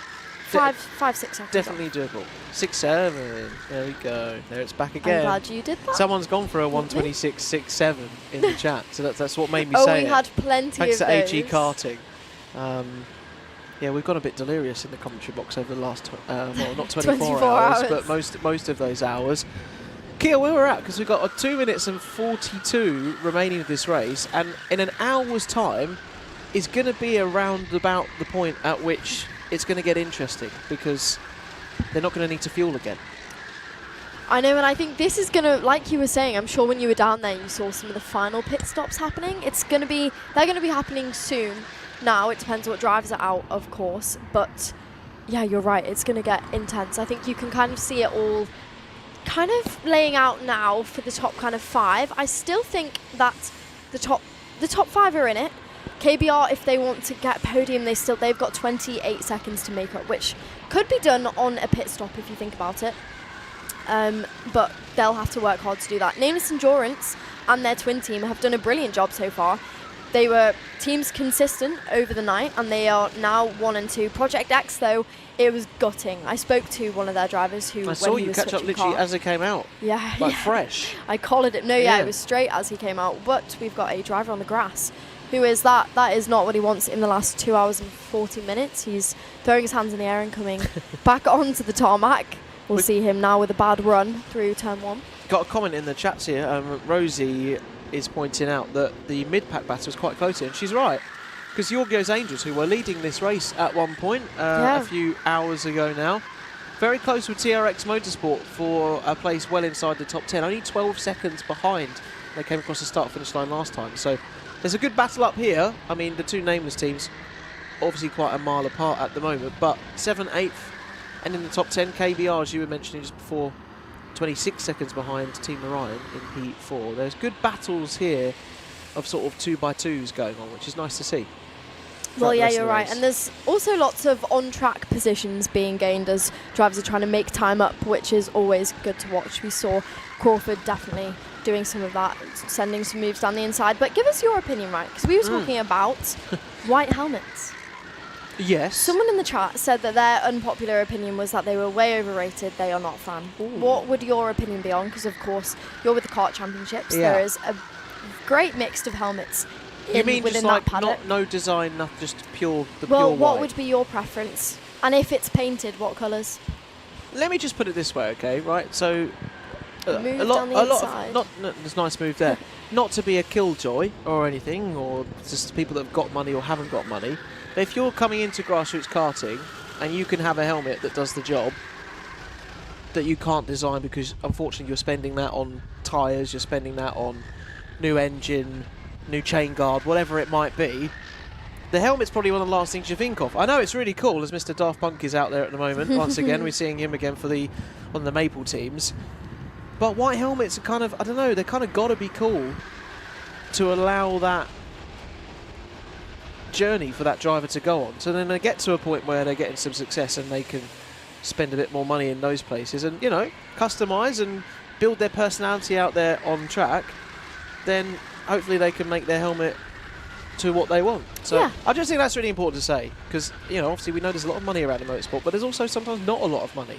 They're doing their best to compete, maybe in owner-driver, as we've been covering throughout 2026 Kill, in the British, maybe in the Kart Championship, maybe in the Ultimate Kart Championship with the route to the Rotax Grand Finals. Sometimes the money's got to go towards that first. And specifically, if you're a privateer and you're not racing for some of maybe the factory teams like Dan Holland or Apollo or you know, Jack Dex or one of those kind of big factory teams. However, coming to the fun point of your question, I just think it's important to take that. I would have complete peach emojis all over my helmet. Just the whole thing, because then everyone. I think that's brilliant. Everyone will know it's really cool. I've got I know how it looks in my head, but I'm not quite sure how it materialises. But first, I need to buy an RI helmet. Someone needs to AI this Someone needs for to you AI it and design it. Oh, that's a great shout. Please, can someone in the chat AI it and DM it to someone of this helmet for Jake Design Peach me a helmet. Yeah. with Peach, but it has to be Peaches involved. Or because- just Peach themed. Yeah. Yeah, Peach themed. There you go. I don't want loads of Princess Peaches from Mario Kart just all over it, okay? Just to make that clear, I want it a bit more classy and a bit more me than that, okay? Okay, that's fair. But also need, you know, I'm in the space to be buying a race suit maybe like in the next 2-3 years. So I've got one like down, and there's great potential here. But going back to your point, I actually totally agree with you on that one. Someone puts a peach in the live chat. I think the white helmet, maybe let's say it symbolises a journey for sure. And you are right, it does the same job. And in races like this, you see some of the top drivers like Formula 2 drivers who have come from Hungary with obviously all their brilliant kit that they may have acquired over the years. And then you see very maybe new talent or people who have done a lot around local or rental circuits, and when it evens out, there's not too much in between them. And sometimes I agree with you. Sometimes you might look the part, but it's the whole phrase, isn't it? All the gear, no idea.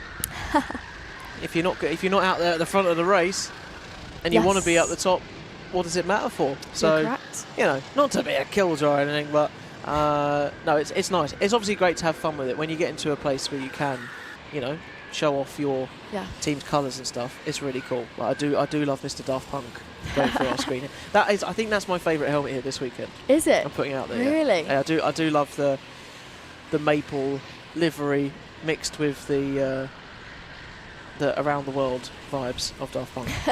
It's very, very nice indeed. I do get that. Someone says, who are the commentators' names? I am Kiel Lynch, joined by Jake Peach in the commentary box right now. Hence why there's a peach in the chat. Yeah, that is, yes, if you're just joining us, that would be why.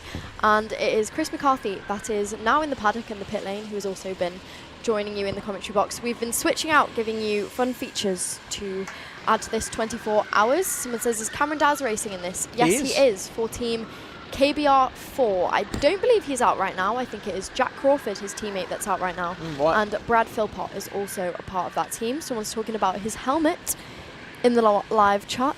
It used to be white, got it custom painted. See, there you go. Even Brad Philpott, who has raced many a time in his career and at many different levels, and obviously all the content he makes on his YouTube channel, still at some point started somewhere. But talking of Chris McCarthy, who was down there in the paddock, he's got some information for us that could be having quite a bit of bearings. Okay, I think you're going to like this one. Okay, go on. Thank you, guys. Yes, down here just outside the main building at Kart Silverstone. Excuse me. One of the main stories of this race, surprisingly, has been what was Jake Peach's lap time when he went out on circuit yesterday. We did a poll of that a little bit earlier. The lap time, myself and Luke found out, was a 1:26.6, which is 10 seconds slower, I believe, than the fastest lap. But Jake, confession to you up there in the commentary box, we actually made that lap time up. me and producer Luke tried to find out the lap time, but they weren't recording your lap. So between us, we just decided, what lap time do we think we would have done? And we came up with a 1:26.6. We were almost going to do 1:26.67, but we thought if we did that, you would know that we were making it up. So sorry, it was made up, but we think you were pretty slow anyway. You know that lift I was going to give Chris home? It's not happening anymore. Okay, just putting that out there. There we go. Thanks, guys. So how slow actually am I, or quick am I? So no one knows, because there wasn't. I was literally saying they weren't recording timing. Well, this is the thing, because I know you came in slightly. You were confused because they told you that. You were flabbergasted, some may say, because there was meant to be no live timing on you. And so when Chris came and gave the lap time, I was rather impressed that he managed to dig your lap time out of absolutely nowhere. But I know, so such apologies to everyone in the chat as well, because it has been one big lie from Chris McCarthy. Thanks. So I actually might have been really quick. I could have already been doing under 1 minute 20s. Someone says, what are the commentators' Instagrams? I have a helmet for Chris. Oh, a helmet for Chris. Okay. Has someone been AIing a helmet for Chris? Well, at Chris McCarthy is Instagram for Chris. What about if our team at Alpha Live put the handles in the chat so we can see these helmets? You can see. So you can follow us along with us. You can obviously follow the Alpha Live Productions on the Instagram page, and obviously KL Lynch next to me here. You can obviously follow us at any time. Obviously, you're involved with the British. I'm in the Kart Championship. Chris McCarthy's obviously commentating Formula 2, Formula 3, FIA, Formula 2, Formula 3. So we try and keep across some motorsport action that you might enjoy throughout the rest of 2026, including Kart Silverstone 24 here. You know, I said I didn't want to go out after this race and try, because obviously the Kart Silverstone team need to go home. I might be feeling a little bit different about that now, but I might have to come back next week at some point and put this right. Well, there is Chris McCarthy's handle, and we can see these helmets. Chris McCarthy's DMs and mine, and send us these helmets, because I'm so intrigued what to see someone was able to do with this peach. If they were, I am really. It's probably been really quick if they've managed to do it like that. But I'm very happy to work with someone on making the helmet become a reality. And likewise, what would yours be actually? Yours would probably be really cool. I can imagine yours being really cool. So, fun fact, my name means music in Irish. So it would probably, I don't know, I feel like it would have to resemble something like that, but I wouldn't want like a load of music notes all over my helmet, because I would cry. That would be weird. Like, that's not racy at all, really, is it? No. My last helmet didn't resonate anything with that, but I did have a clover on it, because lucky, obviously, an Irish clove, to symbolise Irish. But that was the only Irish thing I had on it. I had a sparkly green clover at the back of it. Did it bring you good luck when you were racing at that time? Me and that helmet went through a lot, good and bad, of course. But I feel like you can't. I don't think you can do a whole superstition thing with the helmet. That would be an expensive job. That would be a really expensive job. And I had brilliant paintwork done on it. It was pastels as well, so good old Andrew Mather wouldn't be angry, because he hates the luminous yellow. Yeah, he doesn't like those, does he? But it was not that. It was, Well, we have our Bump Draft podcast, which is new to Alpha Live. this year with Piers Pryor, Henry Bodette and Andrew Madder. They sort of, well, they talk about all things karting and as you can imagine in motorsport, but they also do some unpopular opinions, and their unpopular opinions are always very interesting, including one about the luminous helmets there. Who's off to the side here? I'm pretty sure. Did I catch that was a 46? Because if that is a 46, no, is it a 34? Okay, I'm seeing things. I'm trying to make out the number. I'm pretty sure that is 38. Is it? Just trying to make that through the oh, it is 36. It is 36, not 46. And our 36 runners looking down the order. Is that going to affect their race too much at the moment? Your 36 runners is Fox Motorsport. Okay, so Fox Motorsport in the middle of the pack. They were looking pretty good for 13th then, but they've had an issue with their kart. Maybe the chain guard, maybe the engine. These karts have gone through a hefty amount of time, and look, arriving on the scene in no time at all is the dual-seater kart. I kind of just want to drive around one of these on my own like he is now, just to see how different the balance feels. Really? Of like having a bigger car, or you know, obviously it's a bigger engine to take on 2 people. Well, it would be. I think your lap time then, Jake, would be a 30 atrocious. flat. Yeah, it would be a lot slower. There's obviously a lot more weight and unbalancing going on there, especially if you're in it by yourself. People are back putting frogs in the chat. The senior frogs have Matt Plum out right now, and they are running in 22nd. Matt Plum yesterday, if you didn't join us for the start of Kart Silverstone's first ever 24-hour race, they qualified 34th. Didn't make it out of the first qualifying session. However, they made it up to the race lead, or Matt Plum, shall I say, made it into the race lead by yesterday. And then unfortunately they've had a couple of things happen, a couple of penalties, a couple of different drivers out, and now they are running in 22nd. He was a lap behind the driver in 22nd, and he has made that up, and he is now up in 22nd, another lap behind Accelerate Kent Brewery Racing, who are running in 21st. So what will he be able to do for the remaining 2 hours and 28 seconds? I think we heard Matt Plum is doing 4 sessions. He was asked to do 5, but he capped it at 4 because I think he really was going to be killed off at that stage. Just physical endurance, even at this stage, is pretty crazy. We talked about the AI helmets. Oh my gosh. Here we are. Is it giving? Here we go. Let's see if we can show this is thanks to Chewy B Rants on the live stream. Yeah, you can show them. Take the phone closer. Let's give them a close up. Come on, let's give them a close up. This is one of them. That is very pink. That's cool. Wow, it's detailed. It's very detailed. I like it. I like it. It's good at this drive. I feel I kind of want maybe it to a bit more like you know, you have I'm trying to think, a bit more of a darker peachy colour, like rather than this feels like it could be very you actually. Apart from the fruit side. Apart from the pink. No, I know what you mean. Maybe a bit more of a racy colour for you, I would say. It's a great start. It is a good start. It's and interesting. I would say maybe more cartoon peaches might be more racy rather than a really in-depth like fruit peach. Or you could have the AI helmet. So my profile picture is basically me doing a massive derp face. There, you can see, just with my big nose out. Maybe my whole helmet, the helmet that I wear, could literally just be my big nose. So someone could just make that the whole thing, and then people would probably know where I was. But there we are. So it's food for thought, isn't it? Yeah. Creativity. Oh, another one here. Look, I mean that's okay. Come on, that's not too bad. Oh my gosh! See, I actually think that's more racy. Well. It's a video. It's a video. Is it going to? Oh no! Oh, it's like just a thumbnail. I know. I actually think. Wait, that's quite cool.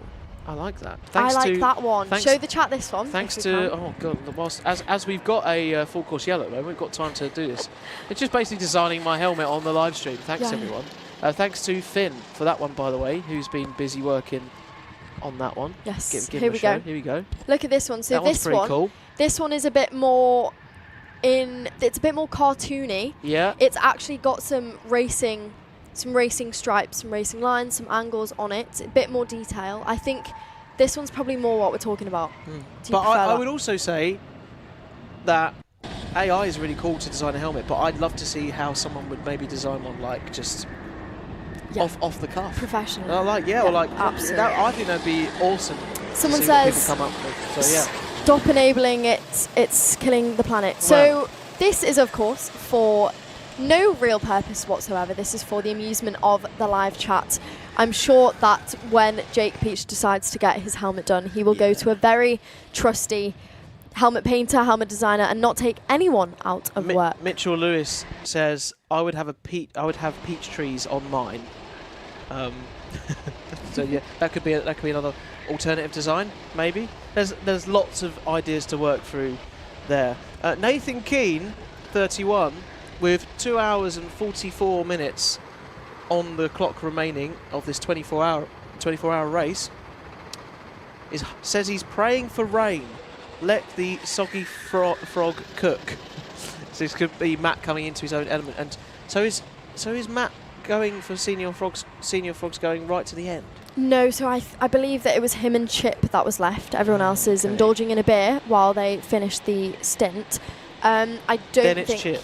No, yeah. well, it's Matt, and then Chip is going to be going next. What happened to Project X again? Well, Project X, they had a kart stop out on track, probably about an hour or 2 hours ago, and they had an issue where they had to swap karts, so it set them back a few laps, unfortunately.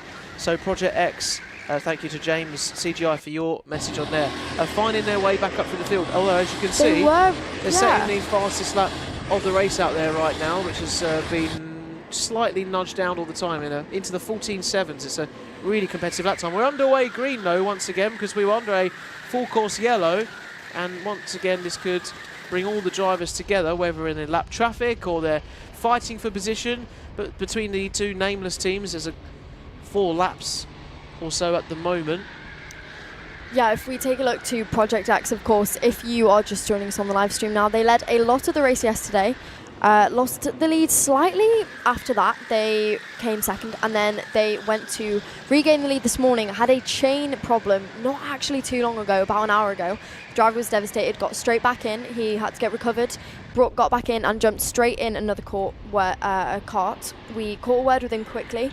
He was okay. They were running down in third. They were a lap behind second place, unfortunately. Now dropped back ever so slightly. I'm just wondering if they've maybe decided to pit again under the slow boards when we had them out. Not too sure, but that has once again bunched everyone up, so making for another good restart. And the other great thing to keep an eye on here is the KBR team. They're only 4 seconds off third place, so they've done a fantastic job to catch up back onto the podium. So it's really on here for the likes of Jack Crawford. It's really on for the likes of Brad Philpott and all the drivers in that team, as well with how they're finding their way through the field. So watch this space, because they've cut a couple of tenths of a second as they've gone across the line this time, and Maple Team Orion have got their work cut out if they want to keep them behind. But of course, yeah, 6 laps, quite a task to get back up into the place they want to be, but it might be doable. You know, you just don't know. We don't know with the rain. I keep checking the forecast.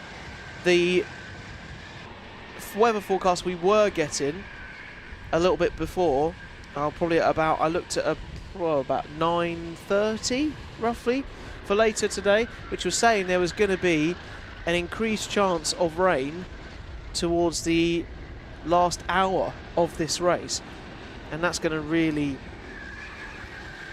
make things interesting. And it has stayed the same, so the likelihood of rain at the moment for the weather I'm looking at, the weather report, it says a 30% chance of rain from 2 o'clock, and then as we go through to 2 o'clock up to 3, 60% chance of rain. So, you know, if we're somewhere in the ballpark between 2 and 3 at 2:30, You might expect a few drops out there, which will make it incredibly interesting. It would. That could drastically change this. We saw yesterday how absolutely unpredictable the rain made this race. Let's have a look at someone put in the live chat, Jack Crawford chasing down P3. Look at this though, because he is 4.1 seconds behind and gaining. That's another, is that 4 or 5 tenths, half a second on that lap just alone? This is coming through. A battle to watch in the next couple of laps. What a brilliant job it's going to be. Obviously, the slow boards help this. This is good. They are going to be on for a proper chance of a podium here. But let's go straight down to Chris, who looks like he is right with the action down in the pit lane. Thank you guys. Yes, welcome. I'm right by the start-finish straight. I think I'm going to do some karting signals. I haven't done these for like 15 years or something ridiculous, but I'm going to go for it. Let's get some signals to the drivers now. Right, ready? Here we go.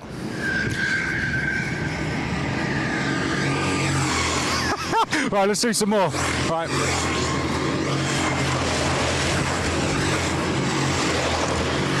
Crawford, got Crawford, nice one. Let's try and get some more. Let's see, we got another driver coming over here. All right, ready?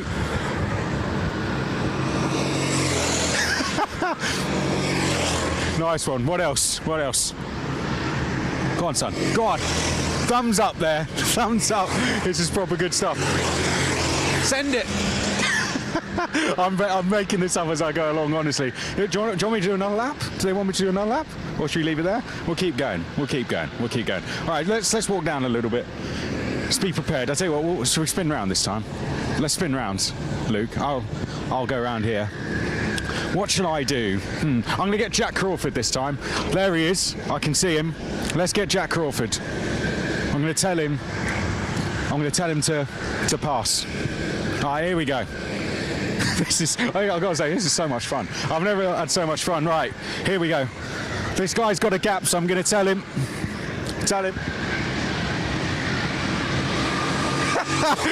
That's brilliant. Crawford incoming. Here we go. Oh, someone's getting a black flag. Go on, Crawford, go. All right, let's do some people towards the back. Send it. Nice one. This is good. All right, let's get these guys. Ready?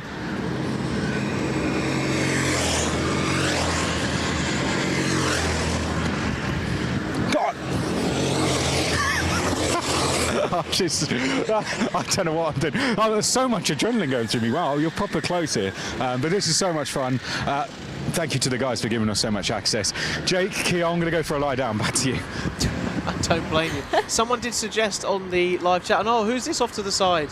So before we catch back up with that, looks like the 16, which is the Met Police Club. Oh no! They've nicked themselves to the side of the road. They've not been pulled over, but they've pulled over, well, on their own. Hopefully we can get them back underway. There is a yellow flag in that section of track. I think it was just as they come onto the start-finish straight out of the bridge corner through turns 17 and 18.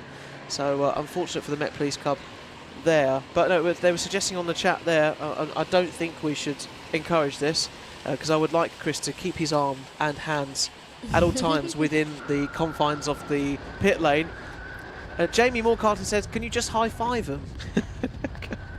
I mean, that would be quite the tall order, but I think the closing speed between Chris and the kart coming through, it's probably a bit too much. But here is Jack Crawford, and it was interesting to pick him up because the gap now between him and also Maple Team and Ryan is 6 seconds.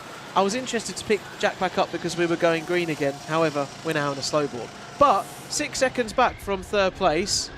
But look at this though. And this is in second. This is Nameless there coming through that we picked up. You are right. Slow boards are out. This is actually going to bring Crawford closer to that kart that he was hunting down. I actually think, well, he'll be happy about this. We know he'll be happy about this. He is no stranger to how this would work. It's like a safety car procedure, for example, that would go on in cars. It does bunch the pack back up as they all have to significantly slow down, and then there will be a rolling restart. I think that this is a prime position for him to be in. But this is intriguing because you've got So you've got the Nameless in P2, but then you've got Jack Crawford with KBR4, but they're a few laps out of sync, but they're like next to each other, so it's going to be interesting to see how this goes. Chris McCarthy is back down there in the pit lane. What's he got now? Thank you, guys. Yes, I'm down in the paddock. I finally stopped. I was shaking towards the end of doing those signals, honestly. Yesterday, one of the first teams we went into was the Nameless team, and they're doing very well at the moment, 1 and 2. So we're going to go and check in with them. One of the drivers in here, Fraser, gave me some Jesus sandals yesterday, and they showed us some beds. So I want to go back in and see how the guys are doing. Here they are. The beds have gone. The beds have gone. Wow. Let's check in. Hello. Hello. We are live. How are we doing, guys? How are we doing? All good? I'm gonna pinch your chair. How's it going? Oh, yes. We've still got them. Socks and Jesus sandals. I mean, the Met Police are going to be after you for that. Wear your blue Crocs. It's dry now. It's dry, but these. Anyone will know the context behind. No. Okay. Yeah, you do know what happened. You do know what happened.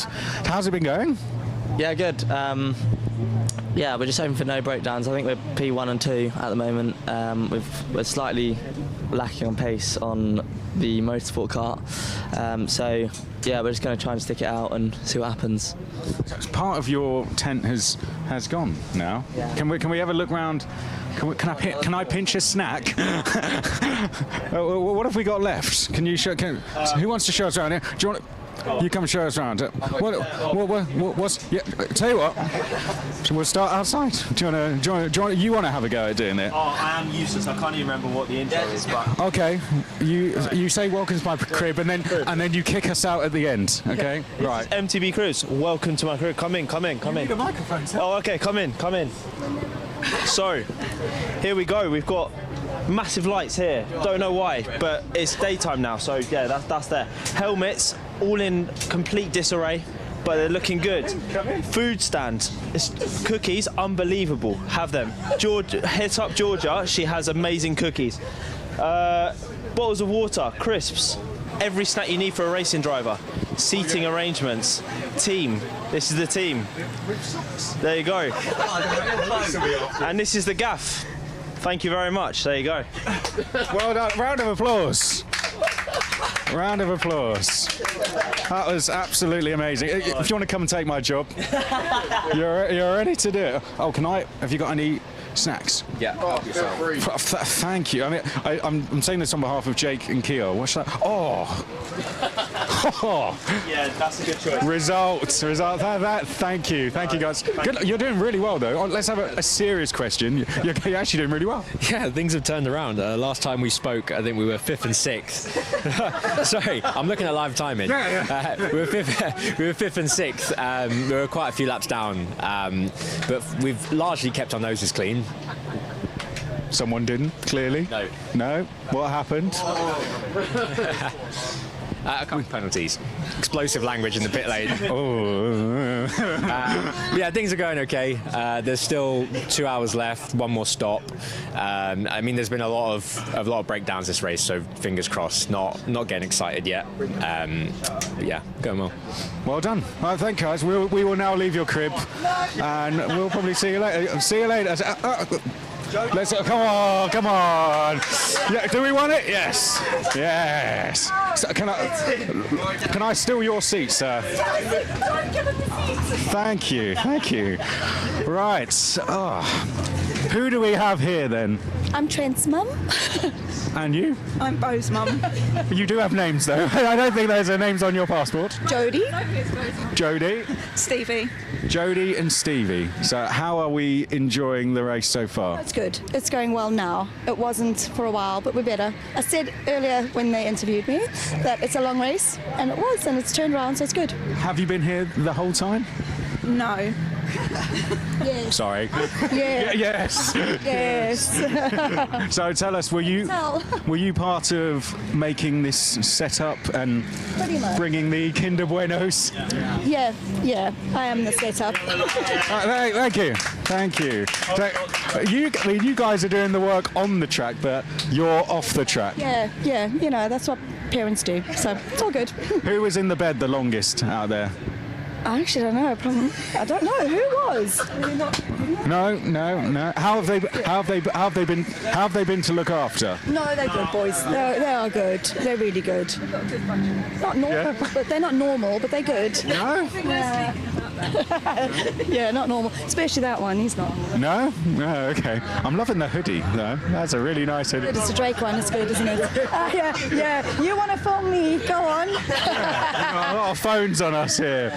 Well, I think they're funny. That's why. I think they're funny. so I think another question: are you going to do it again? Oh, absolutely. Yeah. No, 100%. It's fun. And advice to parents who are maybe coming with their kids for a 24-hour race for the first time. What's the essential? Food, definitely. Have a nice, good, sweet treats, snacks, and if you have a van, put a mattress in the back. Yeah. Any from yourself? Don't come for the whole race. just come when he's done his nighttime stint, and then just enjoy the last day. Good stuff. Well, I think we'll leave it there. Yeah. Jake and Kiel, back to you. Thanks very much, Chris. About to commit daylight robbery out there with a Kinder Bueno coming back to us. But here we go. Here we're picking up Jack Crawford off the back, and this is Jack Crawford for the KBR 4 team. He's only 5 seconds behind Maple Team Orion, which are just a little bit up the road from this shot here. So Jack doesn't have any company in terms of... Oh, and off the road goes our number 6 runner on the start-finish straight, and not happy about that at all.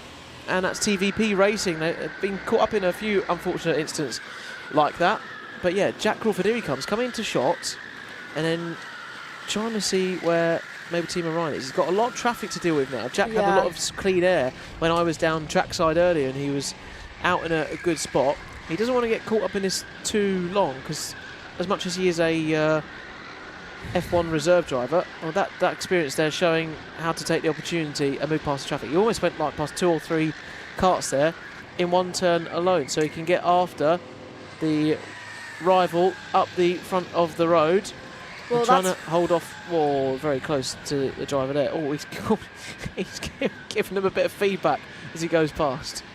That's what I was going to say. The challenge for him now would be trying to get through the people, the backmarkers, so to say, the people who aren't challenging for the positions that he is. However, he looks like he's managed to pick through that part of the field so far, and he is now running not too far behind. He lost out slightly on that lap due to trying to make his way through the pack. He's now 6 seconds behind. But and growing, because he can push for this lap. He can now get his head down for a few laps, as you see he is doing, so he can push as he comes across the main straight one more time. One thing I do want to touch on, though, is how lovely that feature was. Because great. You don't actually see much of behind the scenes from the family, and she, I think Jodie, her name was, the mum, she said she was the setup, and that is something like so clear to point out, that the drivers are out there doing it, but they wouldn't be able to do it without their supportive families who show up, set up, bring all the food, and I could not agree more that a sweet treat is what is needed for this 24 hours. Yeah, there's been a few to get through it. I did want to pick up there between Jack and the car behind. So the car behind Jack was Nameless Motorsport up there in P2. You can see right behind now at the back of that shot, and this is further up the road. As they come into your shot now and they're going through, we were saying yesterday, right, in terms of the strategy, this behind him at the moment for Jack is in second, but he's in obviously he's in P4, so there's 2 spots between him. But as we said about the pit stop, once you come in for a pit stop, they could be equal again. I don't know in sort of the sequence of strategy where they're both at, but if one of them have an issue, like, it can completely flip on his head, wondering whether Nameless Motorsport in second is going to possibly try and impede KBR's racing more, or you could argue the same, Jack could be impeding second place, so when maybe if Jack comes in for the final stint, whoever's doing the final stint for KBR4, we're getting towards the 2-hour mark, we're getting into that range, it could be very, very intriguing to see how that plays out here. So you've got Jack on your screen on the 11, the number 10 up the road, 8 seconds. They built the gap out by an extra 2 seconds at the moment. Be good to pick up possibly the third place runners of Maple Team Orion in the number 10 kart, just to see how much of a task Jack has got on his hands, and then try and follow them through. Right, there they are. So this is Maple Team Orion, which is like Daft Punk's brother. It's the alternative Daft Punk helmet there, coming into that section.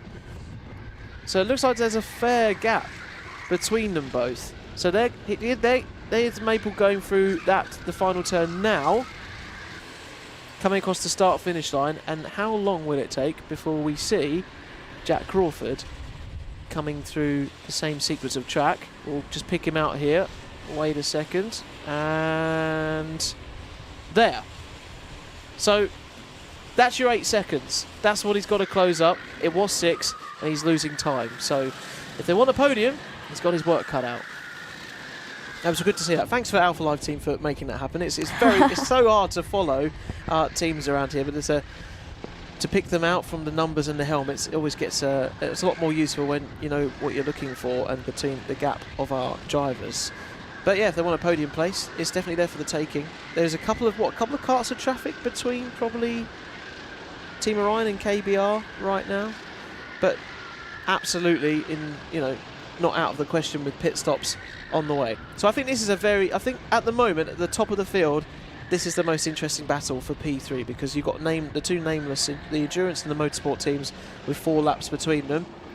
Barring some miracle, you'd like to think that Endurance would hold where they are right now, but 2 hours to go, still a lot can happen. And here are your 4th place runners, but a couple of laps ahead is the nameless Motorsport team of King chasing down in second. This shows you so clearly how it's so much down to strategy, because on the circuit there is absolutely nothing between those two karts. However, poor Jack Crawford has arrived late at circuit last night, and they are multiple laps behind them. At this stage, it's hard to say if they would be able to make that back. I was trying to pick it out, isn't it? Yeah, it would need to be a miracle, because like you said, we don't know where those teams are at with their pit stops. And at this stage in the race, with only 2 hours being left, some of them could have not one single pit stop left, which obviously would put them at a significant advantage. With the position that KBR4 are in right now, they are still in contention for a podium, which they didn't think they would get before. I think Cameron Daz told us he thought they were going to get a P4, which they are on for so far. However, I think there is still work to be done there.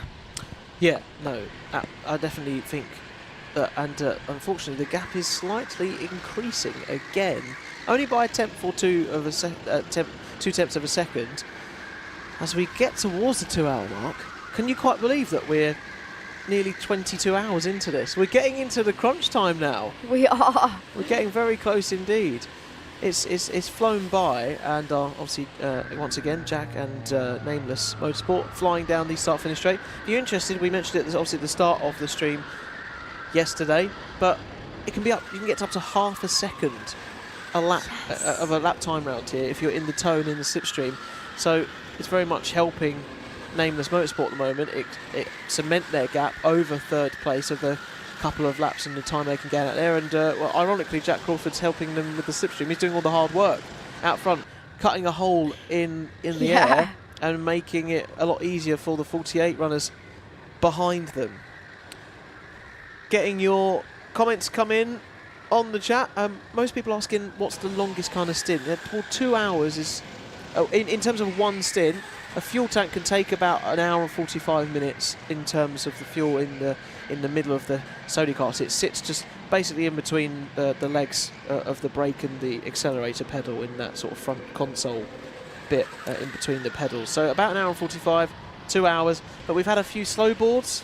We've had a few full course yellows. We've had 2 I think in the last, I would say, half an hour. So whether you can kind of, well, risk it and chance it to see how much fuel you've got left and maybe go a bit longer is at their discretion.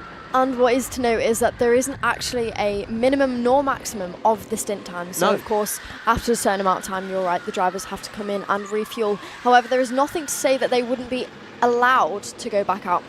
Regulations-wise, they can do that. But it looks like we're going to hear from Chris again.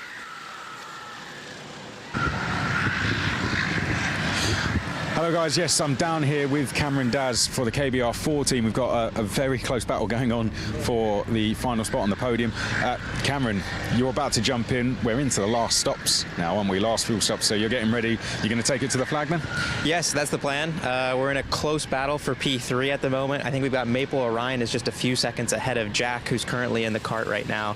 So Jack's he's done an amazing stint, no penalties, which is exactly what we need, because I think we might have a few track limits warnings stacked up. So I just need a perfect stint, honestly, and I need to somehow do to front runner pace with 0 mistakes, and by the end of it we might just find ourselves in the podium. So yeah, it's no pressure. Have you managed to have a bit of a break since your last stint to get ready for it?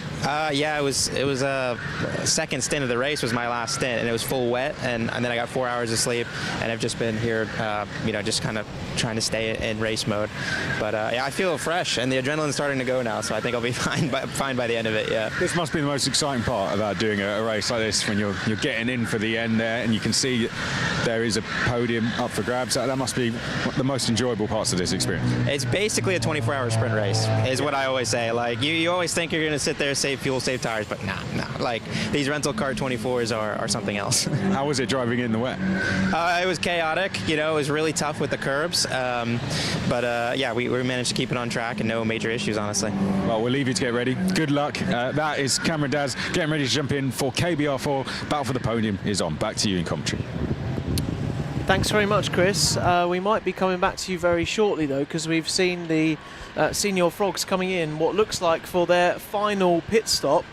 So maybe Chris can quickly get over to there and see who's jumping in for the final stint, if Matt's staying in it or whether Chip's going to do the final bit for us. But we're staying on board with Jack Crawford here. We're just catching up with Cameron Dass, and Cameron Dass is going to jump in that number 11 car, try and chase down for third place. Look, he's found a couple of seconds though on that lap. It's been a good couple of laps whilst Chris has been talking to Cameron there in the pit lane. And yeah, let's go down to Chris here and try and see if we can get a bit of reaction down at Senior Frogs. Mind your back. All right, we're just down here by Senior Frogs, who have just done their final change. Let's go and grab a word with Matt Plum, who has put in an absolute stint. We'll see if we can grab in and have a word with Matt here. We'll just dive in. Matt. Yeah, if that's all right. Yeah, no, that's how we're going to do it. Well, you've put in some stint. How long have you been in the car overall?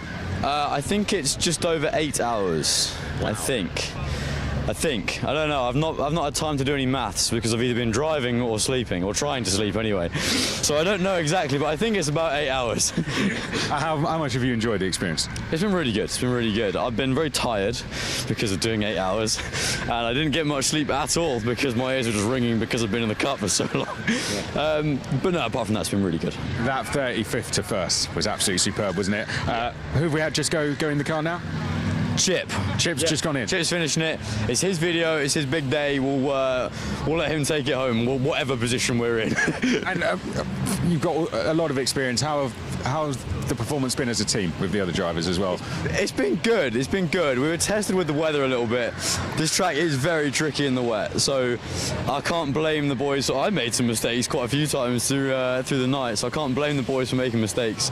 No, it was all in all they've done very well. They've done very well. We'll go to your room that you have in there, your sofa, which we saw Jake on yesterday. I will be resting.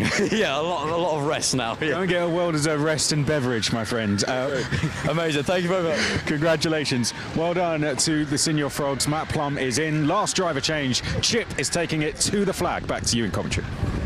Thanks, Chris. Thanks for jumping on that so fast. And you can see there he is then. Chip doing the final stretch of this one. As Matt said, it's his video. He wants to bow out in style, hopefully. They were currently in, I believe they were in P23. They've dropped down to P25 with that pit stop there. And lots of people saying that Matt is mental just for doing 8 hours. 8 hours, geez. I really felt for him there, and he also mentioned that his ears were ringing too much to even get any sleep. That is a proper sign of too many laps. Rosie saying Chip needs to give this lad lots of money. No, I'm not suggesting anything. I'm not going to drop Chip in it, but yeah, great performance from Matt out there. Some Herculean, so that's 4 stints really, isn't it then? Because each 2 hours since he's done 4 stints out here in the 24 hours. So yeah, fantastic. Obviously 8 hours of that. It's a long time, but he's it's basically like doing a full day of karting from about 9 to 5, isn't it? So like 12 hours of, well, it's 8 hours a day, but it probably feels more like 12. Probably feels more like 24 because of the sleep that goes in between it as well. Great battles though still going on right throughout the field, and it's probably very hard for drivers out there to be picking up who they're fighting with and who they're catching. I'll be interested to see when Jack Crawford is going to come in for the KBR team, so let's keep our eye on that and see when they pull into the pits. Don't think they've pulled in yet, but we'll be getting into that realm. Look at this battle. Let's pick up this battle with our 55 drivers down at the bottom of the grid. 55 racing for W4M team at the moment on your screen, and Chip getting in the midst of all of this. Not for the same position, a couple of laps apart, but move down the inside, takes a load of the curb. Great fun. Hopefully that wasn't any track limits, and gains 2 places out of that. That's and fantastic. Look, has the run, absolutely sent it off. Goes along the main straight now with the run into another corner. Look, he shakes that one off. He shakes that one off. We know he was impressed with that one. Let's see what he can do then. Chip is on a roll for the next 2 hours of this race. That is your final driver for the Senior France. Ethan Casser says Chip like Schumi, Michael Schumacher. I mean, that's quite a... It's quite a claim, but no, it's a lovely switchback, wasn't it? It's a great switchback move there. Seeing them going in. Oh, and KBR in. So as we've been talking, Gil, KBR are in the pit. So this is a huge moment for them. It looks like they caught right up towards the end of that lap. 4 seconds gap. They decided to pit, take the advantage they've got, and had a fast in lap then to chase after Maple Team Orion. And I can see Jack Crawford down to the right of our commentary box at the moment, waiting for the fuel to go into the car. It's currently being fueled on the fuel station. He'll drive it into the Parc Fermé pit area with all the awnings. He'll drive up to the KBR area, and Cameron Dass is going to jump in then for the final stints. But yeah, people are raving about Chip in the chat, the little switchback move he did over the curb there. That was beautiful driving. Great racecraft. let's not knock it. Racecraft's so important in a race like this. Consistent racecraft too. Okay, right. Jack Crawford is coming into the pits. He's got Brad Philpott running alongside him. Yes, he does. With the headset on. For support with the headset on, and they can't speed. They can't go over 10 mile an hour as much as they want to get to their awning. So we'll just keep an eye on when Cameron Dass comes out the pits for KBR. One thing that was mentioned yesterday about this team, I'm sure it was this team, was that they decided to fuel save and not go out for Q3 in quali. So they settled for a worse qualifying position. To save things on the kart. So they actually sacrificed that, and it didn't put them in a bad position yesterday. But this is a team that obviously is for very experienced drivers. I think they knew what they were doing tactics wise, and it's not treated them too poorly so far, but we'll be able to see what Cameron Dass has done. They're all there's very experienced fielder drivers there in that KBR 4 team. Now ready to go out for the final 1 minute and 50. No, 1 hour. 1 minute. I won't say I wish. Close. 1 hour and 52 minutes and 20 seconds to be exact. We can see out the window of our commentary box here. Philpott is still running, I believe. So he's running ahead of Cameron Dass. Cameron Dass is about to come out the pit lane here, so we've got our camera pointing down onto the pit straight, and you can see now he's just come out into the pit lane. Has he done the elapsed 3 minutes that is required for KBR 4 team? He has. He's 3 minutes and 25 in the pit lane, and out comes Cameron Dass then from the pit lane through turns 1, 2 and 3, through Wellington, through Stage, through Jimmy's Curve and through Brooklyn. So KBR then out there for their final stint. Are they going to take third place in this one and catch back up with the sequence of events? Well, we'll find out. It's an hour and 51 minutes to go, and we'll soon see who's coming across the line. Can we get another poll going in the chat? Come on. I want to get another poll going between 3 options, and the question is, how close will the race finish be between our top 3? Okay. Is it going to be within 5 seconds? Is it going to be within 10 seconds? Or is it going to be... a couple tenths. That's... I don't know. Or I think, is it going to be a lap? So 5 seconds, 10 seconds, or is it going to be a lap behind between our top 3? Get your thoughts in on the chat right now, and maybe we get a poll going for you to be voting in, because if it's within 5, if the top 2 or top 3 are within 5 seconds, we are in for an incredible finish here for the inaugural 24-hour Kart Silverstone race. And some people are predicting it's going to be a 13.55 seconds. Clancy predicting that's what the gap's going to be. Okay, interesting. I think if that's what you're referring to. On our screen right here, you can see our number 24 driver coming through, the EDK 24-hour Team White at the front of this pack, the English Deaf Karting Association, with 3 teams here this weekend. Yes, it was brilliant to hear from them yesterday. It was nice to get an insight, because I don't know how much you had heard of kind of that team or that organisation before, but I actually hadn't heard much. They're a team that have done quite a few 24-hour kart races. They had good spirits yesterday. I'm sure everyone's feeling slightly tired now, but now I feel like the last couple of hours you're into that last stint, I feel like you almost get a rebirth of energy, don't you? For the last couple of hours, it's definitely going to be... It looks like it's going to be one to watch. This is interesting here, just noticed on the timing screen. Maple Team Orion are in the pits at the moment, so 3rd place.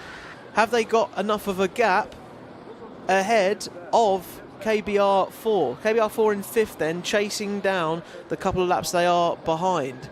This is going to be really close, I think, as they're making their way out. And it looks like one of the Maple drivers is staying in their car, if I'm not mistaken. So Maple Team Orion, you can see on the very right-hand side here, just over the white line of the pit exit. And if we have a look on the timing screen of how long they've got left in the pits, they've got 10 seconds before they've got to head out again. And where are KBR? Is KBR going to come out in front? How much of a gap are they going to have? So Webster for Maple, looking over his shoulder. How much of a gap is there? We'll find out possibly on the next timing lines, but we'll try and see where our number 11 car is for KBR4 and maybe see how far behind they are. And Cameron Das chasing down for them. So has it been a good pit stop for Maple Team Orion? Their pit stop, they were only in the pits for 3 minutes and 2 seconds, whereas KBR team were in the pits for 3 minutes and 25 seconds because they were doing that driver change. So Maple have decided to stick with the same driver to save time.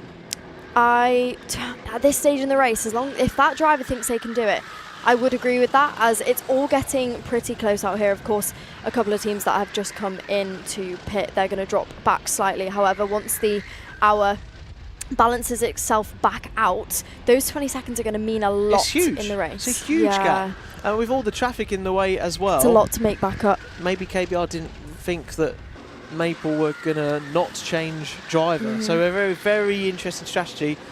But you've got to then think about the fatigue that's coming into it. Cameron Das is going out there fresh, having had the rest, whereas Webster, who's out there for Maple Team Orion at the moment, who is an effective P3 right now, once Core Blimey, I think, are going to come in and do their pit stop. You just don't know how much of fatigue is worth in lap time, but in 2 hours, a lot of time can be lost, a lot of time can be gained. It's shaping up to be very interesting for the finish, but as it looks at the moment, KBR possibly have let that slightly go. Oh, here is Cameron Das coming down the start-finish straight. He's got a couple of karts behind him for company, but he's going to get into turn 1 all fine. They're not going to bother him too much. Saying that, I don't know if he's let it slip too much because they were in 6th and obviously there's been a few pits, so he's made his way back up. However, he looks like he is on a charge, that kart number 11. And let's see the gap then to Maple Team Orion. It is 31 seconds and 0.5. Yeah, so that's gone up. tenths. That's gone up by 25 seconds, pretty much. It was about 6 seconds that Jack Crawford had got to them within at that stage of the race before those pit stops. So Cameron's got his work cut out. Yeah, you're right. They obviously did lose that much time in the pits, and like we were saying, that 20 seconds, that's a lot to have to gain back. However, let's not underestimate these experienced drivers like KBR4 and see what they can do. They were hoping for a top 4. It would be nice to see them be able to finish in the top 4 at least. They were knocking on the door of a podium, but not too sure if that's going to be possible now. As who is this? That is, yeah, we'll see. We'll see. Yeah, we'll be trying to find how this all unfolds. Minute and 45 then. I've done it. I've done it now. I've done a U. It's unfortunate. We've all done it probably at one stage of this. An hour and 45 and 20 seconds to go. Project X, though, someone has mentioned in the live chat about them as well. I know they were running in 3rd after the chain problem, which was incredibly impressive. They did a quick kart swap. Now in the pits again, so they'll drop back from 6th. That's unfortunate. Here is Maple Team Orion running in 4th right now. Just come in from the pits. Webster is ready to head back out. But Project X in the pits right now, so they will be changing driver, seeing what their final driver is able to do for the last couple of laps. They've already dropped down into 7th in the pits. Let's see what time they've got left. No, their pit stop right now is looking like it's been 4 minutes. Wow, it's a long It's pit been stop 4 there. minutes. So much longer for them. That's going to hamper them. I'm interested to see what the gap is for Orion and KBR4 as Cameron comes across the line this time. I'll be keeping an eye on that in the laps that file through here in the final couple of hours. All to play for out there on track, and it hasn't changed too much. It's pretty steady then at 31 seconds. Came down, I mean, 6 tenths of a second is a lot, but in the grand scheme of things, compared to all of our other drivers out there, it's going to be a tall order. But Maple Team Orion there with the gold helmet, glistening in the Silverstone So would you sunlight. say this is your second favourite then? If. Oh, helmet design? Yeah. Yeah, although Chris did tell me, well, he was telling us earlier about Ainsley Harriott on the back of one of our teams. It's going to be that one helmets, then. I think down towards the end, the bottom of Park Fernmade. Will that one beat it for right you? now. I'm not sure. My favourite is the Daft Punk one, but I do like this one as well. It's good. It's good for the daylight. I do like it. Yeah. It's definitely channeling Fast and Furious racing. So it feels like quite a friendly helmet though. It feels a bit deceiving. But we're just admiring all the helmet designs out there, even the ones that aren't too elaborate, because there's some great skill behind the wheel. In first at the moment, then you've got Nameless Endurance. Should we do a full 45 rundown? So I don't feel like we've caught up with the actual full order. Yes. For a while. You can take the honours. Yeah, I can take the honours. Do you want me to go for it? I did it when me and Chris were here. Yeah, no, that's it's only fine. right that you're. Okay. You can do the honours. So with an hour and 42 on the clock. Oh, hold on. Oh, sorry, I hate to interrupt. No, go on. But Chris timed me, so. He timed you. He's not timing me without me timing you. Oh, I love this challenge. Yeah, I bet you do. Do you remember what your time was yesterday? Are we doing our lap time or the time it took me to do this? No, the time it took you to do the this. lap time that doesn't exist because they didn't do the timing. No, they didn't actually time me. I haven't been timed doing this yet. Okay, well, I was. Actually, I'm not going to tell you what I was, but I know what I was. All right. Okay. So Okay, let's get the camera on in here. Okay, so we're going to time how long this is going to take me to run through them. Okay. All right. Okay. Is the camera ready for us? I'm going to hold the timer to them, and then you've got to do it. Yeah, all right. However you We're fancy. going to run through our 45 runners. Yeah. Okay. All right. All right. Thank you Here very we much. go. All right. Are you ready? Are you timing? Yeah. Here we go. And 3, 2, 1, go. Nameless Endurance are in P1, followed by Nameless Motorsport, Core Blimey Racing, Maple Team Orion, KBR4, Maple Team Falcon down to P6, TRX Motorsport, Not a Clue Racing, Yorgio's Angels down to P9, and your top 10 and pitting right now is Project X. Maple Team Eagle is in P11, Miles Shelby Squad, followed by Senna's Squadron down to P13, TRX Academy, Core Blimey Racing, Fox Motorsport, KBR7, Loughborough Cartel, Team Yellow Racing and TVP Racing down to P20. How am I doing for time? Accelerate, Kent Brewery Racing down to P21. EDK, 24-hour Team Blue, Senior Frogs in P23. BN Racing followed by TRX Academy 2. Rango and Red Mist, There's a Live, fly. Laugh, There's Love, a bee. Core Blimey Racing, CI Group and TRX The Academy down to P30. You're not going to distract me, guys. There's a blue, Team where are the blue Yellow for the Crocs? EDK 24-hour, Kartura P32, Phoenix for Charity, Hawthorne Zeros, Sofa, King, Fast in P35, the Sterling Moths down to P36, Met Police Club in Said that one P37, slowly. 24-hour Team White P38, AFR and MSKT down to P40, Loughborough Fast and Curious, followed by W4M, W3DM Racing, Loughborough's Late Breakers, and All or Luffin for P45. Stop the clock! Okay, well, I'm fuming. Oh! So I've been absolutely smoked. The producer was not here, if you saw us randomly laughing, trying to help me distract Jake from absolutely reeling them off. I'm kind of fuming. I've been... What was your time? I don't even want to talk. Like, you're actually... Okay, guess. I'm going to say yours was 3:10.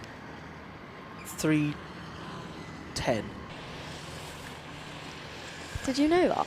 No, I didn't. I just guessed. Okay, well, it was 3 minutes and 17. Oh, so close. So that was So close. when you say I smoked, Yeah, no, like... I actually Look what yours was. I actually read that quicker than a lap time round here. Yeah, that was ridiculous. Yeah, quicker than By you drove. about 4 seconds quicker than I drove. Yeah, all right. What, the made up fake lap time? time? Thank you, yeah. Well, I'm fuming about that. There you go. Congratulations, though. That was impressive. Minute 13, thank you very much. We'll need to get Chris to do it next and see. So the lap time he's got to... Harry Power Racing says that was nearly 67 seconds. It's, you imagine if that being a minute and 7 Can you seconds. imagine? So Chris done has that. to beat 1 minute and 13 And seconds. he's at FIA Formula 2 and Formula 3, so I expect nothing less from Chris McCarthy there. But not to put it up against it. I'm just going to stand up. I just feel like I want a bit of a perspective. Do you need a of the second now track. Yeah, I after just that? need a second. It really took it out of me, that one. Yeah. Lots of you talking about the F1 season at the moment in the chat, and it has... Well, I think Kimi Antonelli's has definitely been a star of the show. We've had George Russell come down here, haven't we, to test the track out. Waiting for Kimi to get a bit of a taste of it as well. But no, I'm liking the F1 season at the moment. Of course, we've had a few of these changes and alterations, haven't we, with the power delivery, the 50-50 split between the combustion and the batteries and all of these kind of things. But I'm looking forward to the Grand Prix this year and all the sort of changes and what they've tinkered with to make it a bit more stable for the battery power delivery for our drivers has been looking like a positive move, hopefully, for F1 going forward. But, you know, these new regulations, they need time to iron out and find their feet. And I think by the time we get to Silverstone here, people will be very much used to the formula. It's a new formula, you know, it's hard to get used to. It's also a bit of a seat of the pants moment for Kart Silverstone here this weekend. This is the very first 24-hour race they've done. So learning all around in motorsport, even at the highest levels. Yes. It is history making.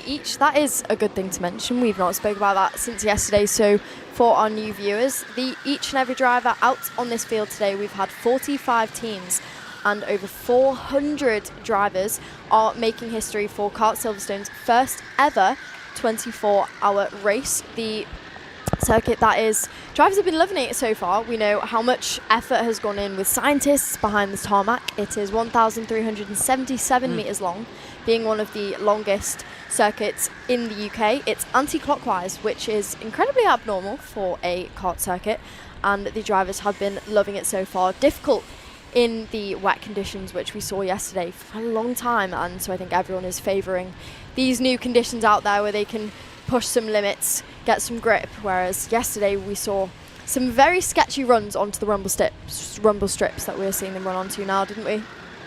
Yeah, no, we certainly did. I've just got my eye on the KBR4 team here at the moment, and they're about 30.4 seconds behind. So they've caught up behind Maple Team Orion in P3. They've caught up around about a second in 2 or 3 laps. And I'm just trying to calculate it, right? So we've got, this is going to be quite hard to do, if anyone can help us out in the chat here, but we've got an hour and 36 to go, right? There's a 30-second gap. How much? And a lap time round here is sitting around about a 1 minute 15, 1:16 at the moment. So if we lap in the 1:15s and 1:16s, I'm wondering how long it's going to take if KBR can keep up this pace and momentum. Cameron can keep it going. How quickly Cameron could possibly catch up to Maple Team Ryan, and what lap that might be if we keep the same conditions. That would be interesting.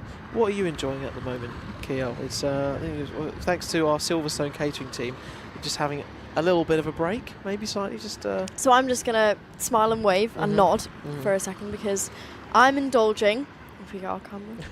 Anyway, oh yeah.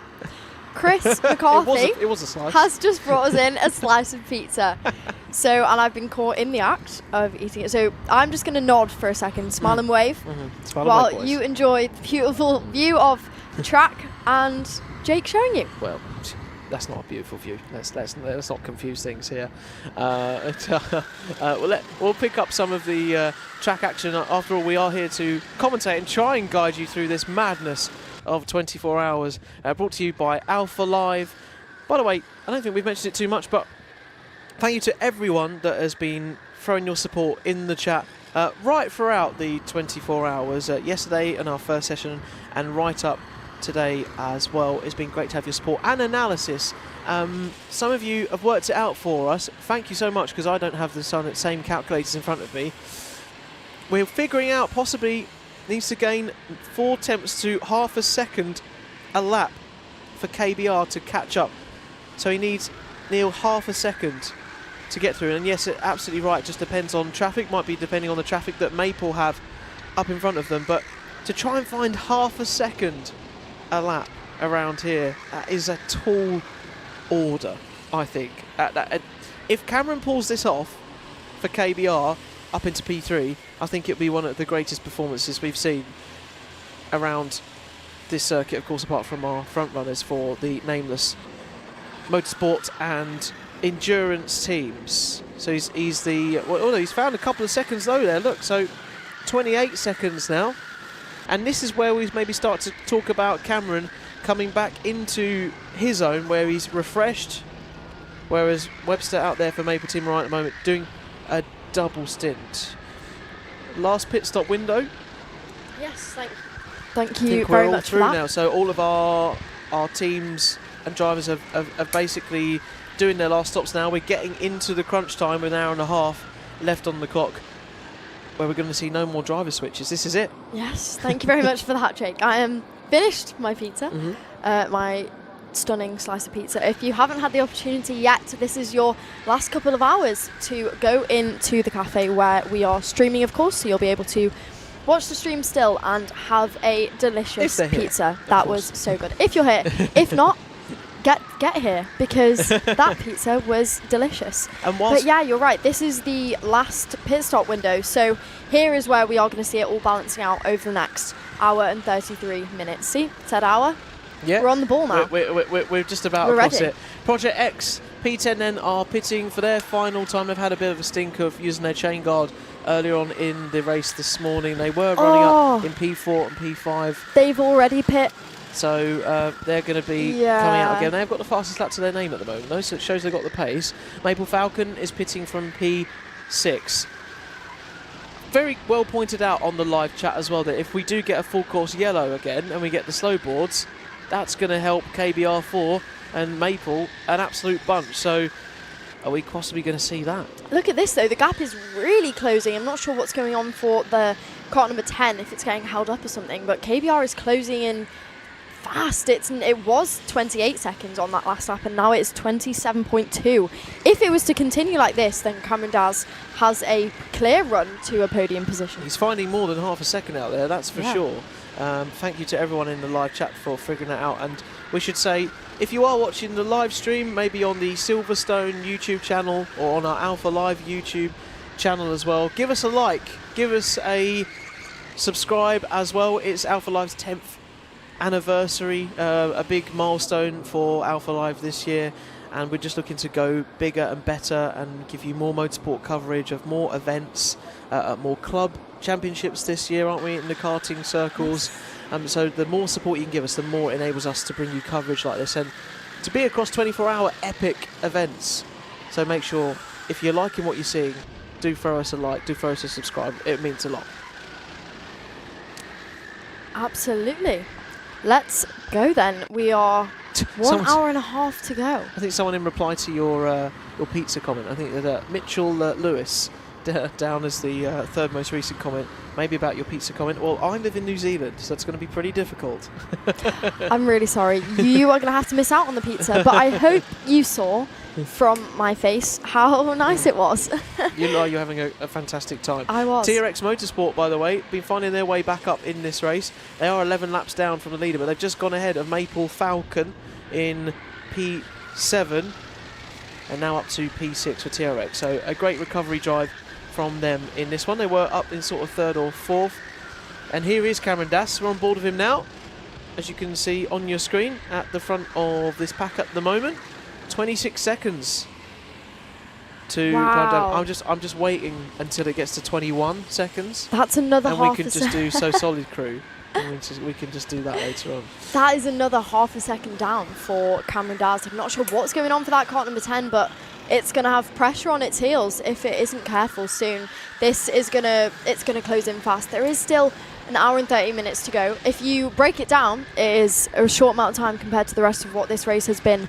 However, that is Cameron Dass is used to this racing, however, also used to the intense sprint racing, so he's not going to be wasting any time here. He's putting in a mega stint, I think Cameron is, at the moment. He's gone out there with incredible pace, and he's making it count. And he was saying to Chris earlier down in the paddock, he wants to be consistent, no mistakes, no penalties, because they could obviously get in the way. Of course, we got talking about full course yellows, but obviously penalties could get in the way slightly too for our Maple team sitting on the podium at the moment. It looks like Nameless have got this podium locked out though with the lap advantage. And once you get lap advantages in the 24-hour events like this, that's sort of like the most valuable time rather than sprint races if you've got 30-40 seconds ahead and it gets neutralised. Not very useful. But in this, when you're laps ahead and you don't have to re-find your position on the grids, you know, in sort of the slow board procedures and the sort of grid up again and people have to overtake each other, you don't have to go through that process.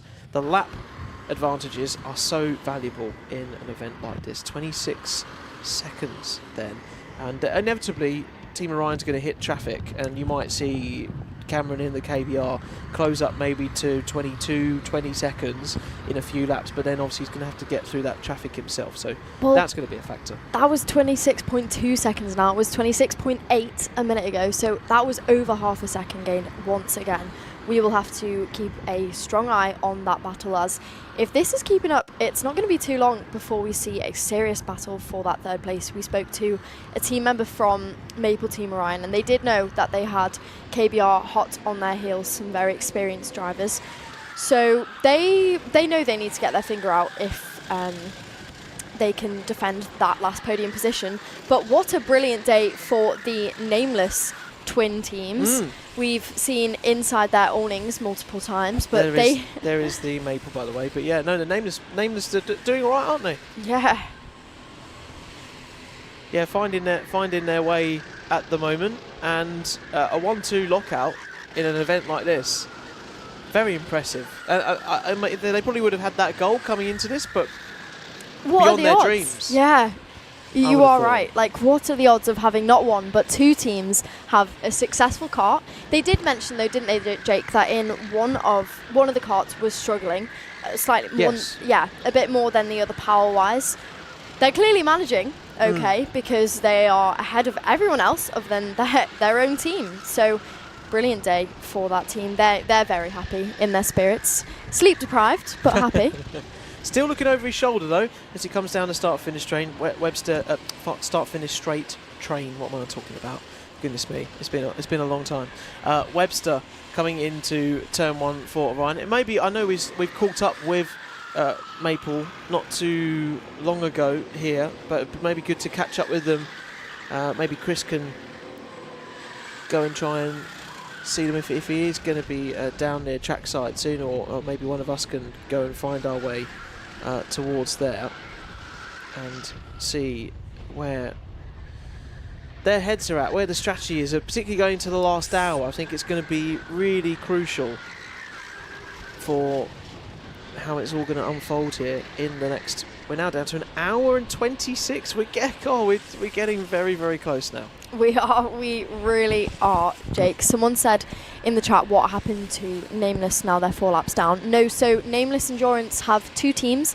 They are the leading teams. They are Nameless Endurance is in first, and then Nameless Motorsport is in second. Same morning, same team, same people, but, well, not the same people. Same group of people running the twin teams, and we were just saying, what are the odds that is the situation for them then? But here on your screen is the Maple Team Orion driver of Webster, who is doing the final stint for that team in the number 10 kart, coming through the first sector once again. They are running in third, not in a bad position, but being hunted down by KBR as they are still reining them in. Core Blimey then round out your top 5. We've just seen a lot of love for Core Blimey Racing in the live chat.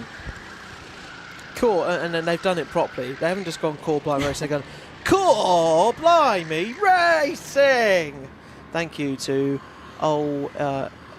what even is that for a name? Oh, it's on like a Donkey Kong. Love that for a username. Okay, it's very hard for commentators to be reading out, but I do like it. I like the inventiveness on the live chat. Make sure you keep your live chats and comments coming in there. Someone asked for the live timing link. We'll try and put it up on we'll make it the pinned link or comment on our Alpha Live YouTube chat now. But in the meantime, you can also just search it's Apex time. It's Apex timing, isn't it? So Apex timing. If you just search this Apex timing Kart Silverstone into Google, and you give a click on that, it should be the first live timing link that comes up, and you can follow along, have race control at your fingertips, like we've got, and what we're working off at the moment to try and see where our drivers are at. You can see our fastest lap times out there as well, by people being setting the likes of like Project X of 14.230 at the moment. Fastest lap of the race, a clear half a second quicker at one stage of the race, and our Nameless Endurance out in front. What's the fastest lap for our Maple Team Orion that are in P3 at the moment? A 15.2. Compare that to KBR's fastest lap of a 15.1. Yeah.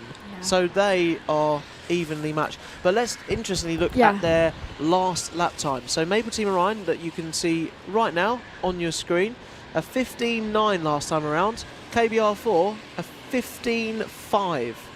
So 4/10 of a second quicker, and on target for what the chat has been saying. I don't know if our crew has been keeping up with what's been happening.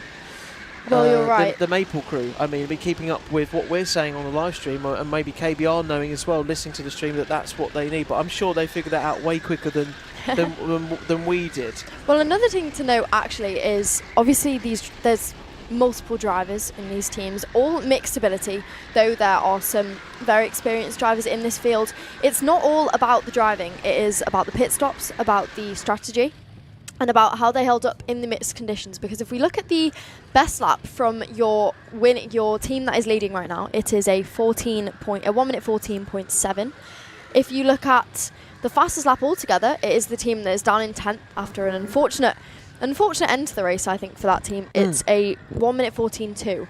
But if we go to the middle, the KBR and Maple Team Orions have actually set much slower lap times than the likes of TRX and Not a Clue Racing that are behind them, but obviously beat them in strategy and different areas. So that is something to note when looking at the ability of the teams. It isn't all about core track speed. It's also about a lot of luck as well, because you in this race, if you get caught up in lap traffic and you get put on the grass accidentally, as you're on board with Cameron Dassier for KBR team again, chasing down another 2 seconds chased off. It's all about the luck of where you might find yourself.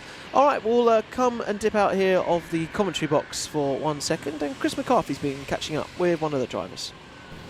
Thank you, Jake. Yes, I'm with James Headley now from the Sterling Moffs, but you probably recognise James from racing in the GB3 Championship, Formula 3 Championship as well. So, James, you've raced on the main circuit here. Yeah. Now you're on the kart circuit. Yeah. How does it feel to be racing at the kart circuit? Oh, it's amazing. Yeah, it's cool. It's a nice event here.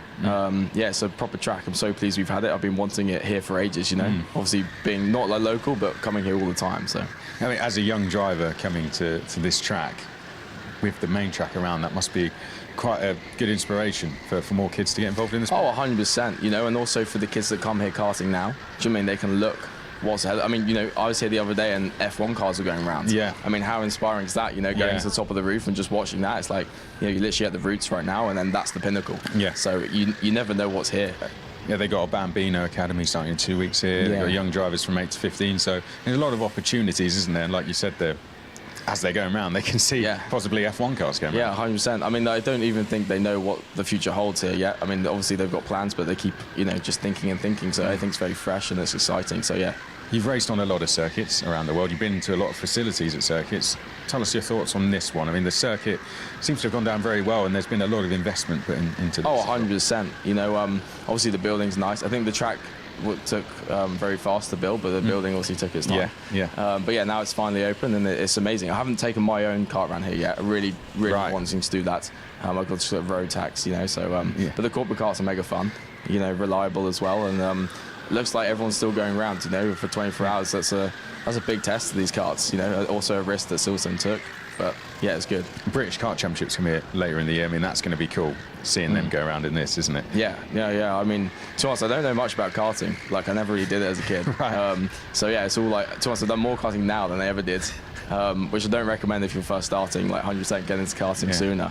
But yeah, I probably couldn't do my career now. It's way too competitive to start that late. But yeah. Let's talk about your career. You've done GB3, Formula 3 as well. You raced in that. Yeah. Tell us where you are at the moment in terms of, I know you may be on a bit of a break, but aspirations to get back in? 100%. And I think once you're there, especially in the F3 and F2 with all the F1 drivers, that's so surreal, and you got the bug for it now, and it's crazy.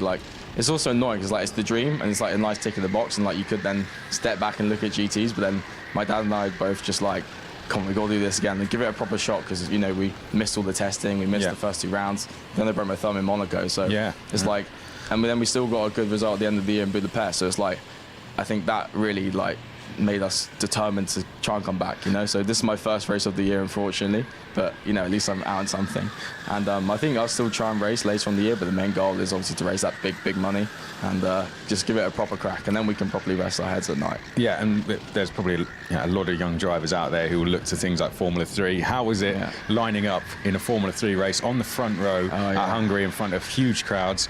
That must be something you still think about now. 100%. Yeah, I still get annoyed actually that I didn't get a podium.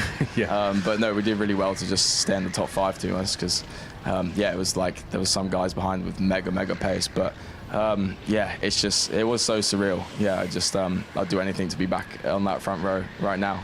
Well, I really hope to see you back in Formula 3. Keep up the great work that you're doing, and enjoy the rest of the race as well. James Headley racing with us here this weekend. Formula 3 racer, GB3 racer. Great to have him in. One of the many talented drivers we have here this weekend. Back to you guys in commentary. Yeah, thanks very much. Great to see all varied experience, and just showing how competitive it is out there on the track, but also how competitive is out there in motorsport, in British motorsport. Yeah. So many talents across so many different series. Yeah, that's right. It is, and it's great to hear from a driver who. That's a driver who didn't necessarily start in karting. Yeah, that's crazy. But went through the ranks and went back and kind of realised I like these grassroots and I want to continue doing it alongside. Oh, look at this. The camera is giving us a bit of a perspective on the weather conditions coming. I absolutely love this insight from our camera crew in race control right now. And quickly switches to the timing screens. Oh, I wonder why. It doesn't want to be caught too early on stream. But on that note, I am unfortunately going to head straight back down to where all the rain's probably going to be pouring soon. Are you going to finish in the rain? Oh no! Well, best of luck out there. We'll catch you towards the end of the race. Hour and 16 to go. Thanks, Kiel. Yes. Well, I think that is it from me in the commentary box for today. But thank you ever so much. I will see you down in the mix of all the action. For now, I'm going to hand over to Chris McCarthy. Oh, well, it's all shaping up to be very interesting. I called this a little time ago, and I think it was definitely coming. We are predicting, I was predicting, well, maybe from what I can see on the weather system that I'm looking at, we're going to have some possible showers into the sort of 3 o'clock, 4 o'clock region. Chris McCarthy, he's back with us in the commentary box to round off this thing. Oh my God! I know we're into the deep end now, aren't we? Here we are. 1 hour and 16 to go. It's Groundhog Day, everyone. It really is. Rather Groundhog Day. It's Groundhog Hour for a lot of our teams. We have been very interested in seeing this gap here between KBR and Orion. I think this is the biggest kind of battle going on in the field at the moment of interest. Yeah, we spoke to Cameron Daz as he was getting ready to go out, and he's now out. There he is in the sort of black and navy blue race suit. So he just said when we spoke to him, you know, this is now a sprint race. It's a 24-hour sprint race. He said you're always going to find yourself with opportunities to go forward. So yeah, Cameron Daz, who was a Euro Formula Open champion, now trying to take KBR4 onto the podium. How about that? No room at the inn though, on the inside there. No, they're really standing down there is. It's fun, isn't it? It's I don't know if that's the word I would use with an F. It's frightening. Yeah, to be honest. But you've got to have a lot of trust in drivers. Oh, wow. Oh, there we go. Louis Westover having a big old shunt there. And you were catching up with him earlier along with Guy Hunter. Yeah, I know. Yeah. And speaking to Sean Butcher. So, yeah. Sorry about your lap time. Yeah, thanks for that. It's a completely made up. I was thinking in my head, so for context of people that are tuning in, Chris and Kiel were convincing me that somehow the timing had recorded for when I went out for my sort of 2.5-ish laps around here at Kart Silverstone before the 24-hour got underway. I'm going to get a few 1,000 metres around this circuit. And I was pretty convinced. I was like, right, no, you didn't record time, did you? No, you didn't. And then Chris managed to convince me somehow that they had recorded timing, and then you secretly found out that the time was a 1:26. So I've been very intrigued to see what you would have actually done. What I actually would have done. Yeah, I think the funniest part of this is when we got back to the Airbnb last night, and we were all sitting around watching Eurovision. You were so confused as to how we found out that time. And no idea. I was sat right next to you. Genuinely, I was trying so hard not to laugh. And all of us were looking at each other like he has no idea. He has no idea. That's just because I trust you guys. I put too much trust in you, clearly. I need to watch my back. So Luke Austin, our producer, he was very tempted to make it a 1:26.67, but you should have done. No, we thought that might have been a bit too obvious. That might not have gone over my head. Really? No, I would have. Or rather, I would have gone over my head. I probably would have found that really funny. Or it would have been a 1:26.69 or something. I don't know. Dear, oh dear. Gary Hutchins says, Alpha Live Productions, Peach has missed his 21 seconds to go, gang. Oh, I did. No, but they're still here. Right, KBR4. I said when they get down from 26 to 28 seconds, we are going to be at... I've got 21 seconds to go. They got 21 seconds to go. And then, when you're on the racetrack and it's 21 seconds, it doesn't have quite the same ring to it, does it? No. Oh, wow. Sign me up for the So Solid crew, people. Yeah, exactly. I'm clearly wasted round here. Yeah. There is 21 seconds between KBR4 and just about now Maple Team Orion. 21.2. 21 second to... No, it doesn't work. No. Let's just stop. We'll wait till it goes flat. Yeah, well, God, can you imagine if you get a flat gap? Please. Look, where are they on the track? I want to see them come across the line. KBR4 team, if I can... Look out for Cameron Daz. Spot the number 11. Just keep an eye on the start-finish straight, hoping they... Oh, and number 33 coming into the pits. I don't know if that's a scheduled pit stop because you're going to be pitting this time of the race. No. Who is that coming in at the moment? Trying to find on our screens. You keep an eye out for I am eyes are peeled. Mr. Das. Sofa King Fast are in the pits as well. They're not so fast anymore. That is so 33. That is them. Ah. So they are slow, sadly, unfortunately, as we've been trying to catch up with throughout the race. Where are these guys? Is that him over there? Where is Mr. Das? Does he get his name after the Mercedes system? You know, the Das system where they did like the steering wheel in and out. I don't know. I apologise if he's had that in the past. I'm sure he had that plenty of times. No, I'm not sure if you've ever. Oh, that was him going across the line there. Through. Yes. Oh no! So you managed to catch him. Oh, it's not 21 anymore. No, it's 20.8. He's too fast. Slow down, Cameron. He is in traffic, so it might change next time. Let's keep an eye on it. Donkey Kong says, "Let's not ruin the 21-second song any further." Well, you got Cameron to thank for that. Yeah, so. exactly. Yeah, that's Thank good. you. Yeah, I agree. To be honest with you, Harry Power Racing reckons at the current pace that Cameron could close the gap in 43 laps and have roughly 18 laps to spare. So about an hour from now, he would have possibly caught up to the battle for third. Great number crunching there from Harry. Yeah. Thank you very much. That's interesting. Yeah. It's gonna be very. We've got to very remember juicy at the end. weather might change. Yeah. So. But it's not looking as dark clouds as it was this time yesterday, That's or true. when we were kicking off around about 3:30, 4 o'clock. That's true. It potentially will get a little bit close though. And the clouds, and actually as well, I don't know if the wind direction is kind of normally moving towards our commentary box from sort of the west as it's coming. The west is going from the west into the east of what we saw on our weather radar yesterday. The clouds are coming towards us over the track, so there is no sort of escaping it or like skirting around the circuit if it is going to be the case. Yeah, we will see them. The clouds coming in. There's Mr. Das. There he is on screen. KBR4. He's in a little bit of traffic. The gap came down to 20.7 last time, so it continues to come down. That's the battle for the last spot on the podium. I think first and second would really need to run into some sort of mechanical dramas for them to lose any space. The main fight is for the last step on the podium. Nameless. I mean, it was good to go and talk to those guys. Again, proper setup that they have. You can tell they've done this a few times. Were they surprised where they were? They seemed pretty confident that they were up there in the mix. No, they were. Yeah, so I know quite a few of those guys in that team from the Daytona Motorsport Championships that they've raced in, and yeah, they're very experienced at 24-hour racing. So strategy, I think, they would have been well on top of what to do there. So yeah, good to see them doing well, and they're in very good spirits in that tent, and unsurprisingly, they're first and second. So yeah, there we go.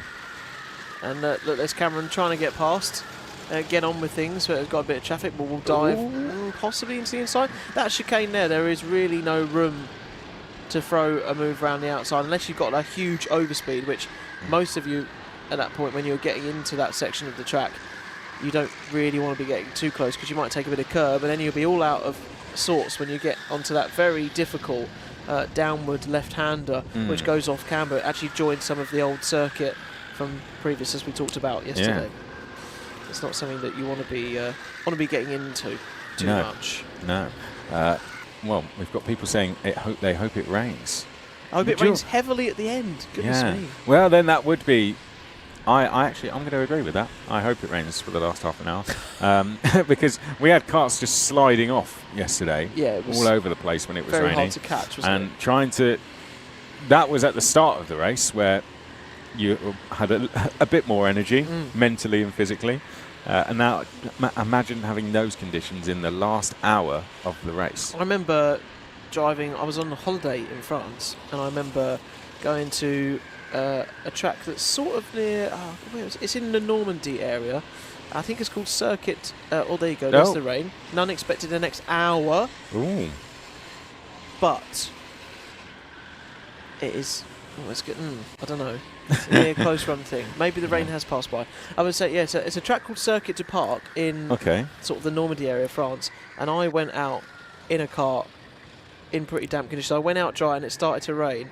And I had the same conditions yesterday as some of our teams discovered. You're so, as you'll know, Chris, and any people that have driven karts in those kind of conditions before, you're dabbing the brakes as gingerly as you can. Trying to let the engine brake and do its thing, but also then obviously just trying to catch the rear and then trying to use all the front axles. We're seeing all of our drivers do yesterday. It's going to be a challenge if it does come to pass. Yeah, really challenging. I mean, being on slick tyres in the wet is hugely challenging. Whatever kart you're in, I know these karts are a bit heavier than, say, an Miami or a Rotax, but yeah, it's so difficult. What are we on lap? We're nearly at 900 laps. Were there any guesses as to how many laps there are going to be? Yes, potentially, but I think. Well, let's get something in now. Yeah. Let's guess how many you think there's going to be by the end. I think whilst we get thinking on that, let's go to Kiel, who is down in the paddock.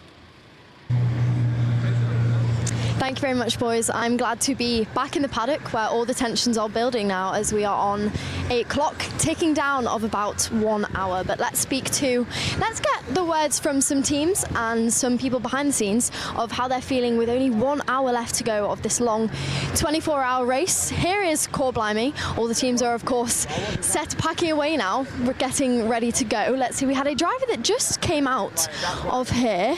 See if we can grab him. I'm going to very rudely just completely interrupt. Hello. Hey guys, you're live. Do you want to say hi? Hello. Who's the better speaker? I'm going to have a quick chat with you. You've just come in from your stint, haven't you? Yeah. How are you feeling? Yeah, feeling fine. It was fun. Blimey Racing. We like the name. What's behind that? You need to ask the man who's wandered off. He knows the name. Come on.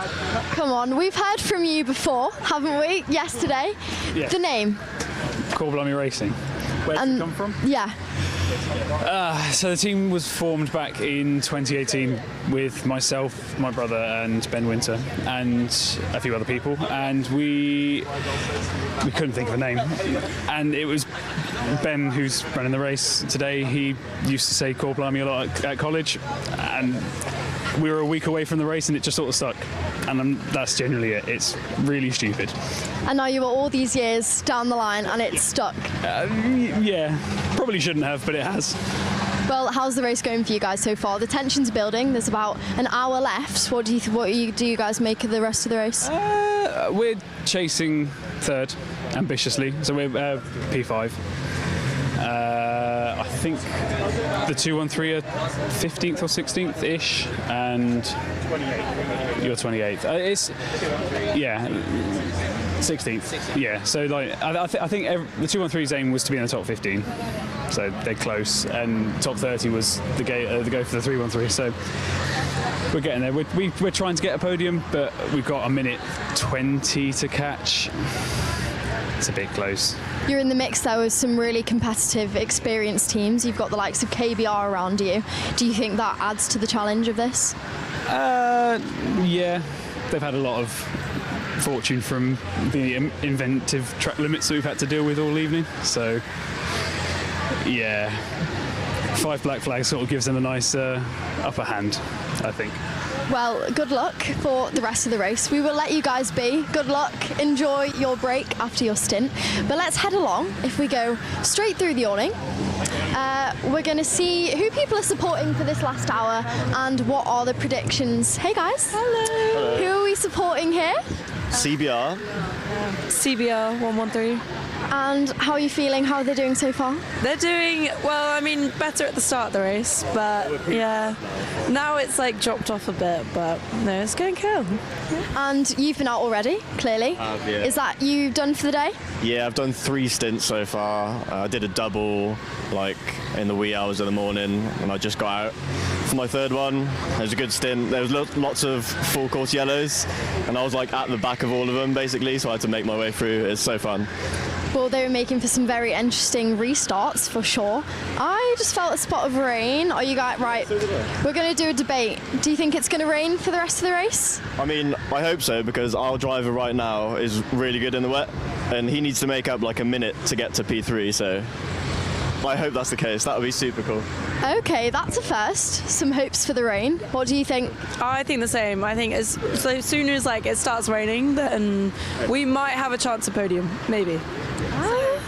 Do a little rain dance. But yeah. I will not be doing a rain dance. I'll be fuming, sat there on the grid getting wet. But no worries. Good luck to you guys. Hopefully you'll manage to get the podium.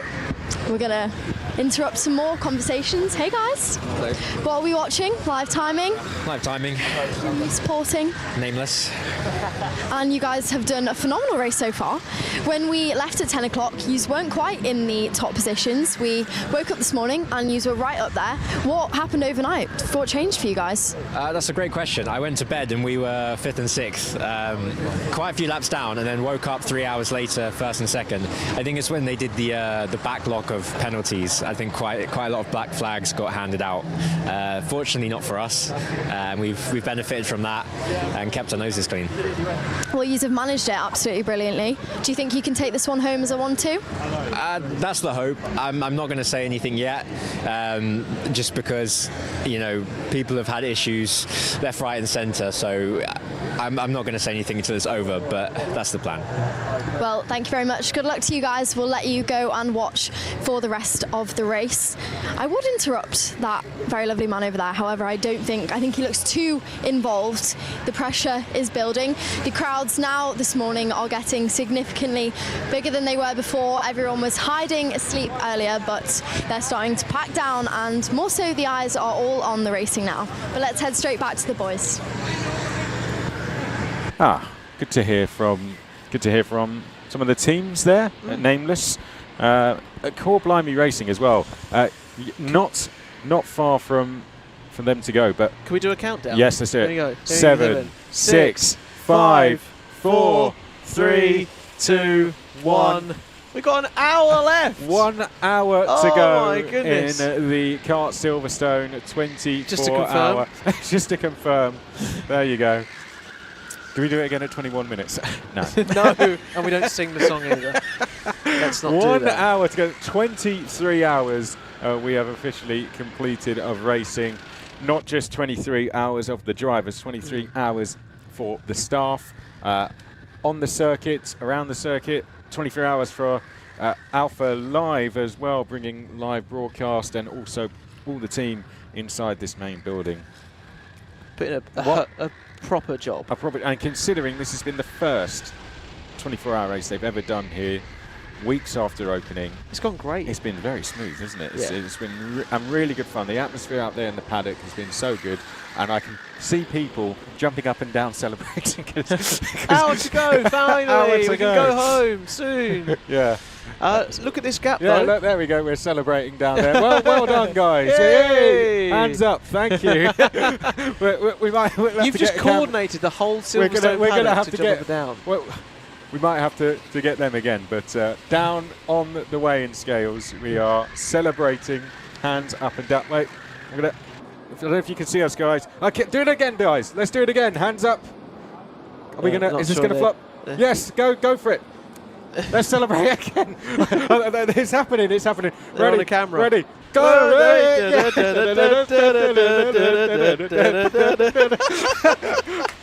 Well, brilliant performance. I'm surprised I've got any energy left. That's remarkable. Oh no, back to the job now. There's more carts coming in. Who's coming in now? Number 14's coming in. BN Racing coming into the pits. Oh dear, but Keol is down in the pit lane whilst we recover ourselves, and she's with Aston. Yes, thank you very much. I'm here with the karting manager once again, Alistair. The clock has just striked 1 hour. What do you think? Yeah, fantastic event. I've just been walking around the paddock, just catching up with a number of the teams, just seeing how their feedback has been for the event, and we've got a lot of happy teams and what looks like a very close race for third place as we move into the last hour. I mean, this whole time so far, we've said it was like a sprint race, the start, and the right way through the night, it's been very interesting. There's been some very close battles. Were you expecting this? Yes, honestly, you get these close close battles in these sorts of races where teams are very well matched. There's an ebb and flow to these sorts of things where teams put out their better drivers and things like that, and things close up a little bit. But yeah, these sorts of races are always very exciting. Yeah, it absolutely is, and there's been lots of love for the newfound Silverstone, Kart Silverstone 24 hours. Everyone is wanting to make sure that this is not the only one that's going to be. Do you guys have plenty of plans for the future? Yeah, so we've got a 4-hour race in August, a 6-hour in October, and then we will definitely have a 24-hour race this time next year. Well, thank you very much. We will let you get on, but be sure if you want to get involved to head over to the Silverstone website and get involved. I'm looking at a very tall Brad Philpott over there who looks deep in thought, but we're still going to interrupt it. I'm still going to try, because between his hand signals and his running in the paddock, he's ended up being quite the icon of this stream so far. So we're going to see if we can catch a word. Hello from up there. We can't grab you for a second, can we, for the live stream? How have you been? Because between your hand signals, I was just saying to the stream, and you're running up and down the paddock, you've been quite the icon in the live chat. I've been busy. I've done a lot of stints, and it's been hard work. We got a couple of black flags in the night for various things. Funnily enough, not track limits. It was some other incidents that happened. So we've been trying to fight back from there, and with just under an hour to go, we're now in a position where Cameron Dass is out there, as I'm sure you know, and he's catching the third place car quick enough that we will get to third place by the end of the race if it carries on. So that's what I'm doing. But yeah, it's been a very exciting, interesting race. Yeah, well, when I was in the commentary box, it was looking like that. Cameron was putting an absolute shift in out there. Is the tension building for you now, or are you just feeling tired? I am tired, but I just want to motivate him to keep doing what he's doing, because our lap timer on the dashboard is very intermittent, so he'll probably be seeing his lap times once every 15 minutes or so. So I'm just trying to keep him up to date with what they actually are and what the gaps are, and as soon as he can see the kart he's chasing, and there goes Cameron now, that will be much easier for him to then reel him in. So we'd love if we could finish this weekend with a podium. It would feel like a real reward for a lot of hard work that the KBR guys have put in. So it's not a win, but just to take something away would be awesome. So we have just under an hour to try and take it. So let's see where they come. Hey, well, we know it can be done. What's going on in that headset right now? Can we swap roles for a second? Well, we only get signal like just here. So right now nothing's going on in the headset. For some reason, I don't know whether it's all like the electrical infrastructure of Silverstone as a venue, or the air traffic control, or whatever it is. We really struggle with our radios here. So actually we've run the entire race with no radios, but Cameron has his own system that seems to work right here.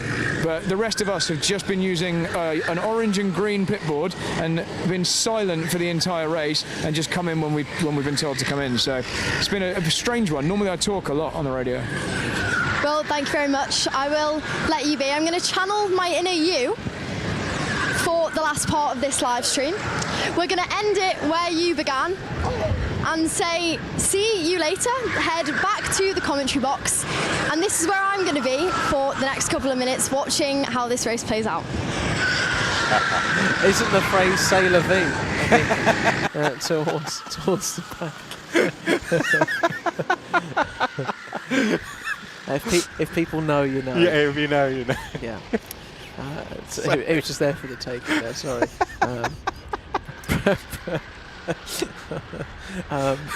Brad wasn't too happy either that she was on his ladder. No, absolutely no. Oh dear. Well, we did get an insight into that. Interesting that the radio didn't work. Yeah, only certain points of track. So we can see to the right of our commentary box, we can now see that Brad has re-established his spot on the ladder. Over is he? Yeah. Over there, I can see him in distance with the KBR flags flapping in the wind here at Kart Silverstone. So Cameron Daston got some traffic here, but looks like, as we've been talking about with right throughout the stream, and I said to Kiel not too long ago, Chris, that half a second a lap, it could be helping Cameron here to maximise the speed going in front. Yeah, who is this in front then? Is this Who's the car in front? But So it it's looks the- like they've sort of been working together. It's the for a number little 9, while. it's the Sterling Moffs. Yeah, so you so they- just chatted to obviously Harry from the Sterling Yeah, Moffs. so yeah, we working had, together, but you can see Cameron's close right up. Yeah, I think they're a team that does have good pace. So, yeah, I think Cameron is, as you said, just using the toe, pushing them along. Well, oh yeah, no, I thought I was about to sail that, and he was going to make a move. And me breaking in. I assume a good move to make round here is down into turn 1. It seems like the best overtaking spot. If Yeah. you can go up the inside and then you can push the cart that's on the outside of you at that point and out to the far side of the track and then take the apex for turns 2 and 3. But Yeah. it seems to be the prime opportunity. But if there's a gap that opens up into a couple of these hairpins as well, can be good spots, then I'm sure you'll take it as well, because he wants to be gaining as quick as possible. The gap's settled at around about 14 seconds at the moment, but Brad was very confident that Cameron can and will be in third by the end of this one. Yeah, I think the other one is down at turn 8, isn't it? It's that bridge. Yeah. It's the elevation changes there fairly dramatically, so the braking zone extends and just gives you a bit more of an opportunity to dive down the inside. And yeah, we've seen a lot of people taking advantage of the opportunity to go through there. So yeah, oh, here it is. So there you can see actually through the chicane, and they I mean, go just look how downhill. slanted it is. Yeah. To the left and cambered really awkwardly. Yeah, you see how wide people have to go into the corner, so it just leaves that gap on the inside. You can just dive down. We've seen plenty of drivers going for that. We saw Jack Crawford make a move there earlier as well. But here is Cameron Daz pushing along the Sterling Moffs. What's the gap now? It's under 14 seconds. It's getting closer. Oh yeah, it's down into the 13s, isn't Yeah. it? So it's not hanging about much at all. We're coming through the one of the Indy straights there. Here at Kart Silverstone, 5 configurations of this track. We're using the full layout for this 24-hour. The Senior Frogs, by the way, into P22. Can they possibly get up into the top 20? I think it's going to be a tall order because they are currently a couple of laps down on TVP Racing in the top 20 at the moment. But Cameron Dass, as you say, just using the toe here and coming across the line. It's another gain of, well, at least half a second there. Yeah, half a second gained again. So Cameron is doing enough here. We worked out on the chat earlier that he needed about 0.4, 0.5 seconds a lap to catch up to Team Orion before the end of the race. We'll obviously, of course, have plenty of laps to spare, but he's keeping on the pace of what he needs to do. Yeah. With half a second a lap, if he keeps this up, using the toe of the Sterling Moffs in front, it's going to be a interesting fight. And you can see now the third place runners of Team Orion, Maple Team Orion, on your screen, the number 10. Looks like he's got a bit of traffic to contend with as well, but also a bit of company from behind in our number 14 runners as well. And trying to find our number 14 runners, BN Racing down in P25. So I don't know if he needs to worry about it too much, but our P15, our number 15 runners as well, the CI group, is who is in the way of Maple Team Orion at the moment. So yeah, lots to try and contend with, but you just got to go with it. It's a 224-hour race. You can't really ask them to just get out of the way because everyone's got their own race going on out there. Precisely that. There's so many battles when you look down. The Senior Frogs as well. What are they? They're 15 seconds behind EDK Team 24-Hour Blue. Loughborough Cartel trying to chase down KBR7. There's another battle. Project X are flying along, and they're actually catching up to the back of Well, they've made a Team great Falcon. recovery, to be fair, into the top 10, considering that they had that chain guard fall off a few hours ago. Yeah. I don't think they can be too disappointed, considering they were out for, I think, about 5 to 6 laps of the race. Yeah, and they're now recovering, I say, really well. This isn't going to help, though. Just on your screen, sorry, just cut you off. The MSK, the Midland kart team, getting in the way a little bit of Orion, just came up the inside of Maple, so he's going to hamper the progress, because it looked like our number 10 driver was slightly faster than the kart in front, so that's not going to help things too much. Only a 10th gained on that lap though for KB4, so As Rockshot Gamer says, Cameron defo cooking, but Maple Driver probably tired because of a double stint. Yeah, and I pointed that out earlier, that you've got Cameron's gone out there fresh, and the Maple Driver's came in just for fuel and went straight back out. It gave them a 20-second advantage on the strategy because the Maple team were in the paddock for 3 minutes and 25 seconds or so, and the Maple Team Orion guys went out with 3 minutes and 2 seconds. So lots on stake here, lots of prizes on offer, particularly the silverware and trophies. And there is Kiel down in race control and reception for us to give us a sneak peek. Thank you very much. I am here with a special guest to talk us through the trophies that have yet to be seen, that are right behind me. But Michelle, come on in. Tell us a bit about your role, for starters, here at Silverstone. Yeah, so I'm one of the casual duty managers here, so we just cover shifts depending on what's going on. It could be taking a group through doing drivers' briefings, adults and children. I actually prefer doing the children. Or it could be I'm floating today, so I'm just making sure that, for example, race control have got food and water because they're so busy. And just wandering around, answering questions and things. Looking after everyone, totally, overall. But you're going to talk us through the trophies. I'm going to hand it over to you and tell us about them, because look at these brilliant things. They are huge. Go for it. Yeah, so these are our wonderful trophies. We've got the first place, 24-hour, and then the runner-up and the third place. So hopefully the battle for the podium is still ongoing, see who makes third. And then obviously there's a medal for the team as well. The team will all get one of these trophies. And then everybody that's participated gets one of these Silverstone Endurance 24-hour trophies. So hang around at the end of the day and make sure you don't leave without your special medal. Well, thank you very much for doing that, and it was lovely to have you explain. There you go then. Behind me very shortly we are going to see these, and everyone gets medals, so don't leave without yours. But let's head straight back to the boys because it's getting tension out there. Thank you very much, Kiel. If there's any spare, I wouldn't mind picking up one of those myself. You know, I don't know if they've got any commentators' medals out there. I should get a medal for setting the unofficial fastest lap around it, because we don't actually know, do we? We'll just make it up, like you did. We can get you on the top step of the podium. Here's Chip for Senior Frogs, though. Look, doing the business. Oh, and there is there they are. Gorgeous medal that people will pick up, and probably quite a lot of history behind that, because it's the very first one. It is the very first 24 one. hours. And nice to hear from Alistair that there will be another one next year. A 24-hour race here at Kart Silverstone next year. That is going to be absolutely fantastic. Let us know in the chat if you are going to be here to compete with that one. I'm sure we'd expect the Senior Frogs to come back and have a second stab at it. And loads of good drivers who would have been watching, talented across the rental and owner-driver karting scene, I think would love to come and take this on.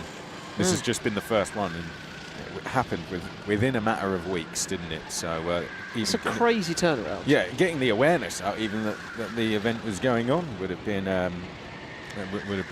wouldn't have been so straightforward. But yeah, with a lot more awareness next year, I'm sure we will get even more drivers wanting to participate, and it will be a case of first come, first serve.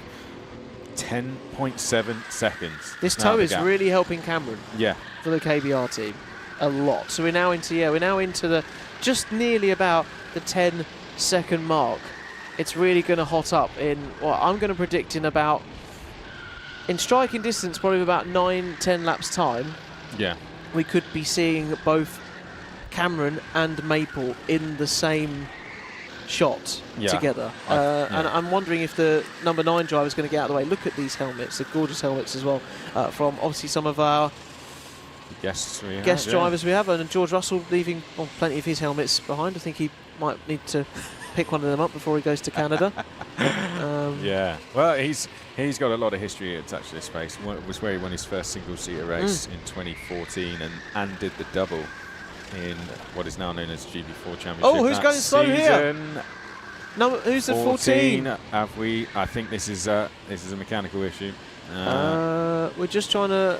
It's the BN Racing Group down in P25. But that right. So when we were talking about this on the live chat earlier, if he's going to have to stop on track and calls a full course yellow and a slow board, this between third and fourth at the end. Oh, and he has had to stop. Yeah. Oh my goodness. Let's see what happens, what race control decide to do, because this is going to really make it very interesting for our drivers here, particularly between 7th and 8th, between Yorgio's Angels and Maple Falcon. That will close right up. Yeah. And 3rd and 4th, you're going to have obviously Team Orion and KBR4 close up as well. But we're not at a full course yellow yet. We are still just on waved yellows around Kart Silverstone.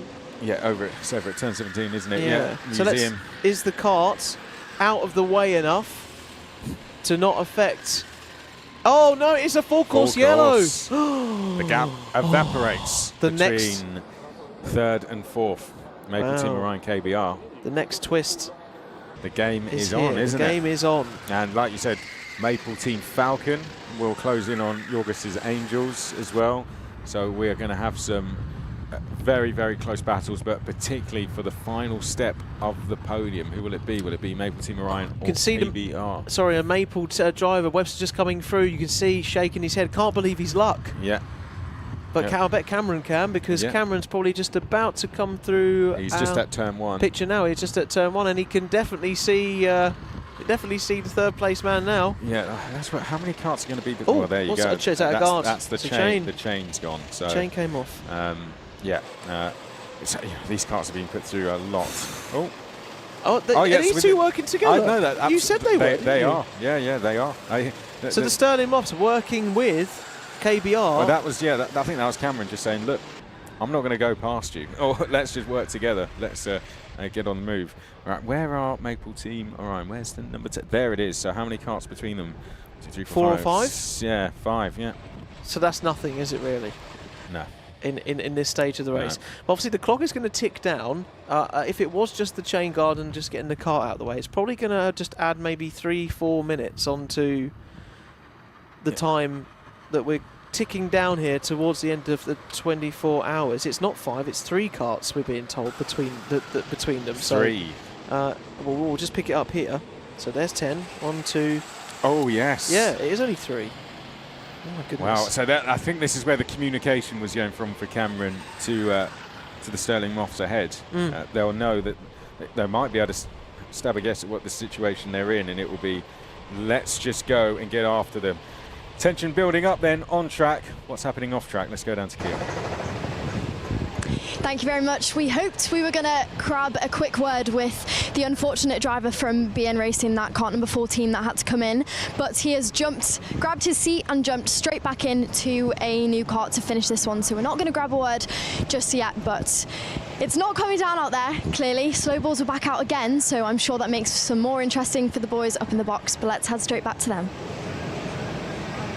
Thanks, Kiel. Yeah, it is definitely shaping up down there into the final bit into pit lane, and we just had our producers coming into the studio giving us some foresight and information as to how this race might be finishing. Our camera operators out there are almost like the best barometer of the conditions, because they're not in the helmets, they are feeling the full elements and braving all of the weather out here at Silverstone to bring you this coverage today of what you are seeing, tracking all the drivers. They think the wind is building, and we're green flag again. We're back racing. So there could be, look at this, there could be rain towards the end, although we might just about miss it.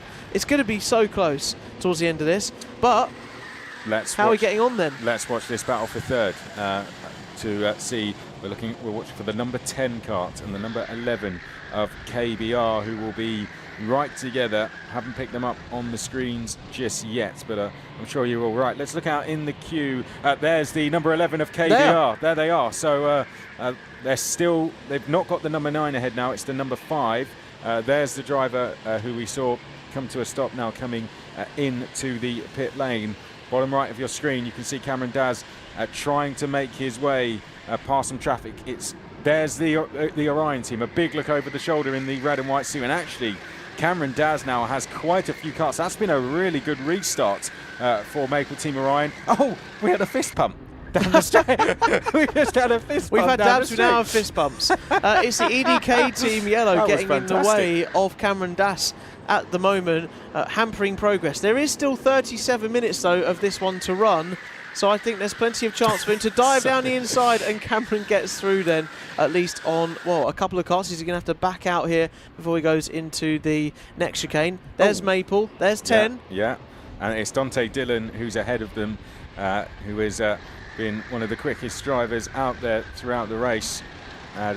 Sadly, their team coming to a stop a little bit earlier. Right, here we go then. Over the crest. There is Orion to the far right of screen. Getting really pushed back. Yeah, it's getting congested out there now. Cameron, and that's the number 16 going off the circuit. Cameron Daz trying to get involved. He's going to be right on the back of number 10 here. You can see Orion looking over their shoulder. Cameron Daz to the right of screen, trying to go around the outside.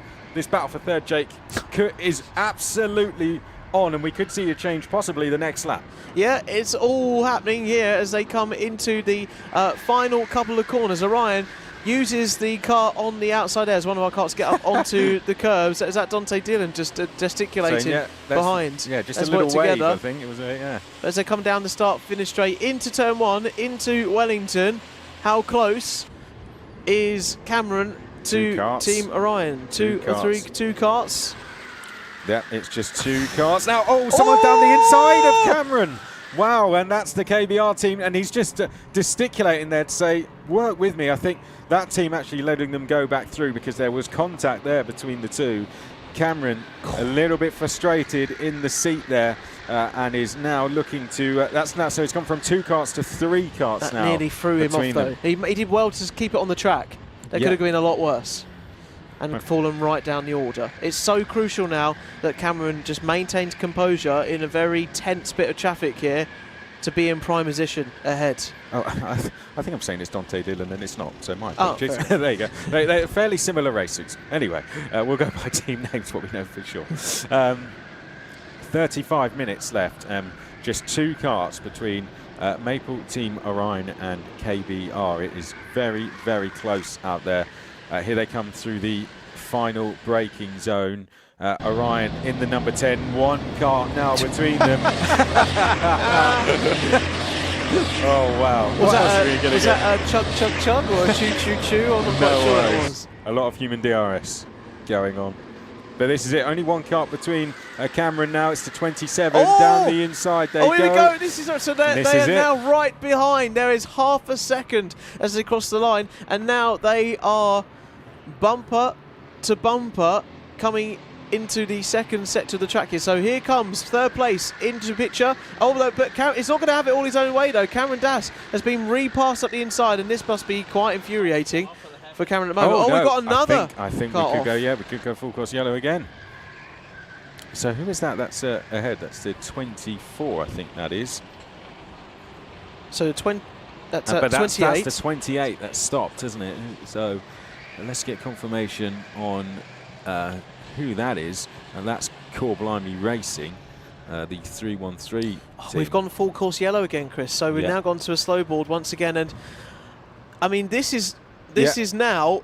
It's getting closer. Yeah, that's Kai Hunter ahead, who we spoke to earlier, a multiple champion in the likes of Kart Masters, British Kart Championships. It's trying to do the double in Kart Masters this year. Going in? So that is that's. Is it going in? That's a different driver. So it's Kai Hunter who's ahead, and there was some gesticulation between them. Kai Hunter just confirming that Cameron Daz was trying to get past the kart ahead, and is happy to get involved in this one. So it's probably the last person he would have wanted to dream of to be in between him and third place. Well, you don't want you don't want Kai Hunter behind you. So, everyone's giving us a wave. Someone's requested dabs in the chat. I wonder if anyone will live up to that one. So this is BN Racing, isn't it? This is, or is it? I don't know actually. Oh well, okay. Then I am in the pits. We've got slow boards out again, so it is not disappointing the last half an hour of this race once again. But let's see if we can catch a word with the driver who's Just been black flagged. Wow, this seems to be my thing in this race, but he's got 3 minutes now to spend and he's having a firm talking to right now. It would only be fair not to just put one person to shame. So let's go and have a quick conversation. We're hearing yes, maybe some excuses, but let's have a word. Hello. Hi there. Naughty. No, I'm blaming the rest of my team. Oh, you're blaming your team for the black flag that you've just received? Yeah, it's cumulative, so it could be them. Right in the last half an hour, did you just do it for the plot? Yeah, we're like 37th, so I might as well have a race. Okay, well, heard it here first. And what's the plan then when you head back out? Probably can't say it on this. Well, thank you for being conscious. No, not off the track, obviously, not off the track, but we'll have a go. Thank you very much. We will let you serve your 3 minutes then. Let's head back up to the boys in the box. There you are, hearing from another person who's been naughty and black flagged. Oh, brilliant. I love the comment of, are you doing it for the plot? That was fantastic. Do you just want to mix it up? Right. Maybe. I think we're about to go Are we about green. to go green? No. Here we go. Oh, and contact there between 9 and 16. Oh, they're going green. No, they're not gone green yet. We're still slow boards out at the moment. Still full course boards. yellow. Okay. And they're so close between each other. So 3rd and 5th in the queue is what we're looking for in terms of this battle for second. Yeah, and there's Kai Hunter once again just giving a bit of a thumbs up to Cameron Daz. Like, I'm gonna make the move for you. Just follow me. That was the signals we are seeing there. Maple Team Orion, you really don't want, of all drivers, I mean, he's... Well, they just want this clock to keep ticking down more and more, surely, to hold on to their place. I don't think they're going to have 30 minutes of it, though, ticking down. He's going to have to get past the 2 karts ahead as quickly as possible and just put some space between himself and Cameron Daz. That's what we're going to have to see. So what is it? We've got kart 9 and 16 ahead. They're just going to have to get past those 2 as quickly as possible. One between. And this is, of course, I know there's a controversy about Abu Dhabi 2021, but this was like when Verstappen and Hamilton were sort of in the midst here, and there were a few cars in between. Yeah. And all to do now in these final periods. Wow. 30 minutes we're getting towards, half an hour of racing left. This is almost becoming like a half an hour session that someone might turn up for a ride and drive in these karts. Is getting into that realm. This is a 30-minute sprint to the flag. You're absolutely right. So this is going to be the restart. You can just see the number 9 kart out front there just weaving right now, and it will be down to that number 9 kart when to get going. The Sterling Moths there first in queue. Then we have the number 16 next along after that, which is Project X, and then Maple Team Orion next. Shout out to Adele Joy on the live stream. Shout out to my fiance Nathan, who is finishing the race for Kart Racing. Yeah, they've had a bit of unfortunate circumstances where they had to pull off to the side of the road earlier on today. But yeah, here we go though. 29 minutes and 30 seconds. We have half an hour to go. Who is going to clinch on to this podium spot? Looks like the top 2 places are secured. Are we going racing? I think we are. We're going green. Yes, we're away. Let's do it. We are green. Maple Team Orion 3rd in the queue. Oh, and Cameron Daz there. Almost contact. He's actually managed to get past Kai Hunter. So this is your battle for 3rd and 4th overall. Are they together? Yes, they are. 3rd and 4th in the queue. Oh, has Kai Hunter just cut the track? Where did that? And gone back ahead of Cameron Daz. I think Cameron's on the outside of Kai right now, trying to find a way. And look, there's no karts between them now. It's all to play for here for 3rd, and don't Maple Team Orion know it? Yeah, they're going to have to get by that Project X kart just ahead very, very quickly. Oh, and look over the shoulder. Hello. Cameron Daz right there behind. Where is he going to make his move now is the question. Is he going to be up at turn 17? Let's find out. We're heading towards that section of the circuit now, in towards the chicane we come, and Cameron Daz right behind Team Orion. We've got the 2 hairpins now. Into the right hairpin, into the left. Cameron Daz, this your battle for 3rd overall with 23 hours, 30 minutes of racing complete. It's just nose to tail now between 3rd and 4th. As we know from very famous commentators over the years, it's one thing to catch, it's another thing to pass. Is Cameron Daz Gonna chuck it up round the outside here into turn 1. Let's find out and see if he's made the move stick. We're trying to keep track of our runners out front. No, not quite doing. Defensive, going very defensive there was Webster. Is he opened the door though? On the inside, is Cameron going for it round the outside? Now, no, closes the door into the chicane and we push on. How much pressure can our third place team soak up at the moment? Oh, look at this. Posturing round the outside, trying to switch back, trying to get a run on that turf. You get a good run off that corner there down the sort of camber and get a good run on your rival in front. It can be a fantastic overtaking opportunity. But for now, Cameron's just going to let him know that he's right behind him and just wait for a mistake, I think, in front. Project X going past the Sterling Moths ahead, and that just allowed Maple Team Orion to get closer. Well, they're making their intentions clear. They are going to try and defend this for 27 minutes. Cameron Daz is going to have to try and make the move, then get a kart between himself and the Maple Team Orion car. With the battling that's just been going on between Sterling Moths and Project X, there's now going to be a tow awarded there to Maple Team Orion, and Cameron Daz has gone to the defensive. outside. They are going to be side by side for third place in towards the first corner. Can Cameron Daz take it round the outside? No.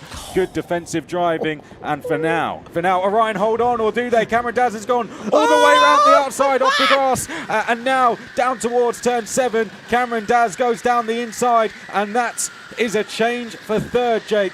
With 26 minutes remaining, Cameron Daz, KPR have gone by Maple Team Orion. That was a brave move! Oh!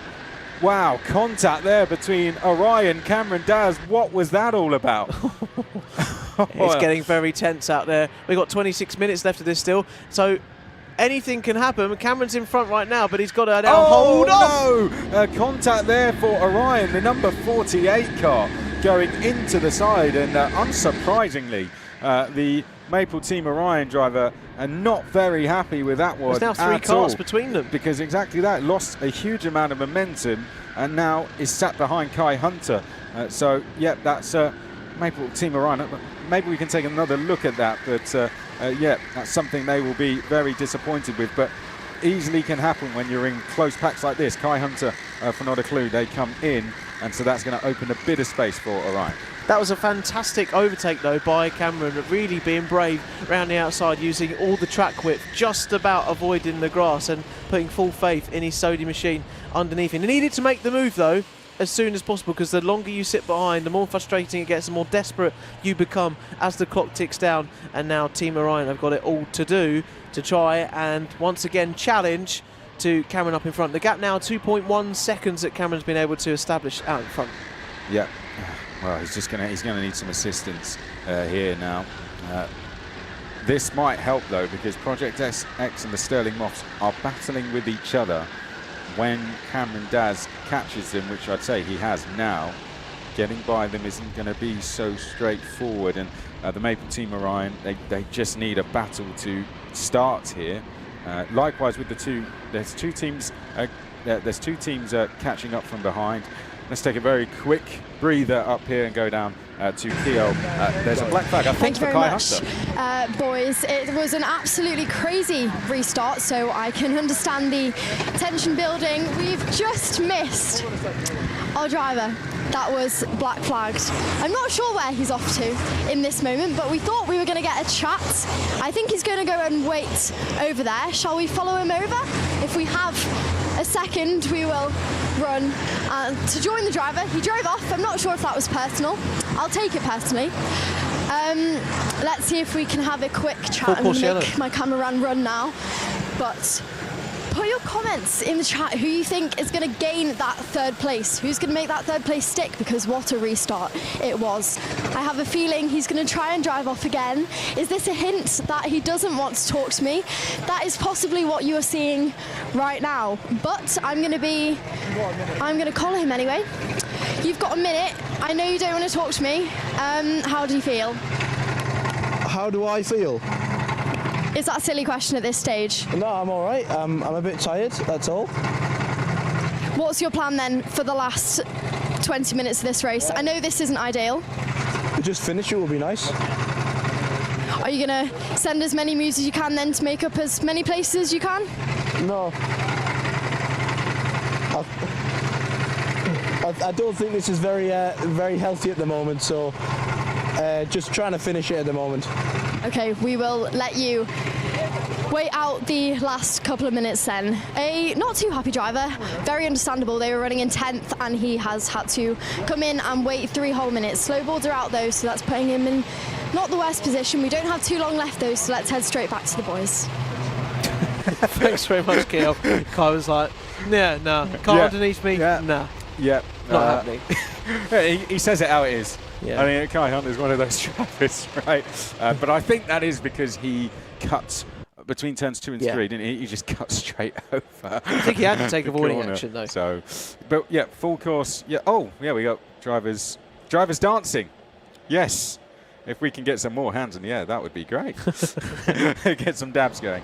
The full course yellow, just one of our drivers, unfortunately, I think they just collided with the barriers a little bit, and we're just checking that they're okay at the moment, is what we understand. We think they are, but it's just caught on to the first sector of the track. Yeah, it's between turns 2 and 3, on the entry to turn 4, essentially. The 2-seater is just going through camera shots. That's going to take us round now to go in, get that driver, get the medical attention needed, get the kart in a safe place, and then from that we can go racing. So might be a little bit of time. This, once again, adds another element to that fight, doesn't it? Because Maple Team Orion had a bit of a gap to close down to KBR, but now it's just going to be no gap. There's probably a couple of karts between them, though, I would think. Let's. I think it was 3. Let's find out. That's a bit of a stab, though. There's Cameron, I think. No. And 2, and it's 2 karts now. So it's just 2. So again, it's race neutralised, and it's now Team Orion on the attack. We've just swapped places. Yeah, it was Cameron last time who was in the full course yellow and had to get past 2 karts. Now it's Orion's turn to try and do the same. Can you call it? No.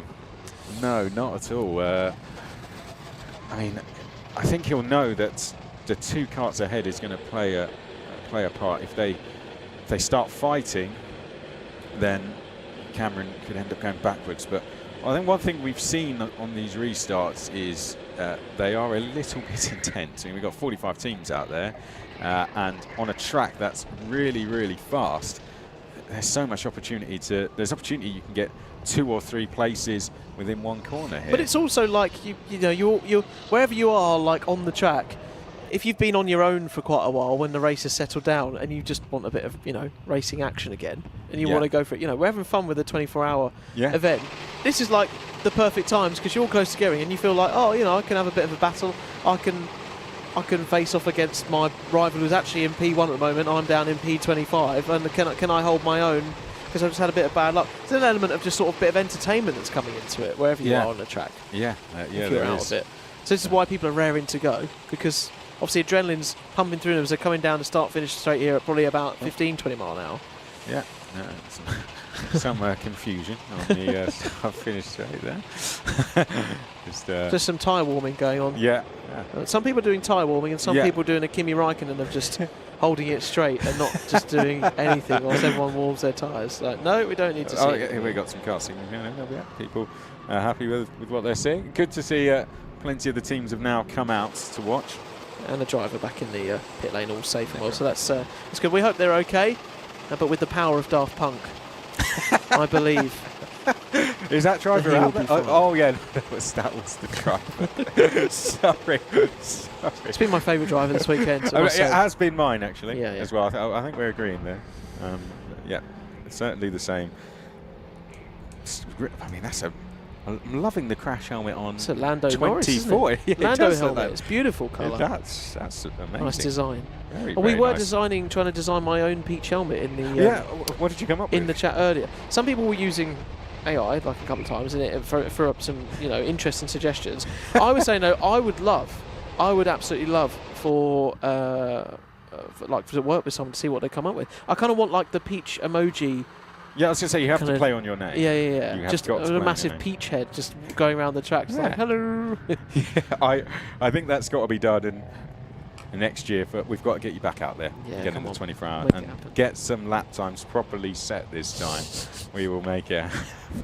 It's actually a 1 minute 44, which they lap in the wet, but I'm in dry conditions. No. We don't have to say what the conditions were. No. I'm good with my home, like every driver that's maybe racing at their home tracks. I'm good with the tracks that I know. Maybe back in Essex quite a bit, but new ones takes a bit of time to get used to. Now, how many karts between 4 and 5 is now the question as well, which is good. So so they are very close. That's a good observation from the chat. We'll have to try and monitor that. But now there are 3 karts in the fight for 3rd place, and I think, Jake, we are about to go green once again as they come round the final corner. So here we go for the restart. Yeah, Jake. our front runner leading them round, still setting the pace, and until we go green they can't accelerate before the timing line. And are we still under? No, we've gone green, we're away. And what's going to happen then between Cameron Dass and our Maple Team Orion? Who's going to shut down into turn 1? There's half a second between KBR and Maple Team Orion. There was Cameron Dass at the back of your picture, coming through the first few corners. Wellington stage, Jimmy's curve through Brooklands, and there's people off the road already trying to find their place back at a restart. And is that Maple off the road? Is that Team Orion? I think it is. It is! I think it is. Team Orion's off the road! Oh no! I think it is. So Maple Team Orion have gone missing, and they've now dropped to 5th place, I believe, because Core Blimey Racing are going to be past them. So we now need to look out for the number 25 kart in this pack and see exactly where they are in relation to KBR. In terms of KBR, they're 2nd in the queue, coming through now down towards turns 11, 12, 13. There they are on your screen. So this is 3rd place in the race, but we need to keep an eye on Core Blimey Racing, who Kiel was catching up with earlier, to identify exactly where they are in this pack. Yeah, it's the number 25. Interestingly, once Cameron clears the number 9 at the front, he'll effectively be the leader of this pack and this group. He'll have some space out in front. So as Cameron is looking to dive down the inside, if he gets a bit of clean air in front, I would like to think that is KBR and their race secured for P3 on the podium. Still trying to spot the 25. Is that that's not them coming through? They're on the green helmet. So the 25 coming back through. Yes. Yes, that's it. Yeah, good spot. So from the camera crew and yourself. So 25. That's how many karts is that? 2. 1, 2, 2 with a gap. In the green race suit, Core Blimey Racing are now very much in contention for taking an overall podium. No, it isn't. Oh, look at that, head down. Let's go. 15 minutes on the clock. We have had 23 hours and 45 minutes. We now have pretty much an arrive and drive session between our final finishers. Who's going to take it? And I think that's Ed Bars in the kart. It is, and he's a very, very experienced driver at this level, very talented. And Ed Bars is looking to now chase down Cameron Dass. Cameron Dass, 2nd in queue, 5th in the queue with a bit of a gap is Ed Bars. And is he within range to get the toe? I'd say he is, as he comes out of turn 17 now.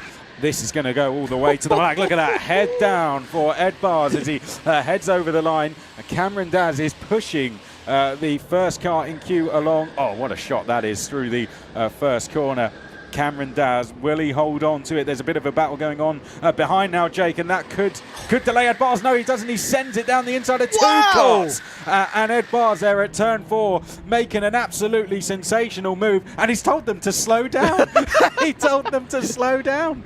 And Ed Bars is now through. Oh, he's just pointed ahead. It's almost like let's go. Follow me. Egging himself on. No, I think that's a work with me here. Ed Bars is, got to say, that was absolutely superb move there from Ed Bars. Would love to try and see that one again. I think he forced the move a little bit, but you can't blame him with 13 minutes or so on the clock. No, not at all, not at all. But it could be that move that helps him secure 3rd place, because there was a battle going on there, and he was almost on the grass on the inside to try and make that one stick. And Cameron doesn't look like he has any intention to go into the lead of the train. He might want to. He's happy, but took the words out of my mouth. I think exactly what he'll want to do.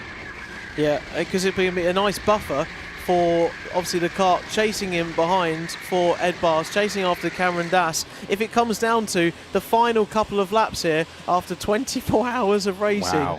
It's just such an incredible moment we could be about to witness here. Some moves going on into turn 1 all the time as well. Beautiful to see the braking down into the first turn through Wellington stage. Jimmy's curving in towards Brooklands for your first 90-degree right and onto a bit of a semi-straight before you get to the chicanes of Maggots, Beckett's and Bridge towards Express Curve and down up towards Priory at turn 10. There's a lot of changes. EDK, Team Blue could make a change. KBR 7 are trying to get past Loughborough Cartel as well, so there's a lot of moves trying to be made. Who's that's slowing down? I think that's Kai Hunter, isn't it? Who, he said his kart wasn't too healthy to Kiel, didn't he? Right, yeah. So he's just slowing down and getting out of the way. But let's monitor the gap between third and fourth. It was 1.3 seconds. Let's get the update next time they go around. I think it's getting closer, you know. Looking out the window, that looks like it's getting closer to me. Out of turn 17. It is. Now down the start-finish straight. Over the line we go, and celebrations in the air for the lead driver there. Let's see, yes, it's 0.9. 0.9 of a second, there's less than a second. 4 tenths gained on that lap alone. Yeah, this is going to go all the way down to the wire, isn't it? It really is. And we're going to have a team who are not involved in this battle could be playing a big part in this one.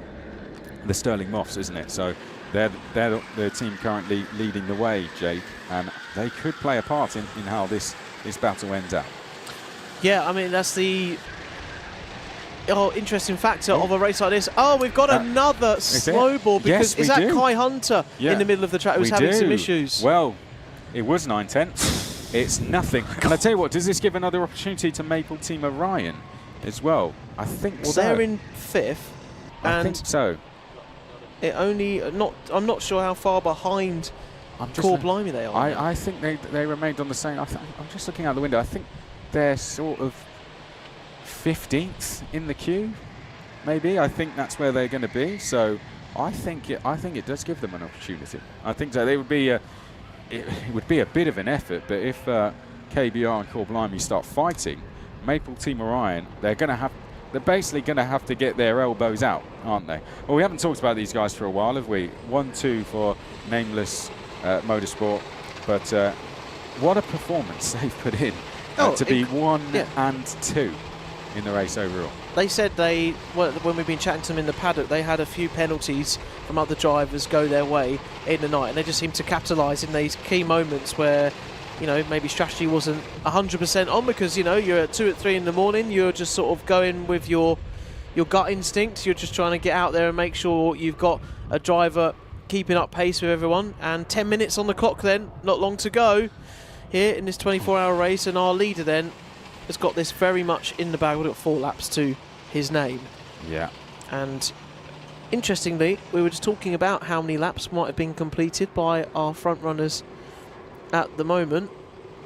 I can tell you they've done 936 laps, so not quite 1,000 laps, but I think close, very close to it. Probably would have been, if we hadn't had the wet weather running, we might have been closer towards 1,000 laps. Yep. But still, plenty of miles has been driven around by all of our drivers here, that's for sure. Yeah, it really has. And we have got 3rd and 4th, 2nd and 3rd in queue. The Sterling Moths are leading that queue, and Cameron Daz, who's out there for KBR, has chosen not to go past. Has just chosen to work with them. Now, I can see, I think Kai Hunter is back in the pit lane, so this could be green this time, you know. I think they will have enough time to maybe get things sorted out. It depends where the other car is in a safe position, I can see.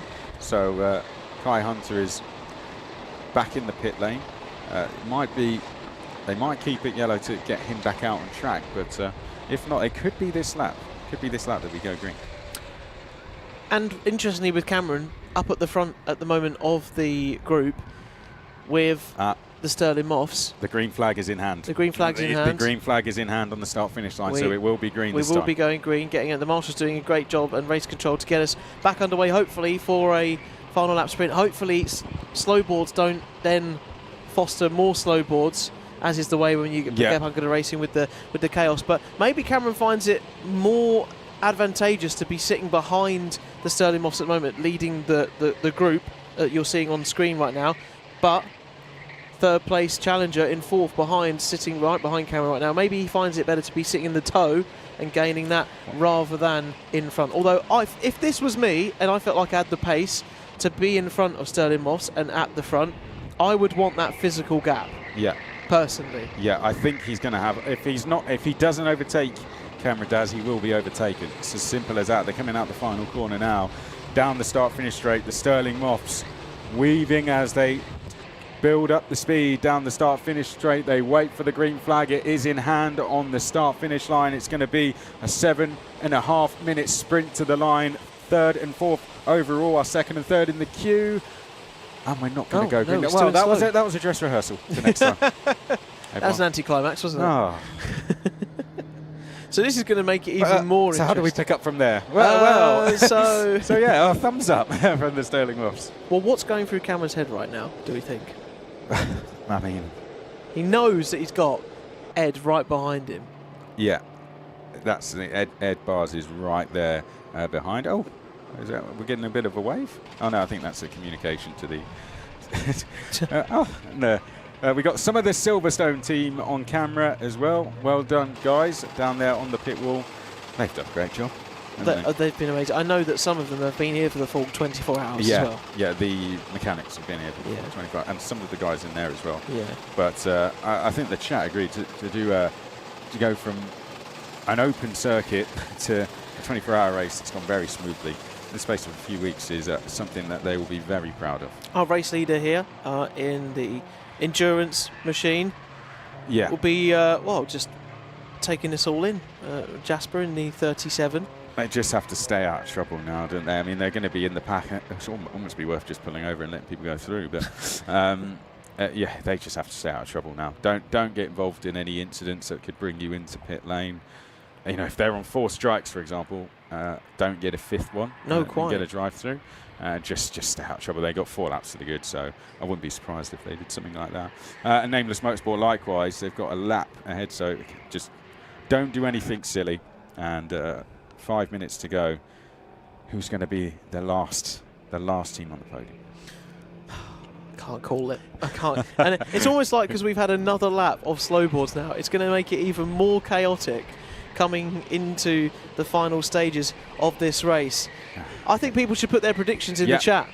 Totally who's going to take P3 here? Is Cameron Das going to hold on for the KBR team, or is it going to be Ed Bars in the Core Blimey Racing green helmet and race suit behind to take 3rd place on the podium of what kind of feels like victory for this part of the race, because obviously the Nameless guys have got their 1st and 2nd in the bag here. It's been a great performance from them right throughout the night. The perfect strategy, taking advantage of other penalties and making it count when it mattered. But our P3 position has come right down to the wire after hours of racing. It looks like we are going to be going green again. The Sterling Moffs coming down the start finish line. We are green, and it looks like Ed Bars has gone for a move straight away on Cameron Das on the inside. He's got the run up the inside. Cameron Das is going to have to go really wide and sweep right around. Who's got 3rd place into the lead? He's gone to the lead of the group. Cameron Das falls back. It's Ed Bars into 3rd place. Just about. Oh, he's going to make it stick. Oh, it's so close. Oh, Cameron Daz dropping behind the Project X team there, and that was a fantastic move from Ed Bars. Oh, there's karts all over the place in the background, but this is far from over. It's not over yet. 4 minutes to go, and Ed Bars chucks it down the inside there and now has 3 karts between himself and Cameron Daz. Cameron Daz has got to get a move on here. He cannot afford to lose the toe to Ed Bars. He's going to try and make a move straight away and does so. He's got so much traffic though. Gets past the Project X kart now, and this is starting to come back to him a little bit here. He's got the Sterling Moffs ahead. Does he now work with them or get down the inside? I think it might be the first. I think he might try and push the Sterling Moffs up to the back of Ed Bars. The toe, very powerful around here, and I think we are going to see Cameron Daz almost pushing him along down the start-finish straight. Yeah, that's right. I don't know where you'd be in your head at the moment. You kind of just want to see this opportunity move out. Is he going to let him past? No, I think that's thank you. He's pushing him. He's pushing him, and the Sterling Moffs driver is almost taken on the role of a KBR reserve here, and is just going after the lead for them, and will certainly make the move when he does so. This is a superb battle at the end of 24 hours. How they're having the physical, mental capacity to do this, I don't know. But let's see them now come through the chicane, Jake. It's getting very, very close. They're catching Ed Bars. They are catching Ed Bars. It's quite a gap, though, that he has been able to build out in front there. I mean, there's what, about 7 tenths back to Cameron, probably about 3 or 4 tenths back between them. It's not over yet, but it's looking more and more difficult as we get into the final stages of the race, using all of the track. And how many laps are we going to have, Chris? It's going to be close. I reckon we got 2 or 3 more laps here around Kart Silverstone. When the clock strikes 0, that is the final lap. That is how it has been written in the regulation. So it's not going to be plus a lap, for example. That will be the final lap. Right.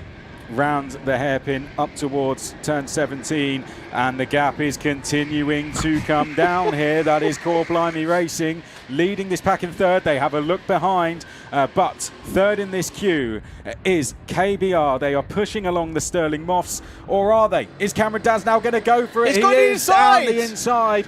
So that not a position change, just a change in the order for what they'll do, and he's just tapping the back of his helmet there to say, please push me along. Will he get that assistance from the Sterling Moths? He runs slightly wide through turn 4, now heading into the chicane. He needs to stick with him. Yeah, and his guy's kicked off behind. So he's going to be, it's a straight head-to-head now between Ed Bars and Cameron Daz. No more pushing each other along. These two have been left out on their own, Jake. It is head-to-head between them. Minute and 20 to go after 24 hours. Who's going to take third place here? Honourable mention, of course, for our first and second places. Nameless Endurance, Nameless Motorsport are going to claim the first 2 spots on the podium, but we are focusing on the final places here. Come on, Cameron, says Clancy on the live chat. You'd never believe this was the end of a 24-hour race, says Harry Power Racing. Absolutely. No. This looks like an heat or even maybe a final in one of these sprint championships across the UK. Cameron's got plenty of experience under his belt, but so has Ed Bars. Look at this gap coming along now, 6 tenths of a second. Final lap of the 24-hour race. I call that as they make their way down, and there's confirmation to the top left of screen. One more lap for Claw Blimey Racing to hold on to third. There they are, Ed Bars in that green race suit. Cameron Daz doing everything to try and close him down, but it looks like without any mistakes, Core Blimey Racing should hold on to third place here, Jake. Yeah, it's looking like he's cementing this more in the bag, but one lock-up, you just never know, into one of these hairpins, down into this straight here, getting a bit of curb on the outside. We don't know how many track limits have been racked up for Core Blimey Racing either. Now at the front of the field, though, in third place, it looks like that's a bit of too much to ask for Cameron getting into the final few corners here. There's a half a lap to go, and it's been a fantastic event here. I think is the main thing to just summarise and round up, Chris, that this has been the inaugural race. It's been set up in about 6 or 7 weeks of opening, and we've had 45 teams of drivers racing around here toe to toe. The team have been making this run so smoothly, and we're about to have an incredibly close finish for one of the positions out there on circuit. This proves how amazing this event's been. Yeah, it is. 1 to go, and Ed Bars is going to come up to the line.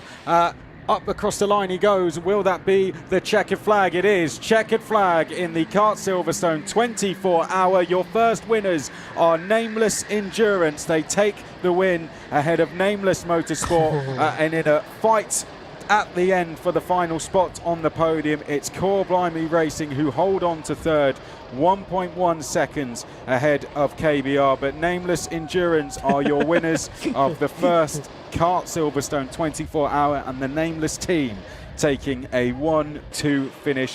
What a show put on at the end there by Core Blimey Racing and KBR. But there on the screen you can see your winners, and nice to see a lot of the teams just pulling over to congratulate the Nameless team for taking the win. 1 and 2 finish for them.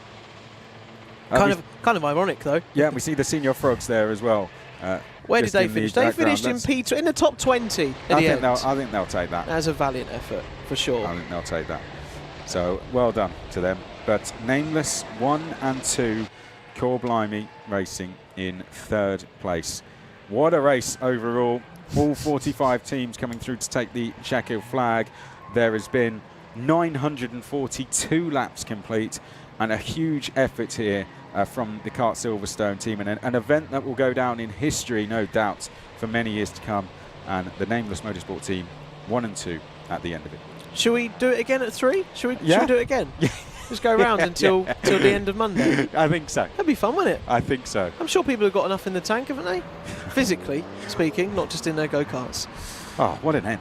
Fabulous event. It's been so exciting to be here for this very first 24-hour race. I know they've had a few events here previously when Kart Silverstone has opened, but this just setting the tone of what you've watched over the last 24 hours. It's been great fun. There's also been some great serious battles out there, but this just proving for drivers of all abilities in these Sodi karts, maybe if they're going to bring, owner-driver karts here and obviously compete in British Kart Championship, it's always going to be a fantastic opportunity going forward in the years to come for all of our drivers that are coming into the pits after an incredibly long stint. But down in the pits now, we can catch up with Kiel.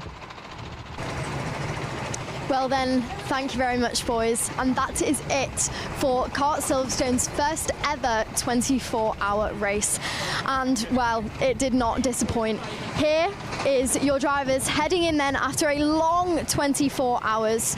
Absolutely relentless was that race. It was like an absolute sprint race start and throughout multiple times. What an incredible race. But Nameless Motorsport have got to be good going down in complete history with that, taking P1 and 2. How impressive. And Core Blimey Racing coming in right at the end, taking that third podium position, snatching it from Cameron Daz right at the last second, who came to a brilliant drive and lost out, but still a 4th place. That is actually what he predicted if you watched the stream with us earlier on. Here are all the drivers heading through the weighbridge. So these are all provisional results as of now, and then we are going to see them go on a parade lap a bit later. But what a brilliant event it has been. Each and every one of these drivers out on this field has made complete history with what they have done today for Kart Silverstone's first ever 24 hours. You can see our Scrutineer team over there giving all the drivers a clap, and they deserve a big clap too, because they have been here for the entire 24 hours of this race. Thank you to absolutely everyone who has made this possible. You can see some cheers in the background, some very happy faces to go home and get cleaned up after a relentless time for them as well. But thank you to my boys in the box as well. We're going to head and speak to your winning team and 3rd position very, very shortly. Everyone is heading on to do their parade lap now, the final lap here at Kart Silverstone that is going to be going on. But if you want to get involved, like we heard earlier on, then you can do a 4-hour race later on this year. You can do an 8-hour race later on this year. And look at this as everyone is lining up. We've got checkered flags ready to be waved, and everyone is crowding round. Now you can see all the teams. We can see some Senior Frog jerseys as we're heading to the parade lap. Over 400 drivers. That is not even including teams that are here at Kart Silverstone for the first ever time. How incredible is that? There has been a buzz about this circuit for a very long time, and it is safe to say that no one thinks that this has disappointed. Here are, of course, your podium finishers. Everyone is waiting to head out. And then I'm sure everyone is going to be thrilled to be heading home very shortly after a long 24 hours. But are we going to grab a quick chat right now with our winner, if we've got the time? Hello. Hi. You and your teammate, your twin team, coming 1st and 2nd. How do you feel about that? That's incredible. Yeah, we are quite happy because the beginning of the night was quite tricky for us. We had plenty of the problems, and we recovered during all the night, so my teammates made a super work all night to recover, and I just finished the work, so I don't have anything important to do, let's say.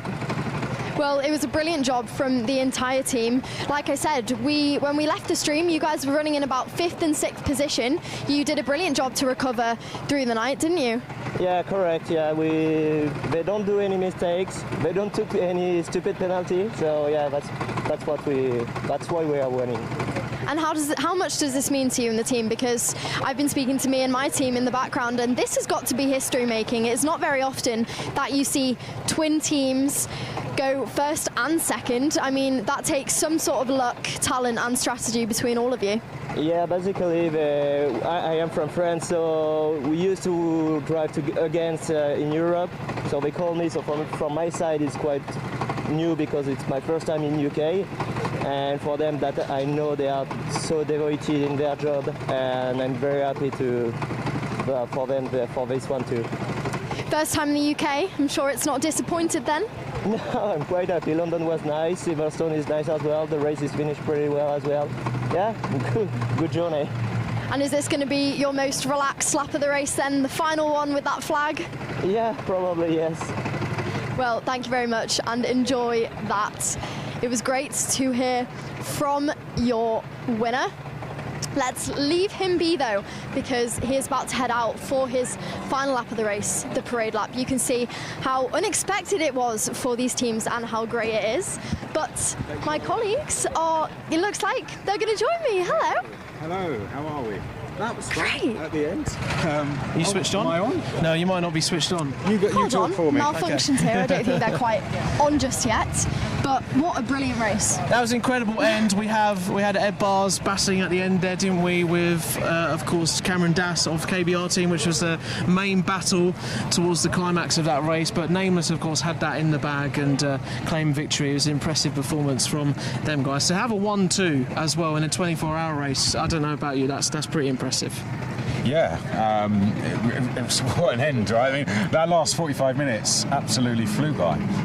To have a 3-kart battle for the final spot on the podium. Oh, well, four involved. Yeah, about four, yeah. That was so good. And I got to say, Ed Bars did a superb job at the end there to go for the moves when he did and create a gap just at the end. And Cameron Dass, they're so close out there, he just didn't really have a response. But we didn't speak a lot about the Nameless team towards the end because the show was stolen by the Balfour there. But yeah, superb from them to get 1 and 2. That's an absolutely amazing effort by them. And it does just show in these 24-hour races how fast things can change, because when we left the live stream, they were running in about 5th and 6th, and we didn't really think too much of it. I think he's our 3rd place driver in the. Here he comes. In the background. Yeah, there is Ed. Shall I go and get a word with him? Yeah, go and get a word. See if we can go and catch up with Ed and just get the marshal to talk to him. What's going to happen with our drivers is they're going to go around and have a driver parade on the circuit to just signify such a huge moment it is for Kart Silverstone. But here is Ed here, just revelling in that 3rd place victory. I'll just let him finish talking to the media and see how we're going to finish. I'm just going to try and jump in quickly. Ed, congratulations. There's a hard fought there at the end with Cameron Dass. How did you find that in those final few stages? It was tough. We were catching throughout the whole stint, but we were way too far behind. The full course yellows kind of played into it for us. And yeah, I just timed the start really well. Managed to build a gap, but it was going to be a hard fought battle at the end. So yeah, really happy with that. And have you got the Sterling Moss to thank, or was he trying to use that as toe up front? I don't know. I don't know if he's trying to make it difficult for me or not, but yeah, we got there. And where did you find those extra times, sort of the extra tenths of a second you needed to make the move? Magic. I don't know. We were quick all race. We had some penalties in the night which kind of put us back, but I think we had the pace. All the team had the pace throughout the whole race. So yeah, I think we got a podium which we deserved. Well, enjoy the parade lap, and we'll see you when you come back. Awesome. Thank you. Cheers. So that's Ed there, 3rd place man, and guys, he was saying that he doesn't really quite understand where he found the tenths of a second required to stay ahead of Cameron Dass once he got past, but even to make the move. He said about the full course yellows really helping out, but we know those kind of elements in this race, the full course yellows, can really change as they go out for their parade, the top 3. They're going to go out for the parade. They can really change things. Oh, they can. Should we have a little walk? We'll go and meet them on the start-finish line, shall we? Yeah, let's go and have a walk. Yeah, like, for him to be able to compose himself, looking behind and seeing Cameron Dass, who was a single-seater European champion behind him, and God knows how many hours they've done, to be able to just compose himself and do that. And his move over at turn 4, that was superb, wasn't it? It was fantastic. Right around the outside, using all of the track. Yeah, that's absolutely great. To make it happen. You can see the drivers, I think, are going to come out as well, so we'll go and we'll go up to where the trophies are. You had a look at these medals, You had the first glimpse of these. You got your hands on one. We did. I'm not going to lie. They looked absolutely stunning and huge, nice and heavy. But every driver does get a medal, so everyone should be sticking around to do that. We did say they're commentary medals. Yeah. Do we get some? I did want to ask if we got some too. I'm sure if there's some spare. And for these guys as well, you can't see. Well, you might be able to see camera blue. The Alpha Life team have done an absolutely superb job as well to be able to bring us all of this coverage. But here we go. This is the podium in the background. This doesn't look And nice. Proper champagne on offer as well. Popping that off in just a moment. So we're obviously waiting for our top 3 drivers to come round with the rest of the drive parade when we get underway in a moment. But I think it's just a time for maybe us 3 to just give a little bit of context to how big a moment this is for Kart Silverstone, and actually just what an amazing spectacle this will be, not only for 2026 for the rest of the events they'll have here, but for the years to come. I think this is just proven that if they can do this in 6 to 8 weeks, then the world's their oyster. Yeah, I mean, when they've got a year to prepare for the next one, it won't just be the work they can put into it, the awareness they can spread around the community as well. There would have been a lot of people watching this race that would think, I really wish I'd got an entry in for that. So I think it will be first come first served next year, and I think as a team this would have brought them really close together, and it's tested that doing a 24-hour race for any circuit is the biggest test of all your facilities, all your staff. So for them to pull this off successfully, they deserve some medals themselves. I think they've done a superb job. Well, you're right, and there's been such a big team here at Silverstone, and I think that if anyone has been watching this today, I think we only have to expect many more drivers and teams that will want to compete in this next year. Yeah, I mean, Alistair said there's opportunities to work with this team, and I think it will quickly become a track that you don't just want to race that, you want to be part of as well. Yeah. So I'd definitely say that, Jake. It's the facilities they have there is absolutely amazing, and every driver we've spoken to has really loved it. Yeah, this has been a long time in the making, as we've heard from everyone here at the circuit. But the fact that it's finally here, and they're realising sort of the potential of, it costs about 20 million to put into all of this, and a lot of investment, a lot of commitment from the BRDC, which is just a stone's throw away from us to our left over there. And we've got a 24-hour race also happening at the same time in the BRSCC too in the same weekend. Imagine what they can do with other race weekends that they can possibly coincide. Maybe not do 24-hour races all the time, because that's quite a lot of effort and fatigue on all the staff here, but doing a fantastic job. But here come our top 3 coming through, so we'll get a little look at them. Go in there. And what a picture that is. What a picture that is. These are the 3 teams that made it to the flag first at the end of 24 hours of racing. 45 teams in total, and these are the teams: Nameless Motorsport, Nameless Endurance, and also Ed Bars there, that 3rd place team, Core Blimey Racing. It's been a superb effort from them, so a huge well done to them, and this is going to be a really nice moment getting this podium underway now. Not only that, but we've got all the drivers behind as well, haven't we? So some teams had up to 12 drivers, so there's been so many drivers that's taken this on. We're pretty sure that no one did it solo. I'm pretty sure. No. Because that is quite the feat. You've just made the challenge now for next year. So, I think the senior frogs are celebrating over there as well.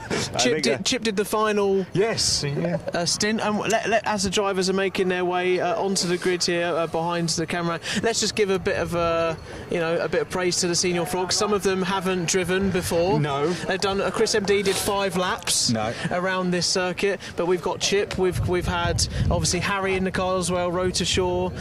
We've had all of the drivers from that team putting in a great shift, and they were obviously up in P1. Not to mention, of course, Matt. Yes. Matt Plum, who had them right up in the mix at one point. You definitely have to give it to him there, boys. But I think that the heavens may open. Yeah, I do. Right as we are speaking to the podium finishers. Not at the finish of your race, but just enough Now to you've get jinxed it. us wet. Okay, we can see some very cold faces behind us here, ready to go home. You get to go home now. But we will speak to our podium finishers. Who haven't we caught up? Have we caught up with everyone that finished? Because I think we caught up with Ed. I think so. Yeah. And we caught up with our nameless teams and other teams that were in the mix there. Let's talk a little bit about Project X, shall we? Because they were right at the front, but they had a bit of misfortune, didn't they, with the chain guard earlier on in the race? Yeah, they did. The drivers now get out the carts.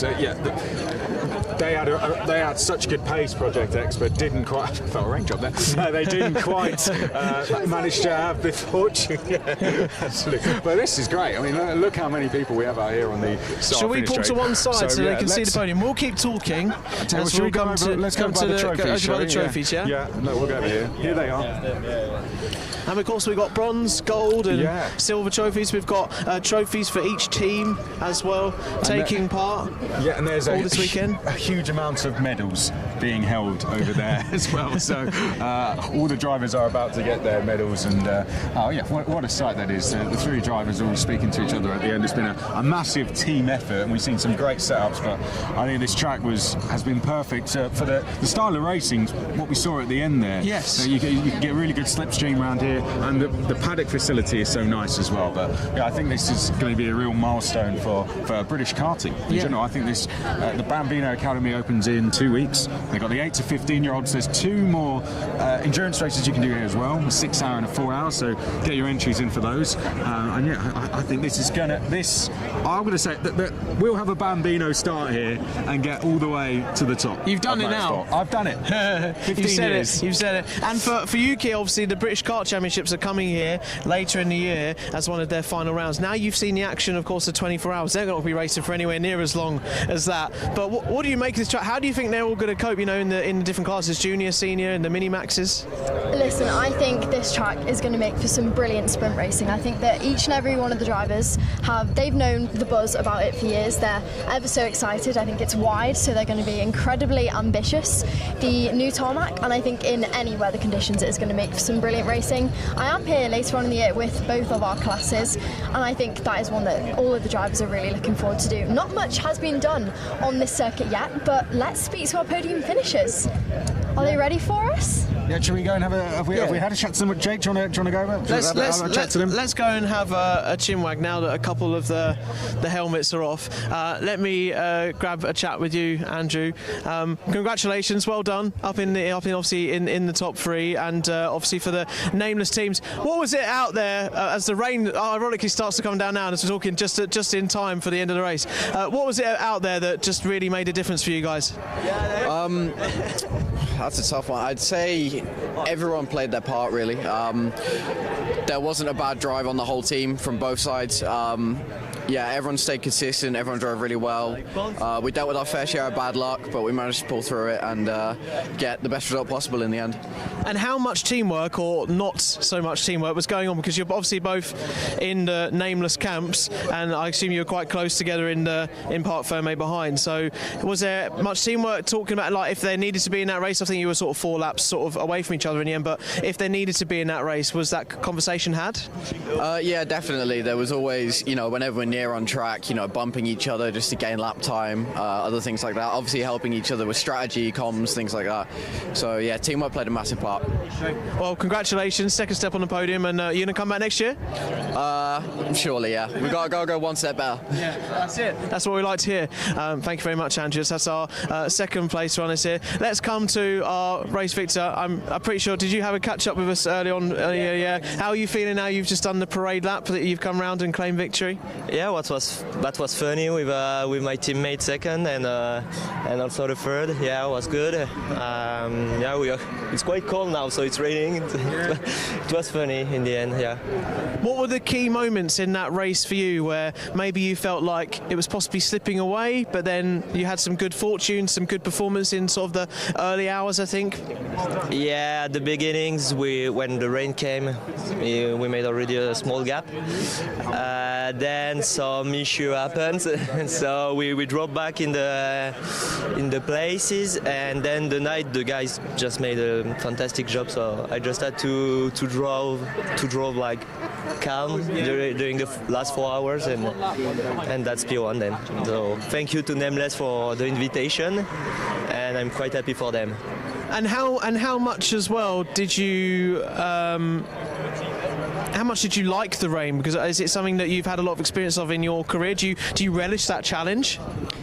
Yeah, I would start from my started careers, where my father like trained me a lot under the water. So right now I can compete against the UK people.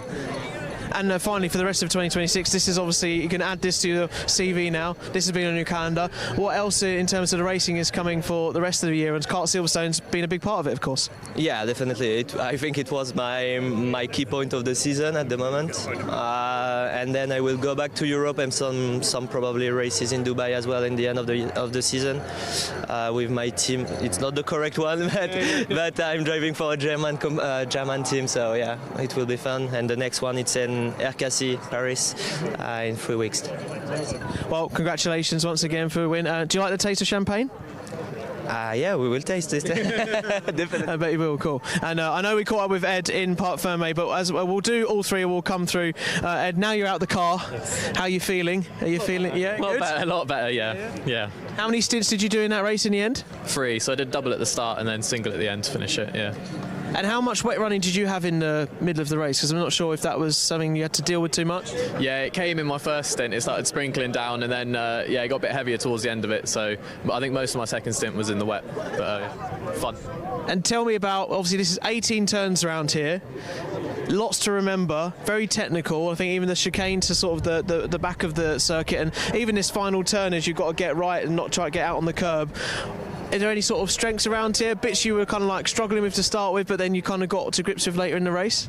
I think it was corner exits that was really helping us, especially down the straights here. You really need a good toe, and getting the corner exit on everyone, being able to make the passes into the next corner was pretty key. So getting through the traffic, yeah. People always saying slow in, fast out, but I've heard that this is even more the case here at this track here. What are you doing with the rest of your next sort of couple of months on the racing schedule? Is this kind of like the main thing for a while, or? This was my first race of the year, so we've got Le Mans in July, 24-hour, and then we've got the British 24-hour as well. So that's what we're doing as Cool Blimey Racing this year. Well, I'm sure you'll go pretty well there as you've been here. I'll let you wind down a bit and enjoy the podium celebration. Thank you. Thank you very much. Cheers. So that's all our 3 runners in the top steps of the podium. I'll come back over to Chris and Keogh, and particularly over back to Chris. We're at the trophy table. We're getting ready to go. Yeah, we're about to start. Ben's going to be doing the presentation. We'll be handing the microphone to him, so you guys can listen into what's going on. We're actually going to help with handing out some trophies. Great. So we're going to have to put our mic. Keogh's already ready, but Ben, who's been a big part of putting this together. Well, you must be so proud. But one question quickly: how proud are you with what's happened? Incredibly proud. I think I said it on that rooftop, 12 hours ago. What we'd say 5-6 months ago, I was sat at a desk and this was still a building site, and here we are. We went racing. We did a 24-hour. Absolutely phenomenal. I haven't slept by choice, just jumping in every department, making sure we all made it to the end of the 24-hour. Absolutely phenomenal. I've lost for words, if I'm honest. You deserve a good rest, and a huge congratulations. It's a historical event that'll be talked about for many times, and the first of a lot of drivers coming to race. We'll give you the microphone if that's okay, and we'll let you do your presentation. We'll stand out the way. So yeah, we'll go for the presentation. Thank you, sir. Okay, everyone. First of all, can I get a big round of applause for my lovely marshals and technicians? Front of house.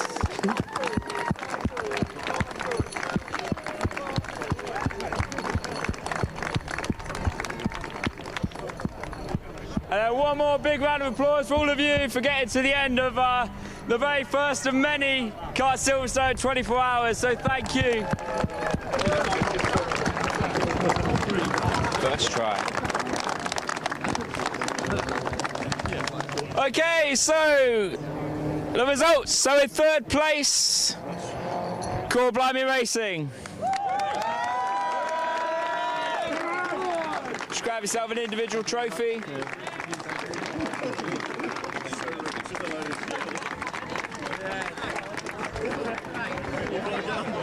I'm not getting on.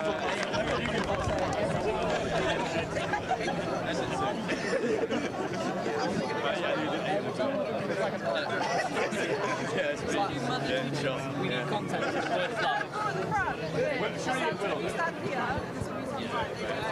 Will. Ed, should he swap with Will? Yeah. Sure. Nice hat, Ed. I'm not going to do it. I just saw him like this on his tiptoe. So good about Henry. He's in the wrong team. And his second place was Nameless Motorsports. Thank you very much, guys. Thank you.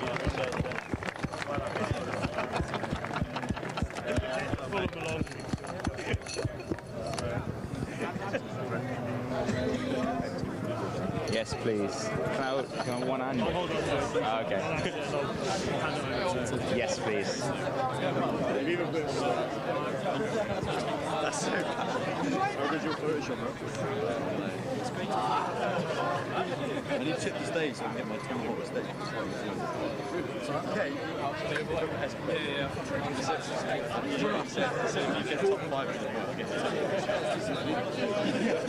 I voice noted him. I said, just inform you. I said, he goes, yeah.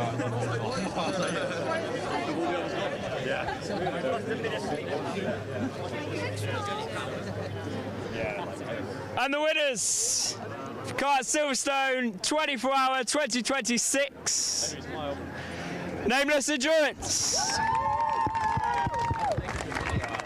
Hang on, oh, no. Sorry.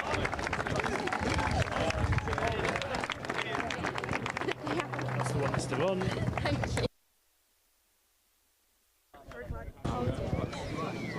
Sorry.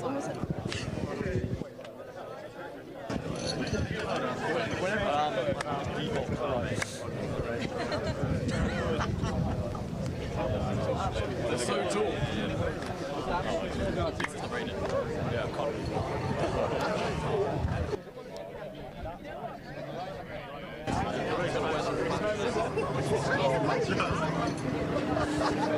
Massive, mate, get on there.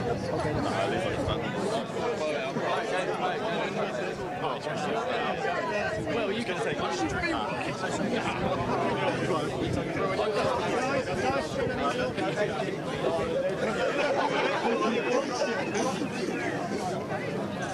Actually, really good.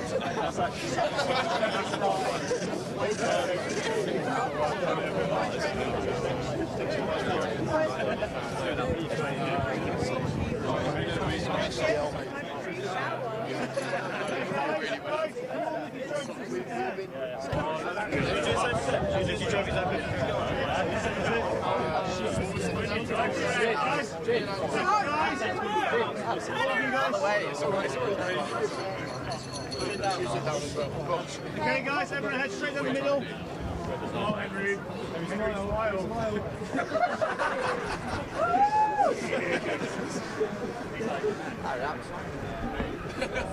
Thank you, guys. Just going to come in and interview you guys. Who's going to speak? Max, team captain. Congratulations. How does it feel to have won? You look way too tall up there. Well, I mean, oh, yeah, that was, yeah. How does it feel? Amazing. It's the best result we could have hoped for, first and second. I didn't think it was going to happen. When we broke down at 6 p.m. last night, I thought that was it. We were done. Same with the other team, but you know, we kept going and look what happened. And the rain is now starting to come down, is it? Back next year? Yeah, hopefully. I can't say that I hate the rain coming down. I think it saved our day, to be honest. Mate, we'll let you get off to the celebrations. Go on, go celebrate. It's properly kicking off. I'm getting covered in champagne. Oh. Wow. That is a champagne. Oh my, I just got whacked in the face. Champagne. Oh, wow. Well, There we go. Guys. You alright? Yeah. I've got champagne all in my face. Well, Look at how we are ending that has been good fun, isn't it? Thank you so much to everyone for joining us.